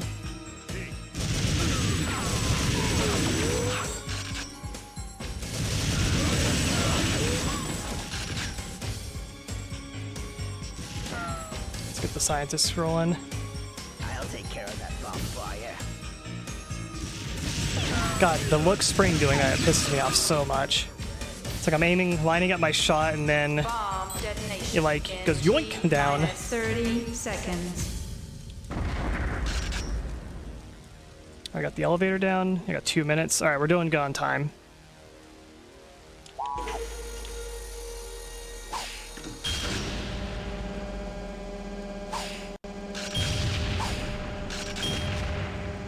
right, hopefully that got it. Yep, that got it.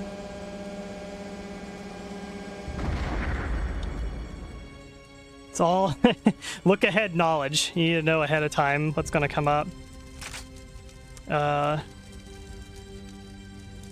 Okay.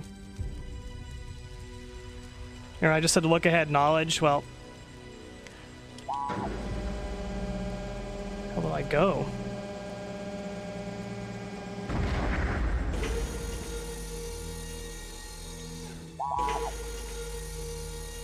Bomb detonation in T minus. Oh, do you 1 drop down minute. that maybe?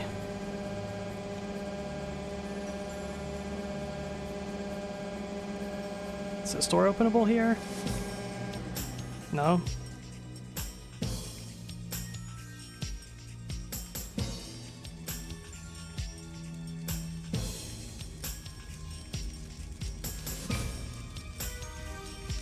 I go back? Yeah, where the hell do you go? Bomb detonation in T minus 30 seconds. Wait, you just... Is it that simple? You just go through here? Bomb detonation in T Oh my god, I think it's just that simple. You just go ahead. What's the point of that up area then? Bomb detonation in T minus 10 seconds. Yeah, you just go forward. 4, Okay. 3, 2, 1, 0. Yeah, I thought it was gonna be like you go back to that, like, because there's a whole elevator and area up above. Well, alright, that's just a waste of time going up there. There's nothing up there. I'll take care of that bonfire.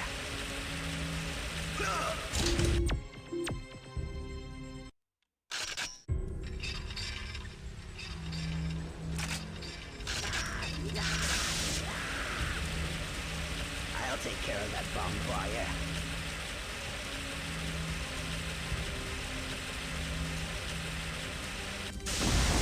Bomb detonation in T minus 1 minute. I was doing really good on time, too.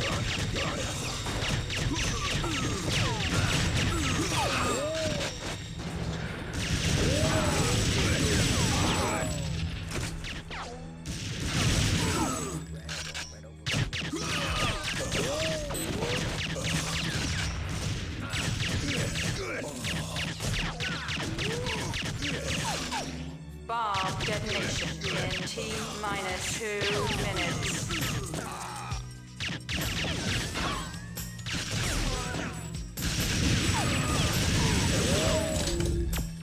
Already eating all my armor up. Not a good run. I'll take care of that bonfire.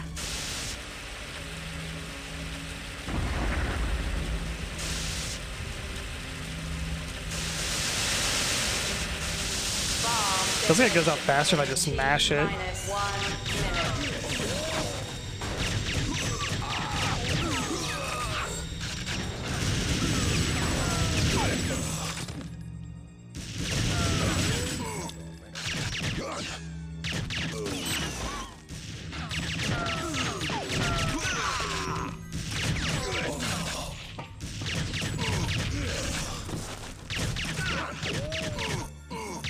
Bomb detonation in T minus 2 minutes.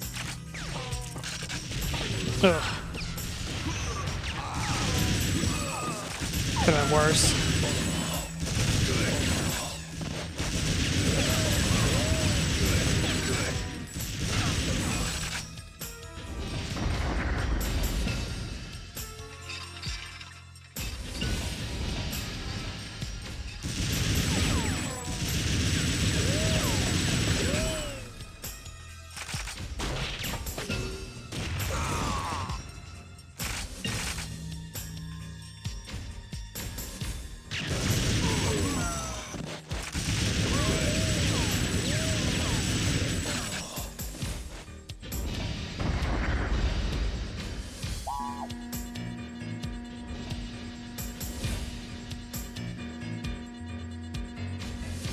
Bomb detonation in T minus 1 minute.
Alrighty. Not too bad. It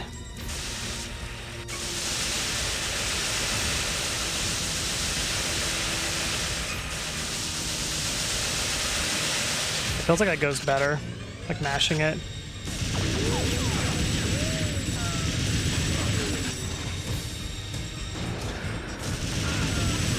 Bomb detonation in T-1 Just in minute. case. We'll bring it down.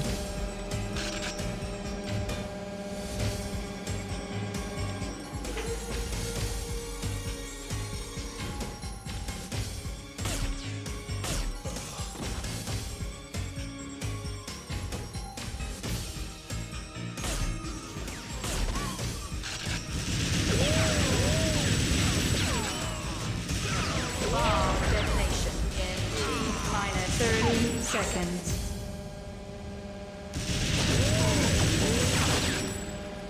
Hello, Phoenix. Bomb How you doing? detonation in These guys go? T-minus 20 seconds. I'll take care of that bonfire. Oh, why they're like... Bomb detonation in T. The reactions are very weird. Oh, we're getting raided.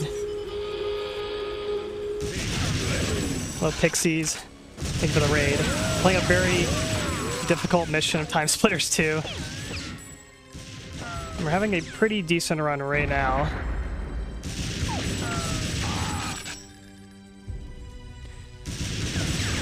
I hope your stream went well. Thank you for the raid. We are a retro gaming channel over here. Oh, there's a bomb there. All right. I'll take care of Nice, that nice, nice, nice, bonfire. nice. Now is it blue over red or red Bomb detonation in T-minus 1 minute. Oh, that's all the bombs. Holy shit. Oh, thank you, Arizona.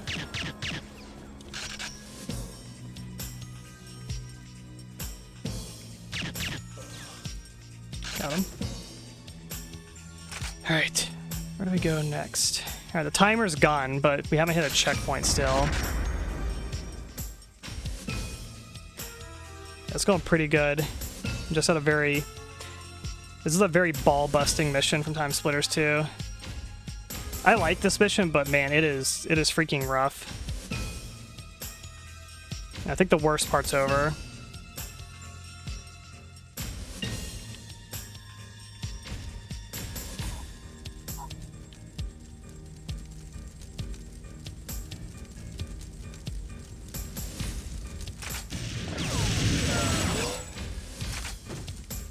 Yeah, I love TimeSplitters 2.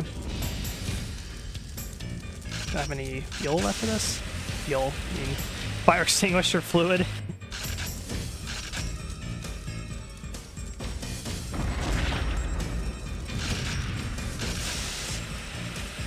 I want to get caught on fire. Like, they'd be really mean and like make an enemy come around the corner as you're like extinguishing the fire.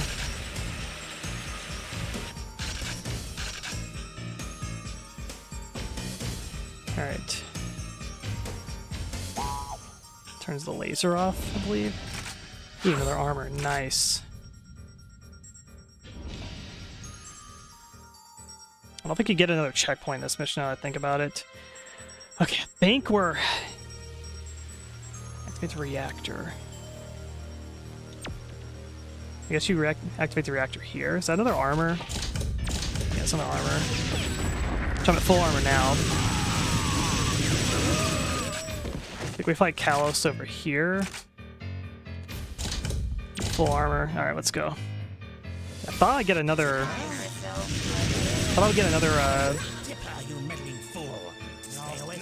checkpoint.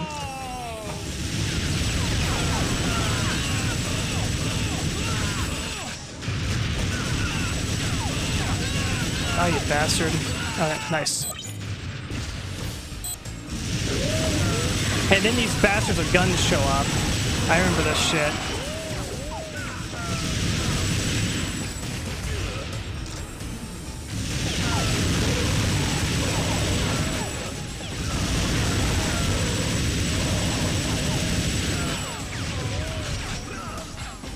God damn. I think these guys just spawn infinitely, if I remember correctly.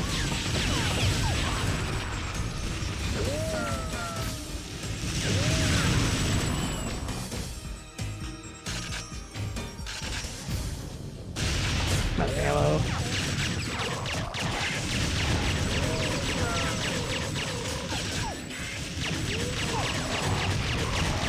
You guys die already?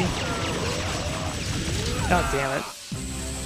Yeah, you have to, I'm pretty sure we gotta do there, is you gotta hit all 3 of those switches. It's all the way back here. You gotta do all that again. I'll take care of that bomb fire. I've got the route. I know the route to do. Oops.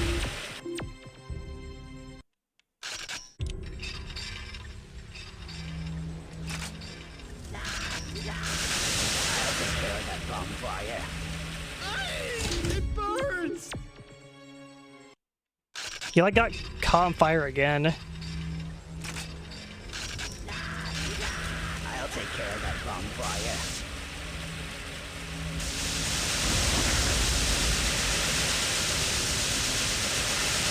It feels like tapping it. It's not faster at times. -1 minute. It feels like there's some weird frame timing thing with the fire extinguisher. It makes it finicky.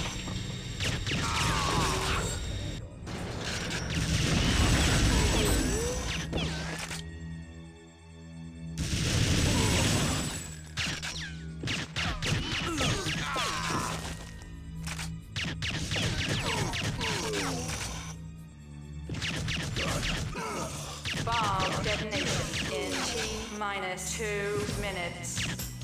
Like what you do for the Kalos part is don't kill him too fast.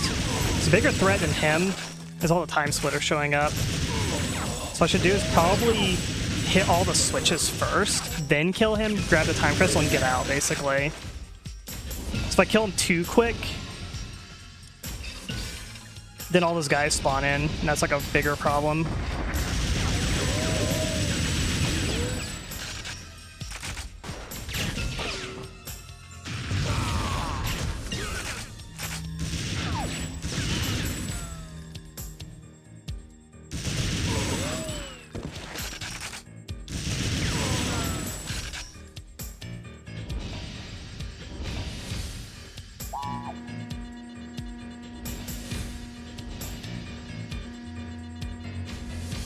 Bomb detonation in T-1 minute.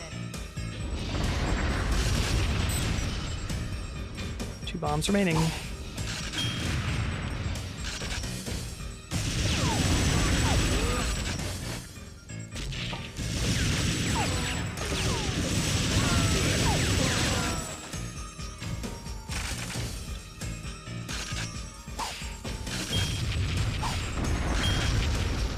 Bomb detonation in T-2 minutes.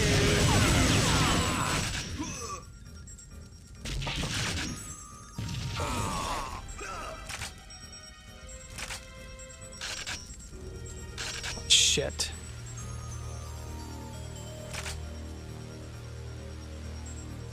Broke all the fire extinguishers.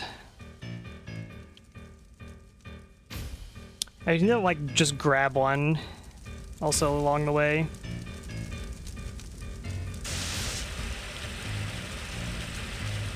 This expert's gonna be tight timing. I think we can do it still though.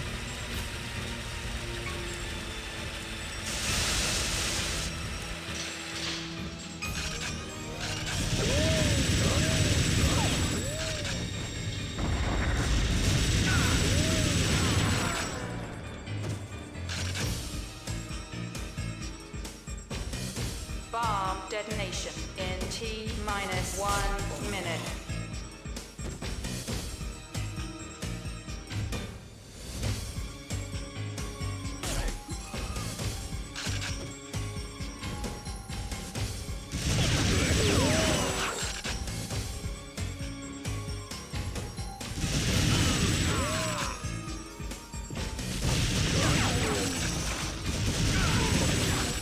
Come on, scientists, go, go, go, go, go. Bomb detonation. Go, go, go. T-minus 30 seconds.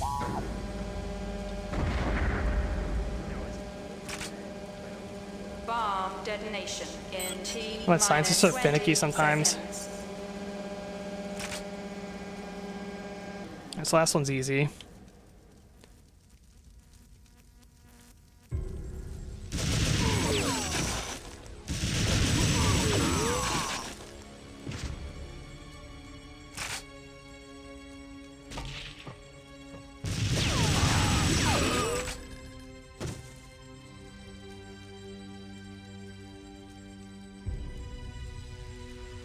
take care of that bonfire.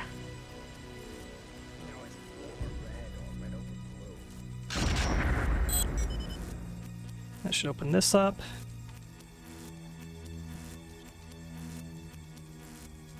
Wait, no. Did this. There we go.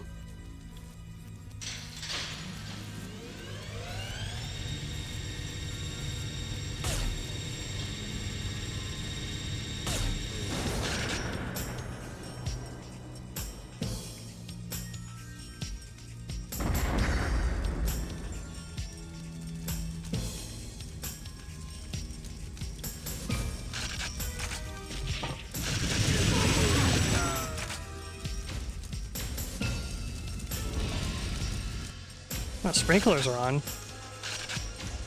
Let me the sprinklers come on.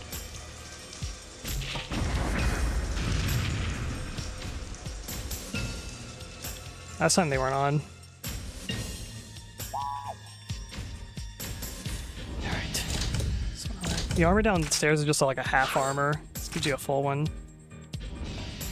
Alright, so we'll try a tactic. We need to hit the switches before killing Kalos. I'll try shooting him maybe if I have to stagger him.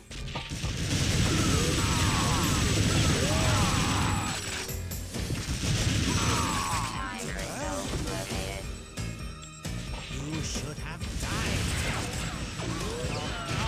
Like, can I not? There we go. Say, like, can I not hit it?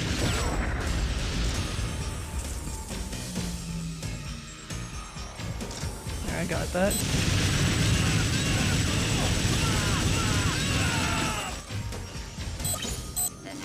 Oh, there we go. Let's get out of here. Come on, come on. Nice. Holy crap. That is a mission. It was arguably the hardest one in the game. Troll mix.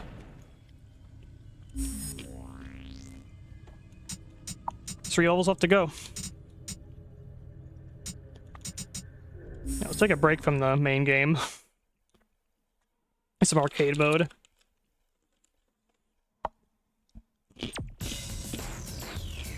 There's genuinely difficult and stressful missions in the story of this game on hard mode. It's crazy.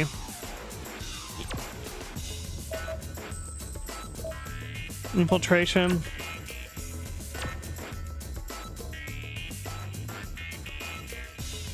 Show radar and enter the dam without being detected by any of the Russian guards. Run score is 0. Okay. I'm probably not gonna like this one too much, but I just want to see what it is.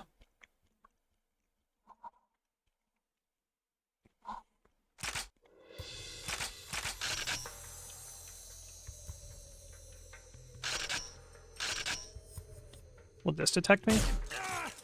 Hey.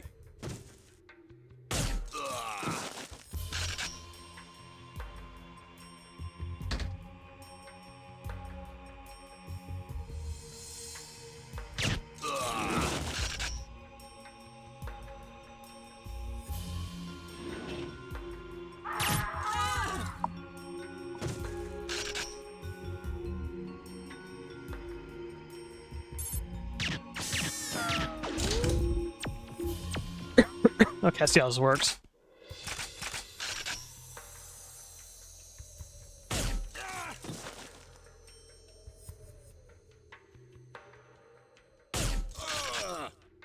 I have not tried rewind. Hey. You saw me.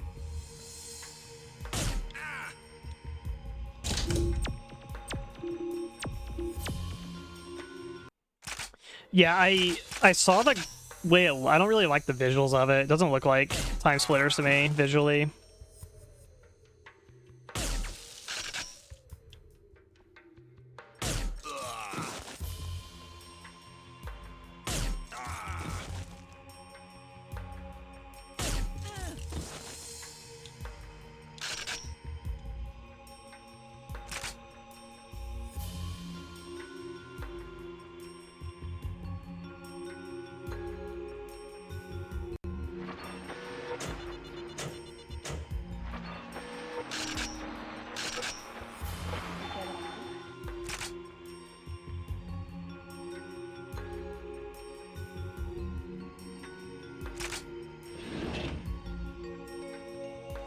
Main theme's also weird. Stuff that one that Jose Pavel made.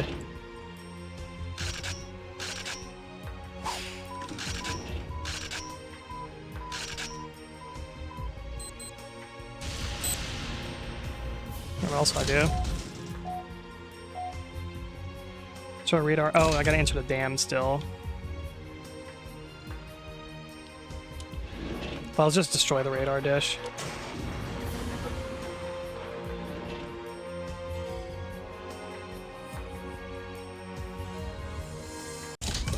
Yeah, it's not too bad. Gold.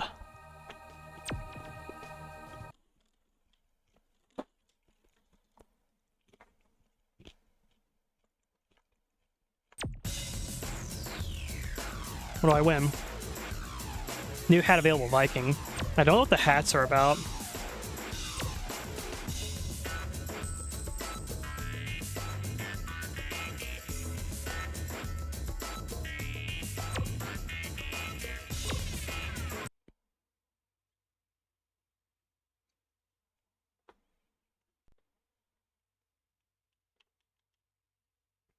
Look. There's like stealth challenge missions. It's kind of funny in this game.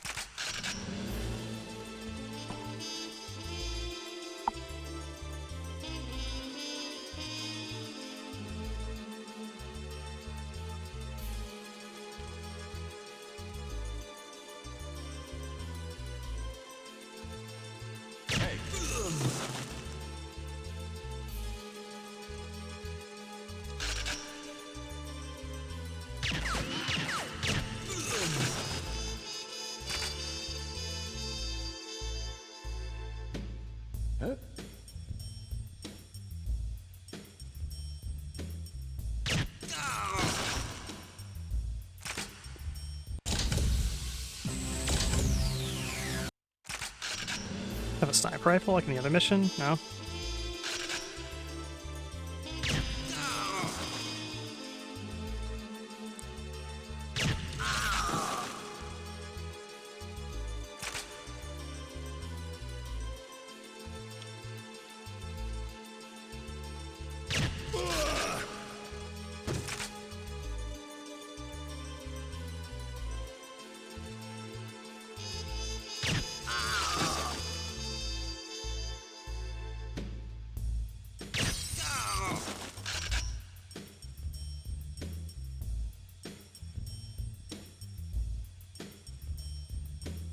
This guy's gonna patrol back around.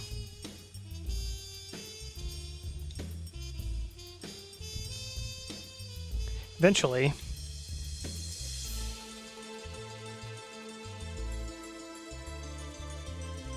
There he is.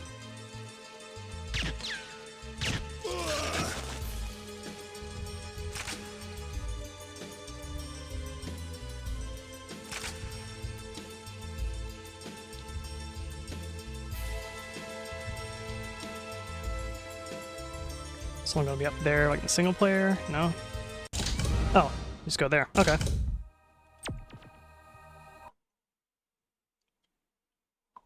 Not too bad. Last one's gonna be probably the Tokyo mission. Yeah.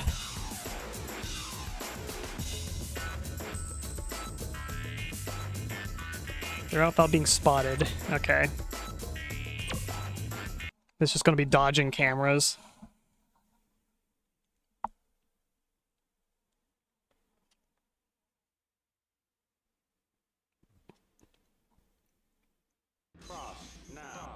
Blade Runner.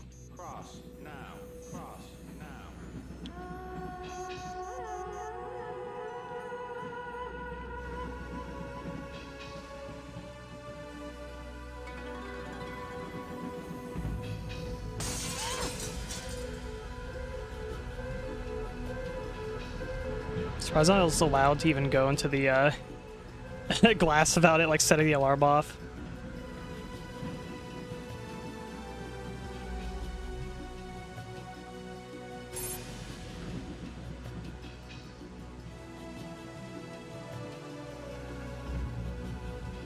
I got so close. I see what to do. Just let the camera like touch me for like a frame, unfortunately.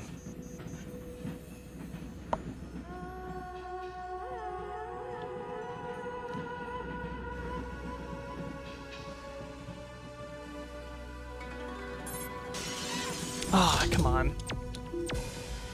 It didn't look like it touched me on the radar. Cross now.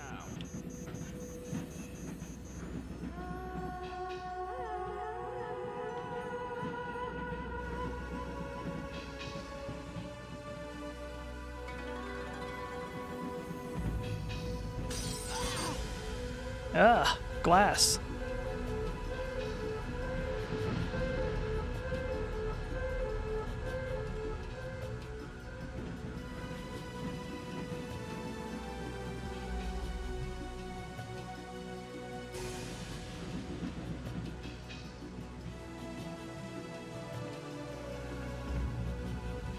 There we go. You just stare at the mini-map. That's all you gotta do.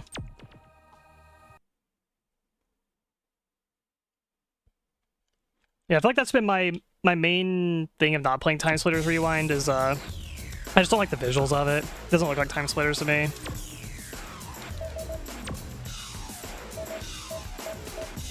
Evidently it doesn't run super well. It has like some optimization issues or something too, but I'm not 100% sure. We're getting bananas. It's time to be monkey.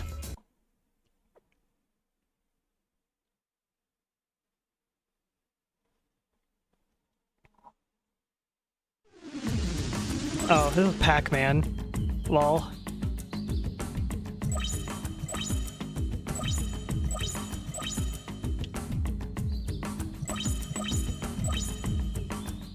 Yeah, when I play TimeSplitters, I'm gonna play Pac-Man.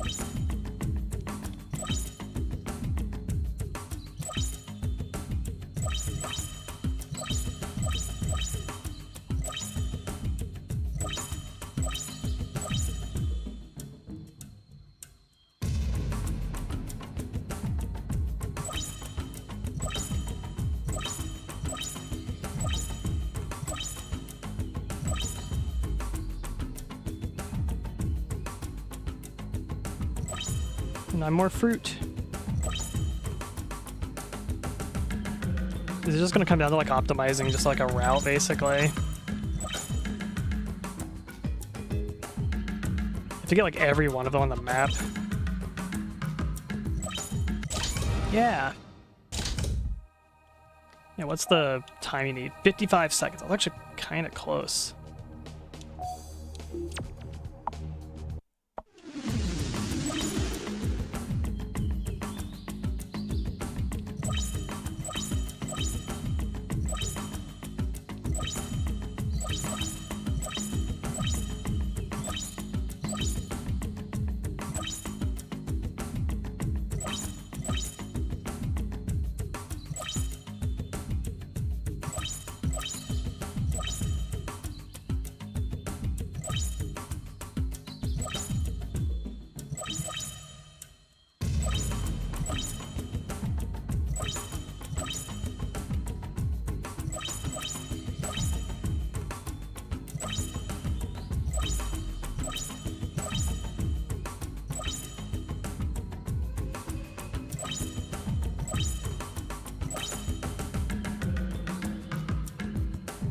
Yeah, just got one more to go.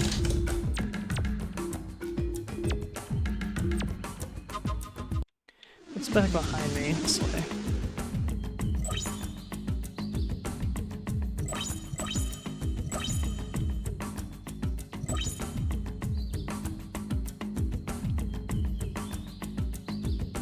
I think it routes. Yeah, this might be a better route.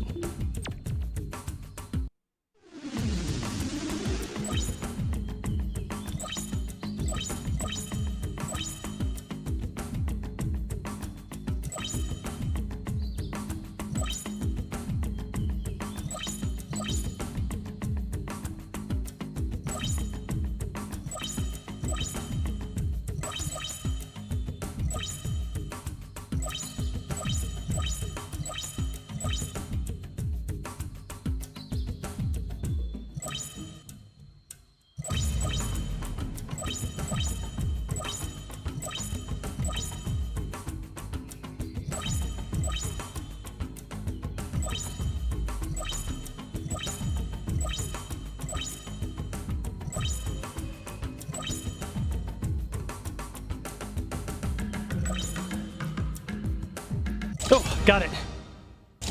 Look at that. 54.9.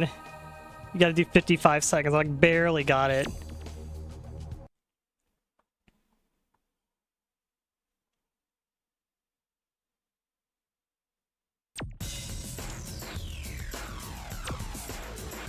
Private coal. Nice.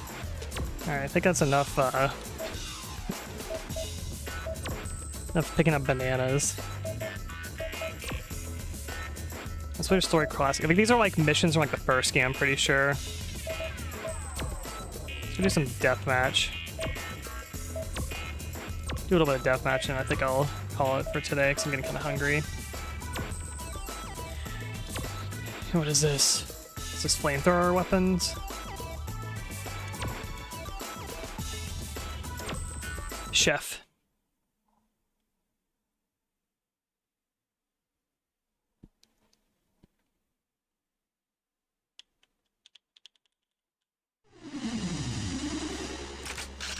Flamethrower. Alright, what's the goal here? 20 kills in 2 minutes.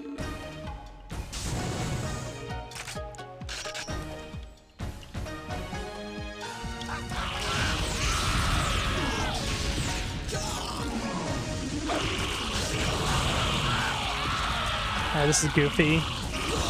Go by Calamari.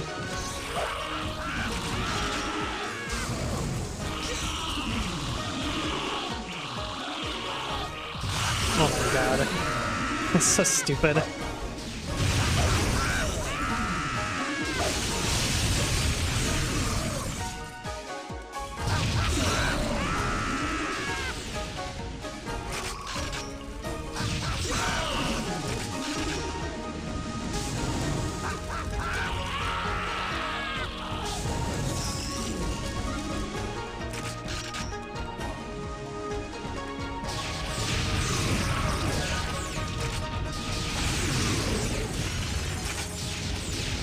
Die.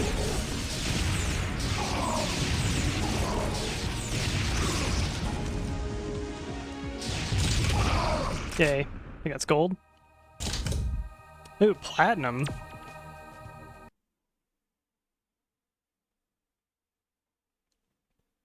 Mission accomplished. That one's easier than I expected. Hell yeah, platinum. Calamari available in Chef Hat. This has got hats before TF2, can you believe that? Platinum. A nice metal shader. I'll chill and love a snowman. It's gonna be more flamethrowing.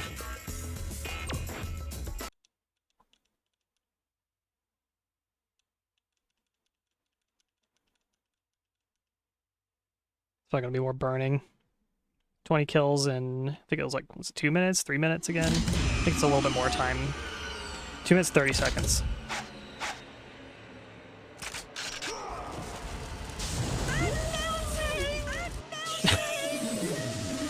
Yeah, I remember this now.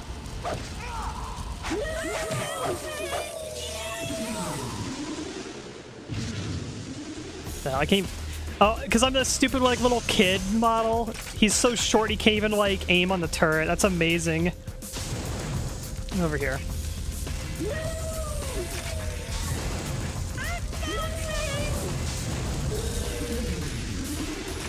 So stupid.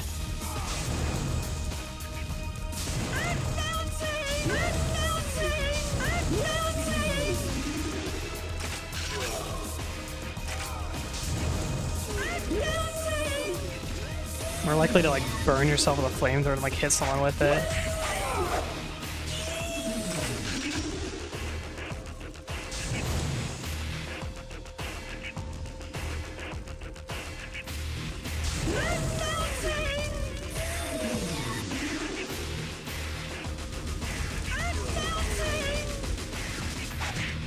Die.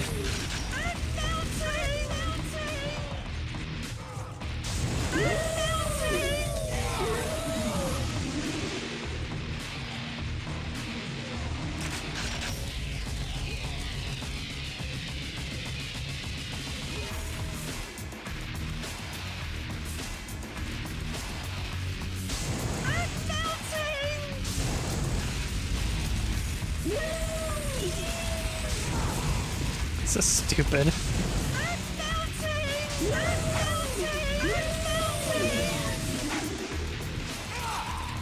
That's what TimeSplitters is all about. Yay. Got gold. For the record, getting platinum, you don't really earn anything additional for platinum. It's just kind of like a bragging one to get, basically. Gold's where the, kind of where the, actual rewards ends. Rocket Man. 40 kills in 1 minute 30 seconds.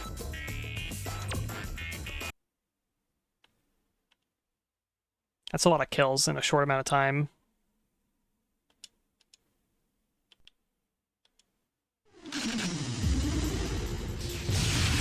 I forgot about this map. Oh, look at the airplane.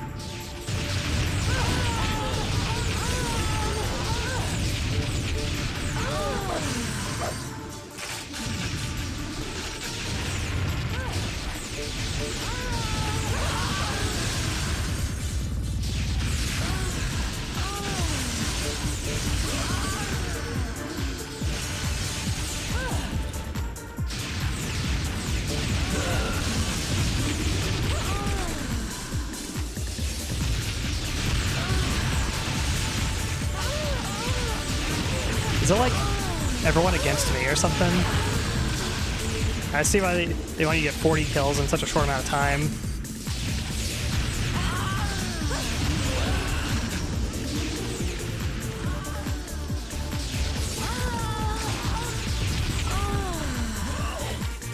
God, oh my god, there's so many of them!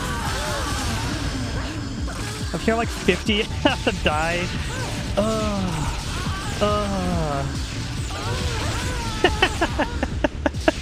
This is ridiculous.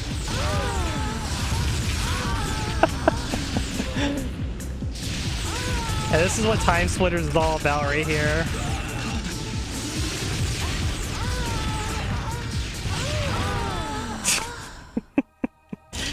Oh my god.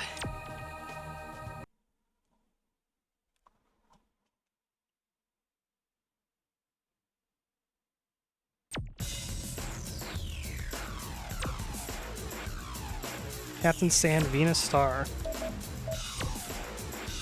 Alright, Burns and Bangs is done. However, but never outpunned. Hey, where's the Gingerbread Man mission? Ever do that one?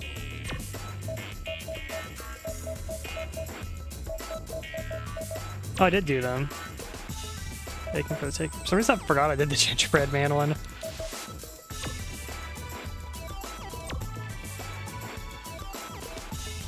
Alright, 60 kills.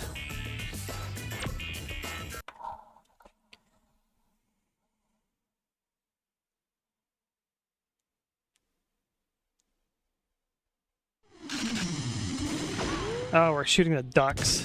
I get it. Duck hunting.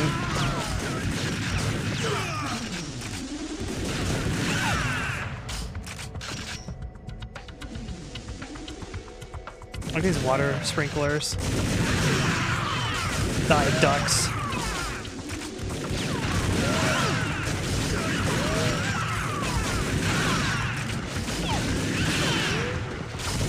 I understand now. I just got outgunned.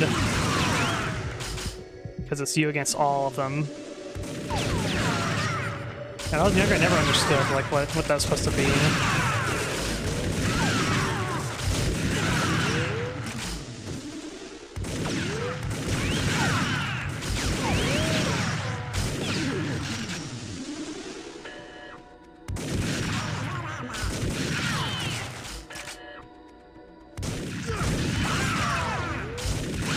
You need a double shotguns.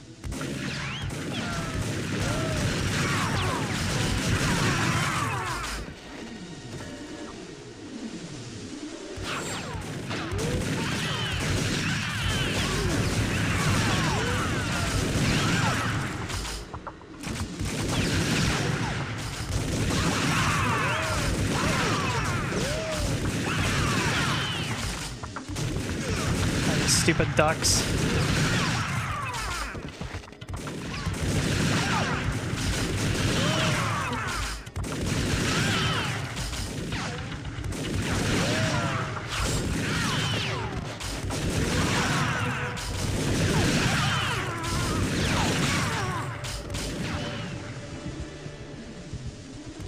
platinum.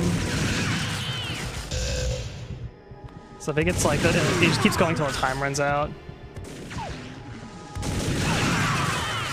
These statues here. It's like RE4.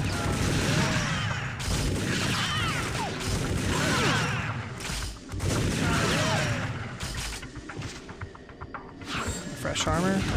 Let's hold the armor room. It's the closest you can get to healing, basically. Armor's just a second health bar, basically.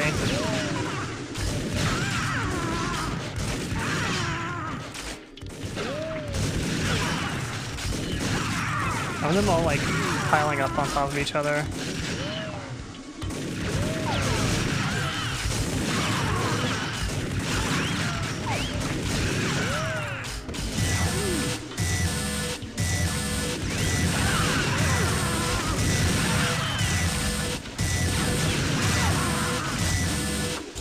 Nice. Gold. You're probably gonna get like 100 for platinum or something. I think the count was 40, I'm pretty sure. Duckman, Drake, and Captain Knight. Time to split. Team deathmatch. 15 kills in 2 minutes 30. I feel like they... Yeah, 15 kills in 2.5 minutes. It was team deathmatch. Is it still one on... I feel like it's still like one on... like a million, maybe. I don't know what that power-up does. Oh, is this... I think it's shrink. Yeah, it's a shrink power-up.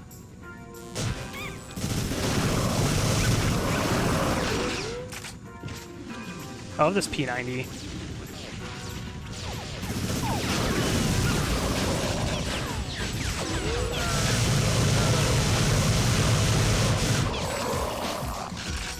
Yeah, give me the P90s.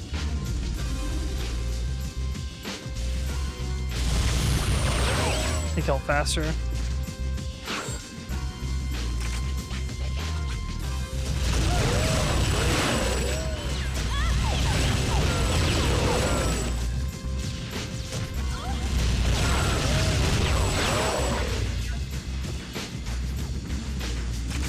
you miss? I guess it depends. I beat the Atom Smasher level on hard. It took me forever.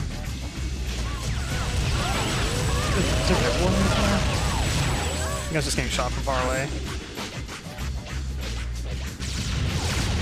Oh, there's a miniature guy. Maybe that's what it was.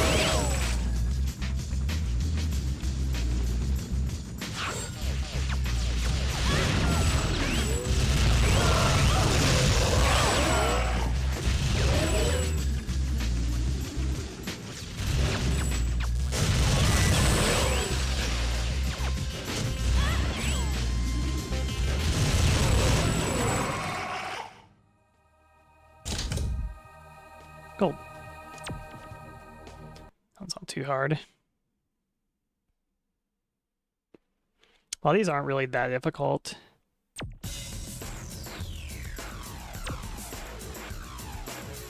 Barbie Gimp Scourge Splitter. What kind of name is that? I can't handle this. The Handyman. I remember the Handyman. 40 kills in 3 minutes.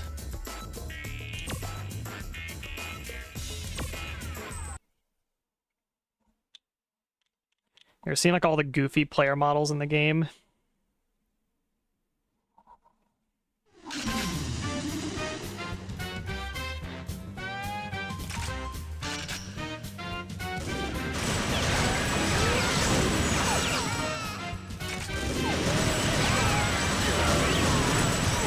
There's so many of them.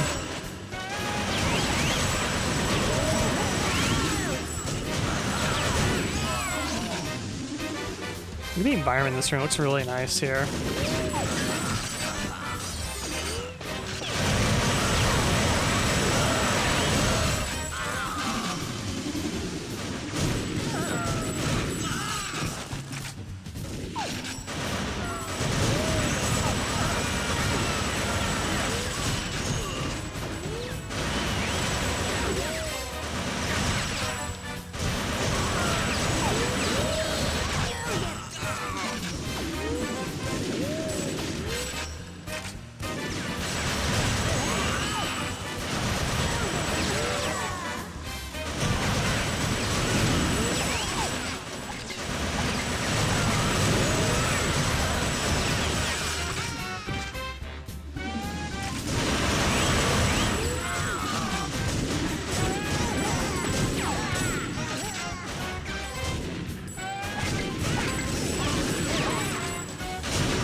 There's a health kit on this map somewhere. Might be the area to hold if I can get there.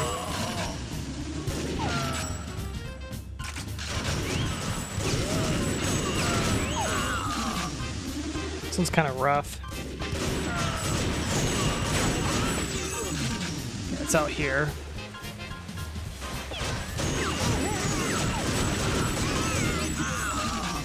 Luger pistol is not very good.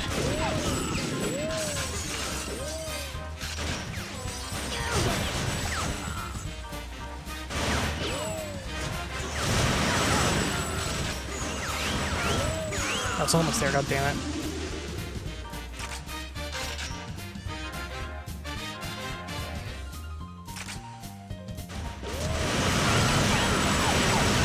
Oh my god, there's so many of them.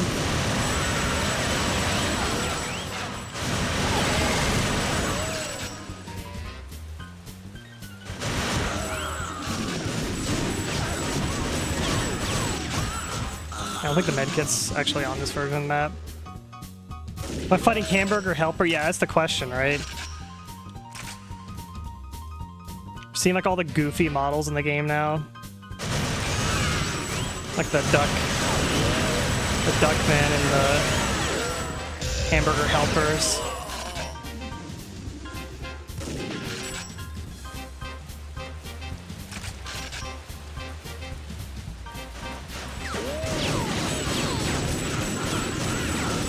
I need 40 kills for gold medal. This pistol sucks. No damage.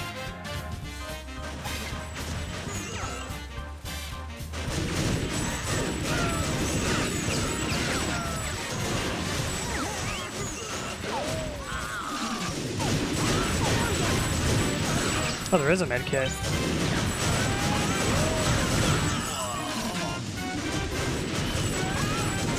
You might hit him in the head. Like, these guys do not die very fast. And they also don't really react to getting shot.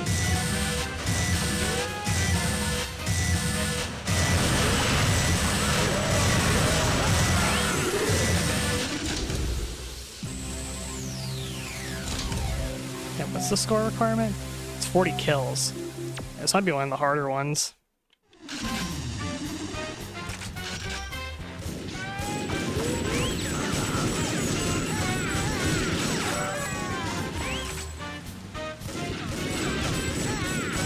Usually you shoot enemies in these modes and they kind of react to get like hit stunned basically. Not here though.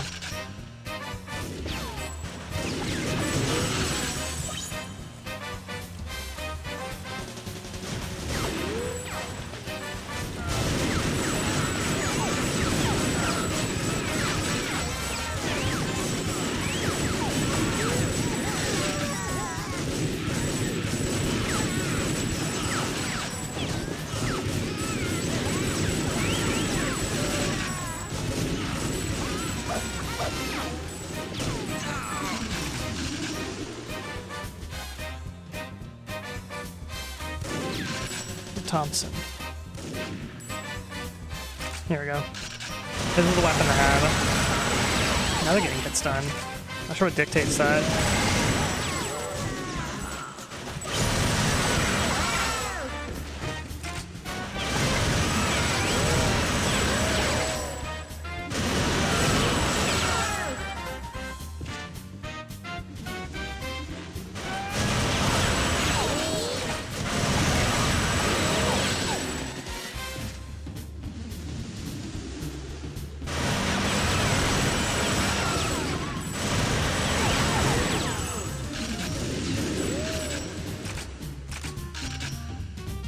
Maybe I like my corner here. I think this is the spot to hold.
don't have a Tommy gun, like don't even bother engaging them.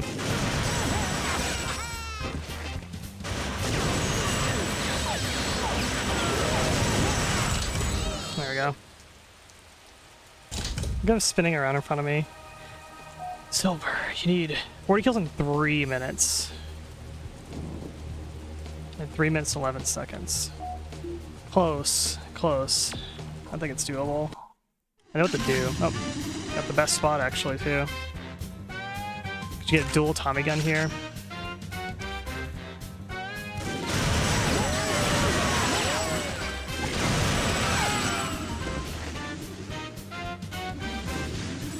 So watch out for them spawning behind you though.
Hello?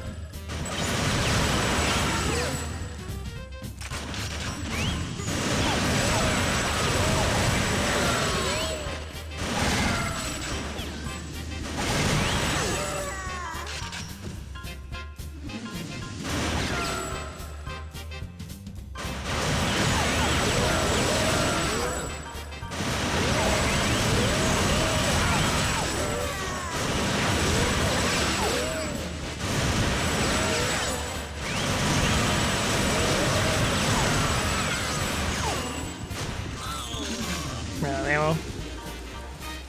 That's how to do it though, you definitely want to funnel them like that.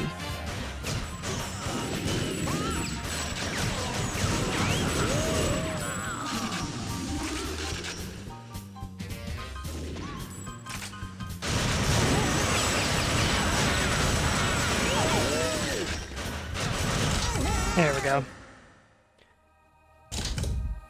Platinum, hell yeah. Expect that.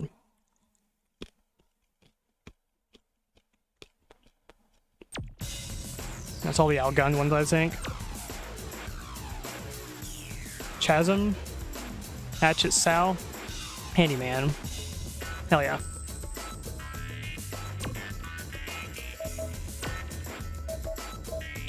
Oh, we're almost out of the Silver League. 20 kills, 1 minute 20. Right, officer. I like this model.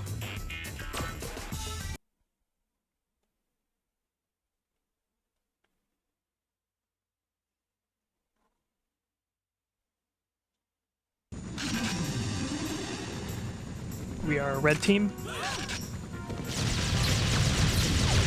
Oh, their one's tiny, I think. I just had to power up, I think.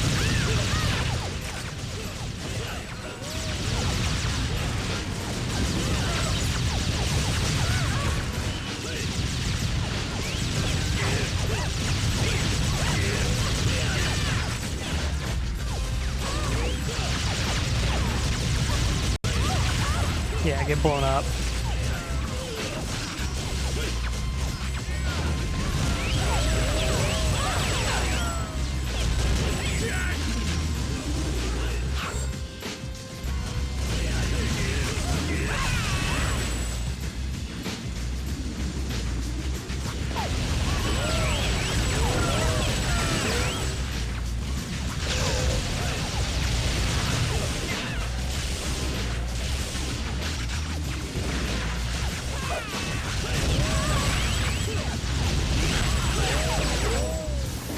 little guy.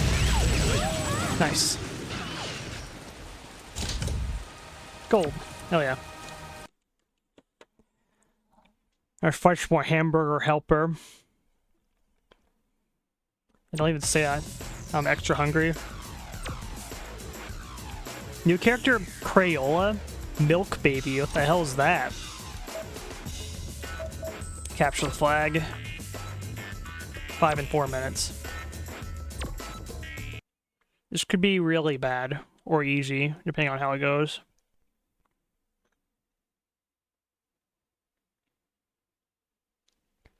Now, my experience playing CTF with bots is kind of a pain in the ass.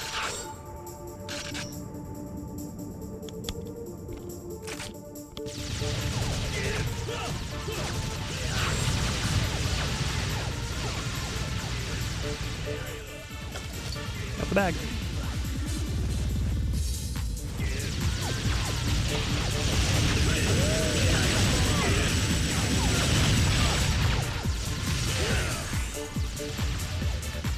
I love the music on this level. That's one. What's the score? It's 5 and 4 minutes. Okay. That's too bad.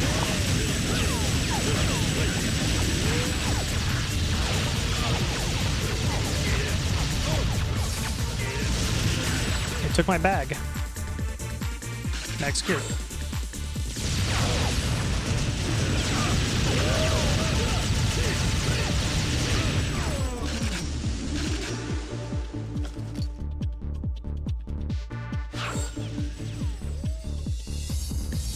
The invisibility makes the route much easier.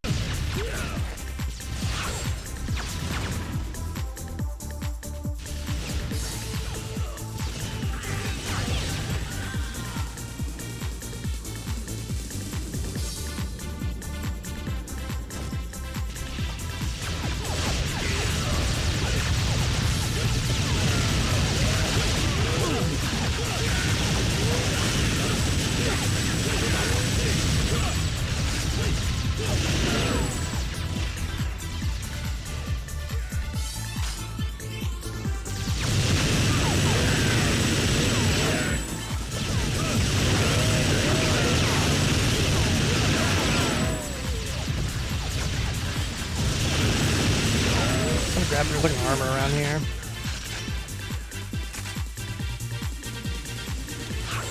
Usually a score just grab the invisibility.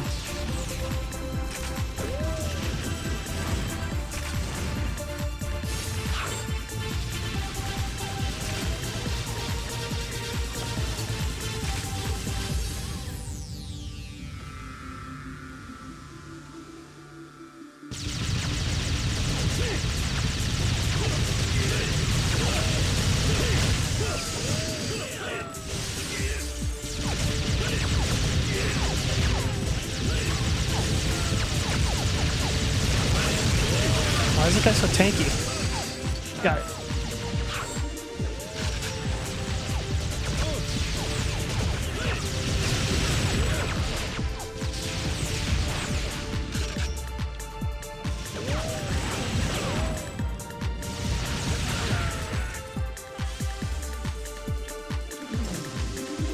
That's 3. I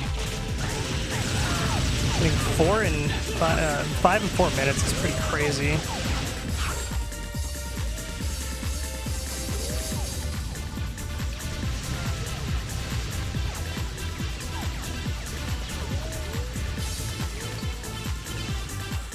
I think I have like a minute to get 2 more points.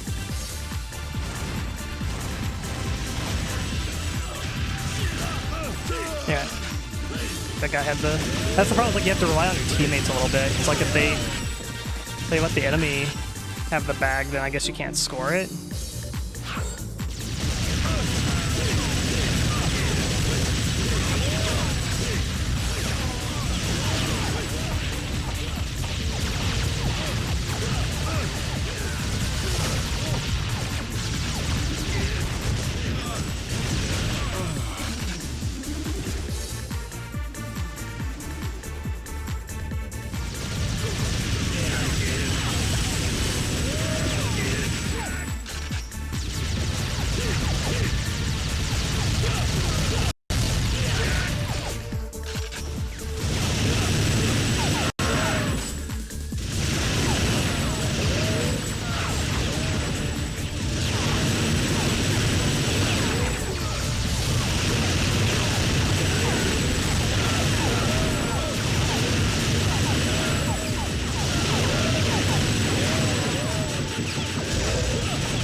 I'm curious if you could score with the Bagnall at your base. Sometimes CTF will let you score regardless.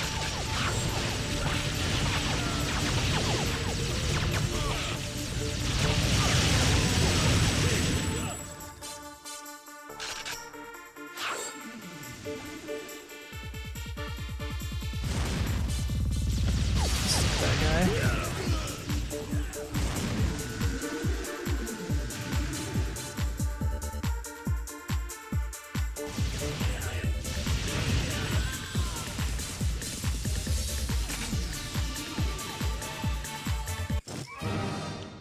Yeah. Got bronze. It's silver for 5 minutes. Gold is 4 minutes, which that is crazy. Being in 4 minutes. Bronze is just getting 5 captures in general.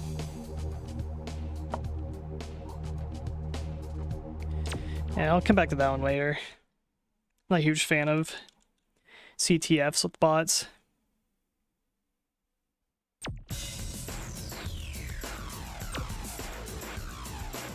That's the bronze one looks like. That's pretty funny. Assault. 2 minutes. Alright, I'll do this one, then I'm gonna call it for tonight. I think we have to blow up some barrels on this one. Disable perimeter guns.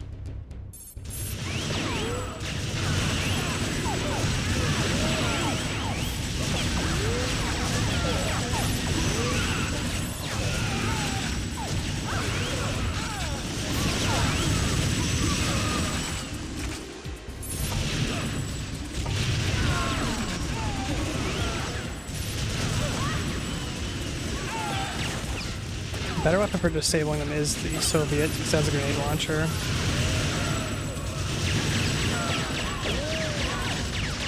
I can technically do this too.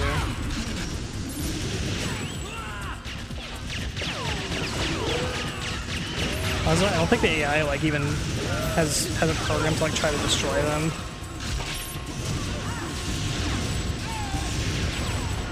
I see more guns around still.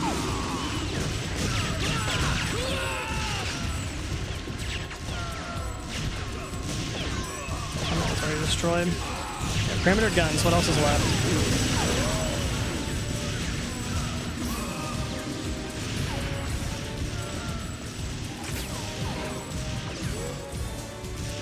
Just go in here, maybe? Yep, there's one in here.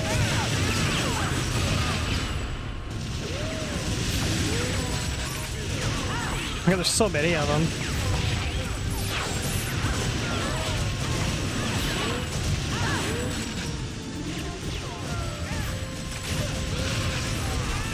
I need like a rocket launcher.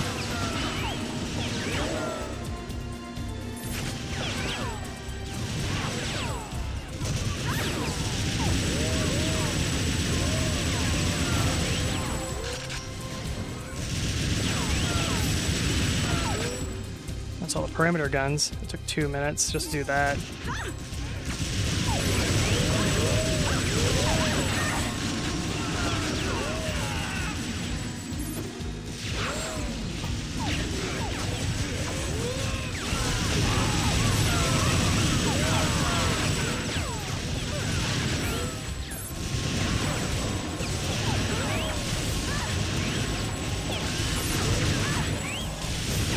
So these are gonna kind of close. What? I have to charge up so many times to destroy it.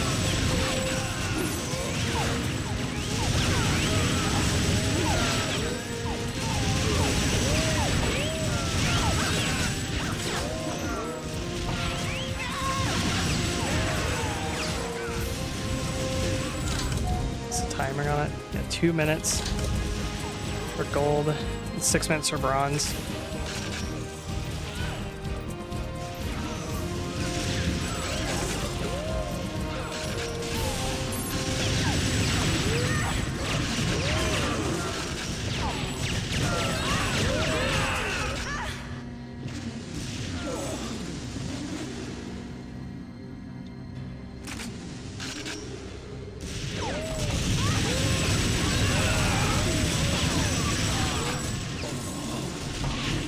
destroyed. Oh, there's a rocket launcher.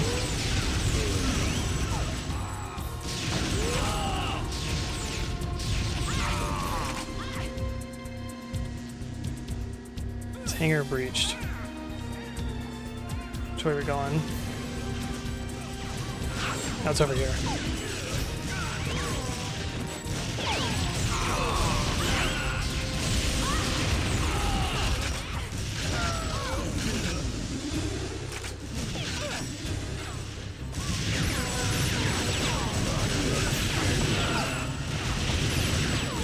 Ah, this way destroy.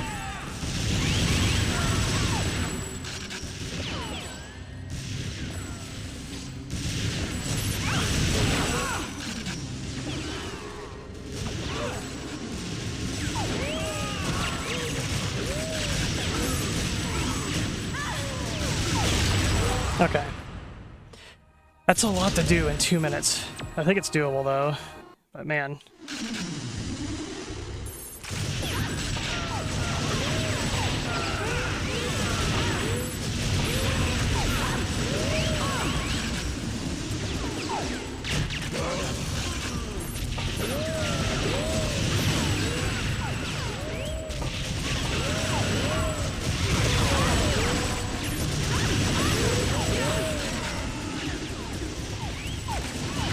You gotta like get in there and like destroy them, like it's kind of crazy.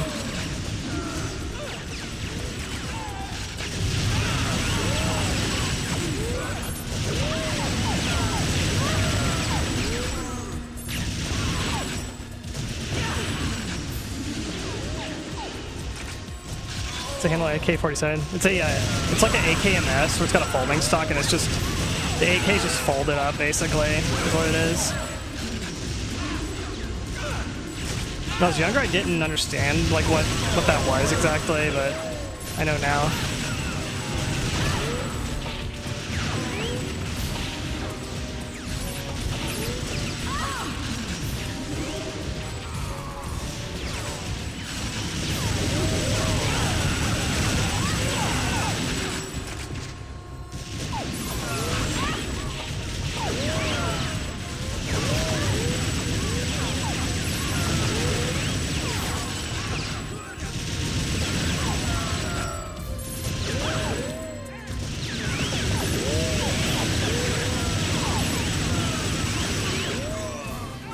Against the Salem.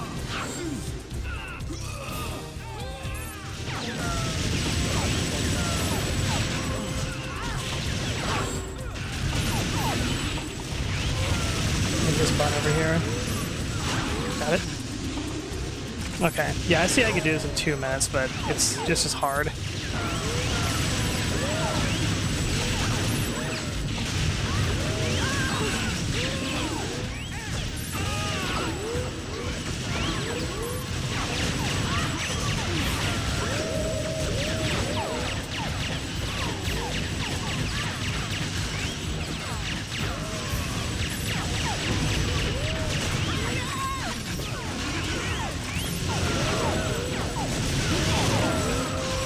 Shotgun. At 237. Got silver. It's been 3 minutes. It's mainly that first, like, getting all those guns down is what's hard at the beginning. I wonder if you don't have to destroy all the guns, but you just have to destroy like maybe the ones that are at like the end, like the main, not the entrance, but kind of like deep in the facility, basically. Or if you have to actually destroy like every single gun. It's hard to say.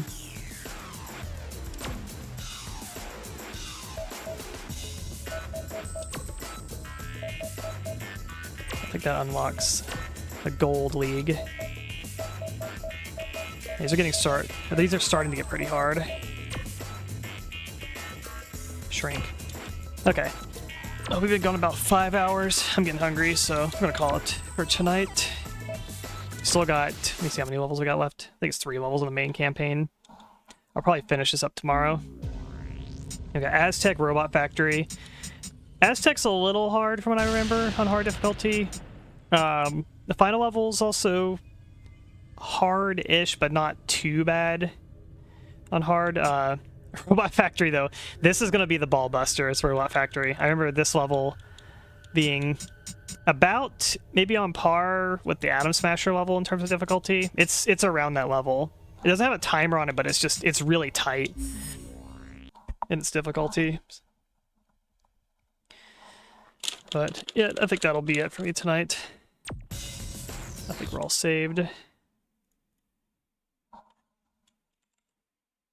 But I hope you all have a good night. Thank you all for coming. We get the music back on.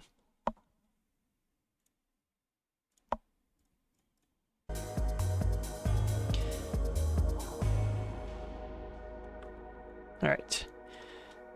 Gaming time over. Let's see who's streaming right now. We'll be back tomorrow. Somewhere between 6 and 7 p.m. probably. Around the same-ish time. Depending on how things go. But I'll make the announcement tomorrow. But hope you all have a good night. Thank you all for coming. And we will see you next time. Who's streaming, actually? I just realized, wow, it's already 1 o'clock. I didn't realize it was that late.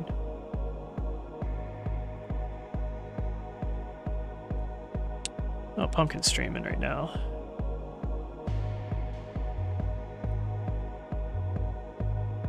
Hey, right over to MeenaCrowe. Right to me. Oh, right, Pumpkin. Alrighty. Good night, everyone. We'll see you next time.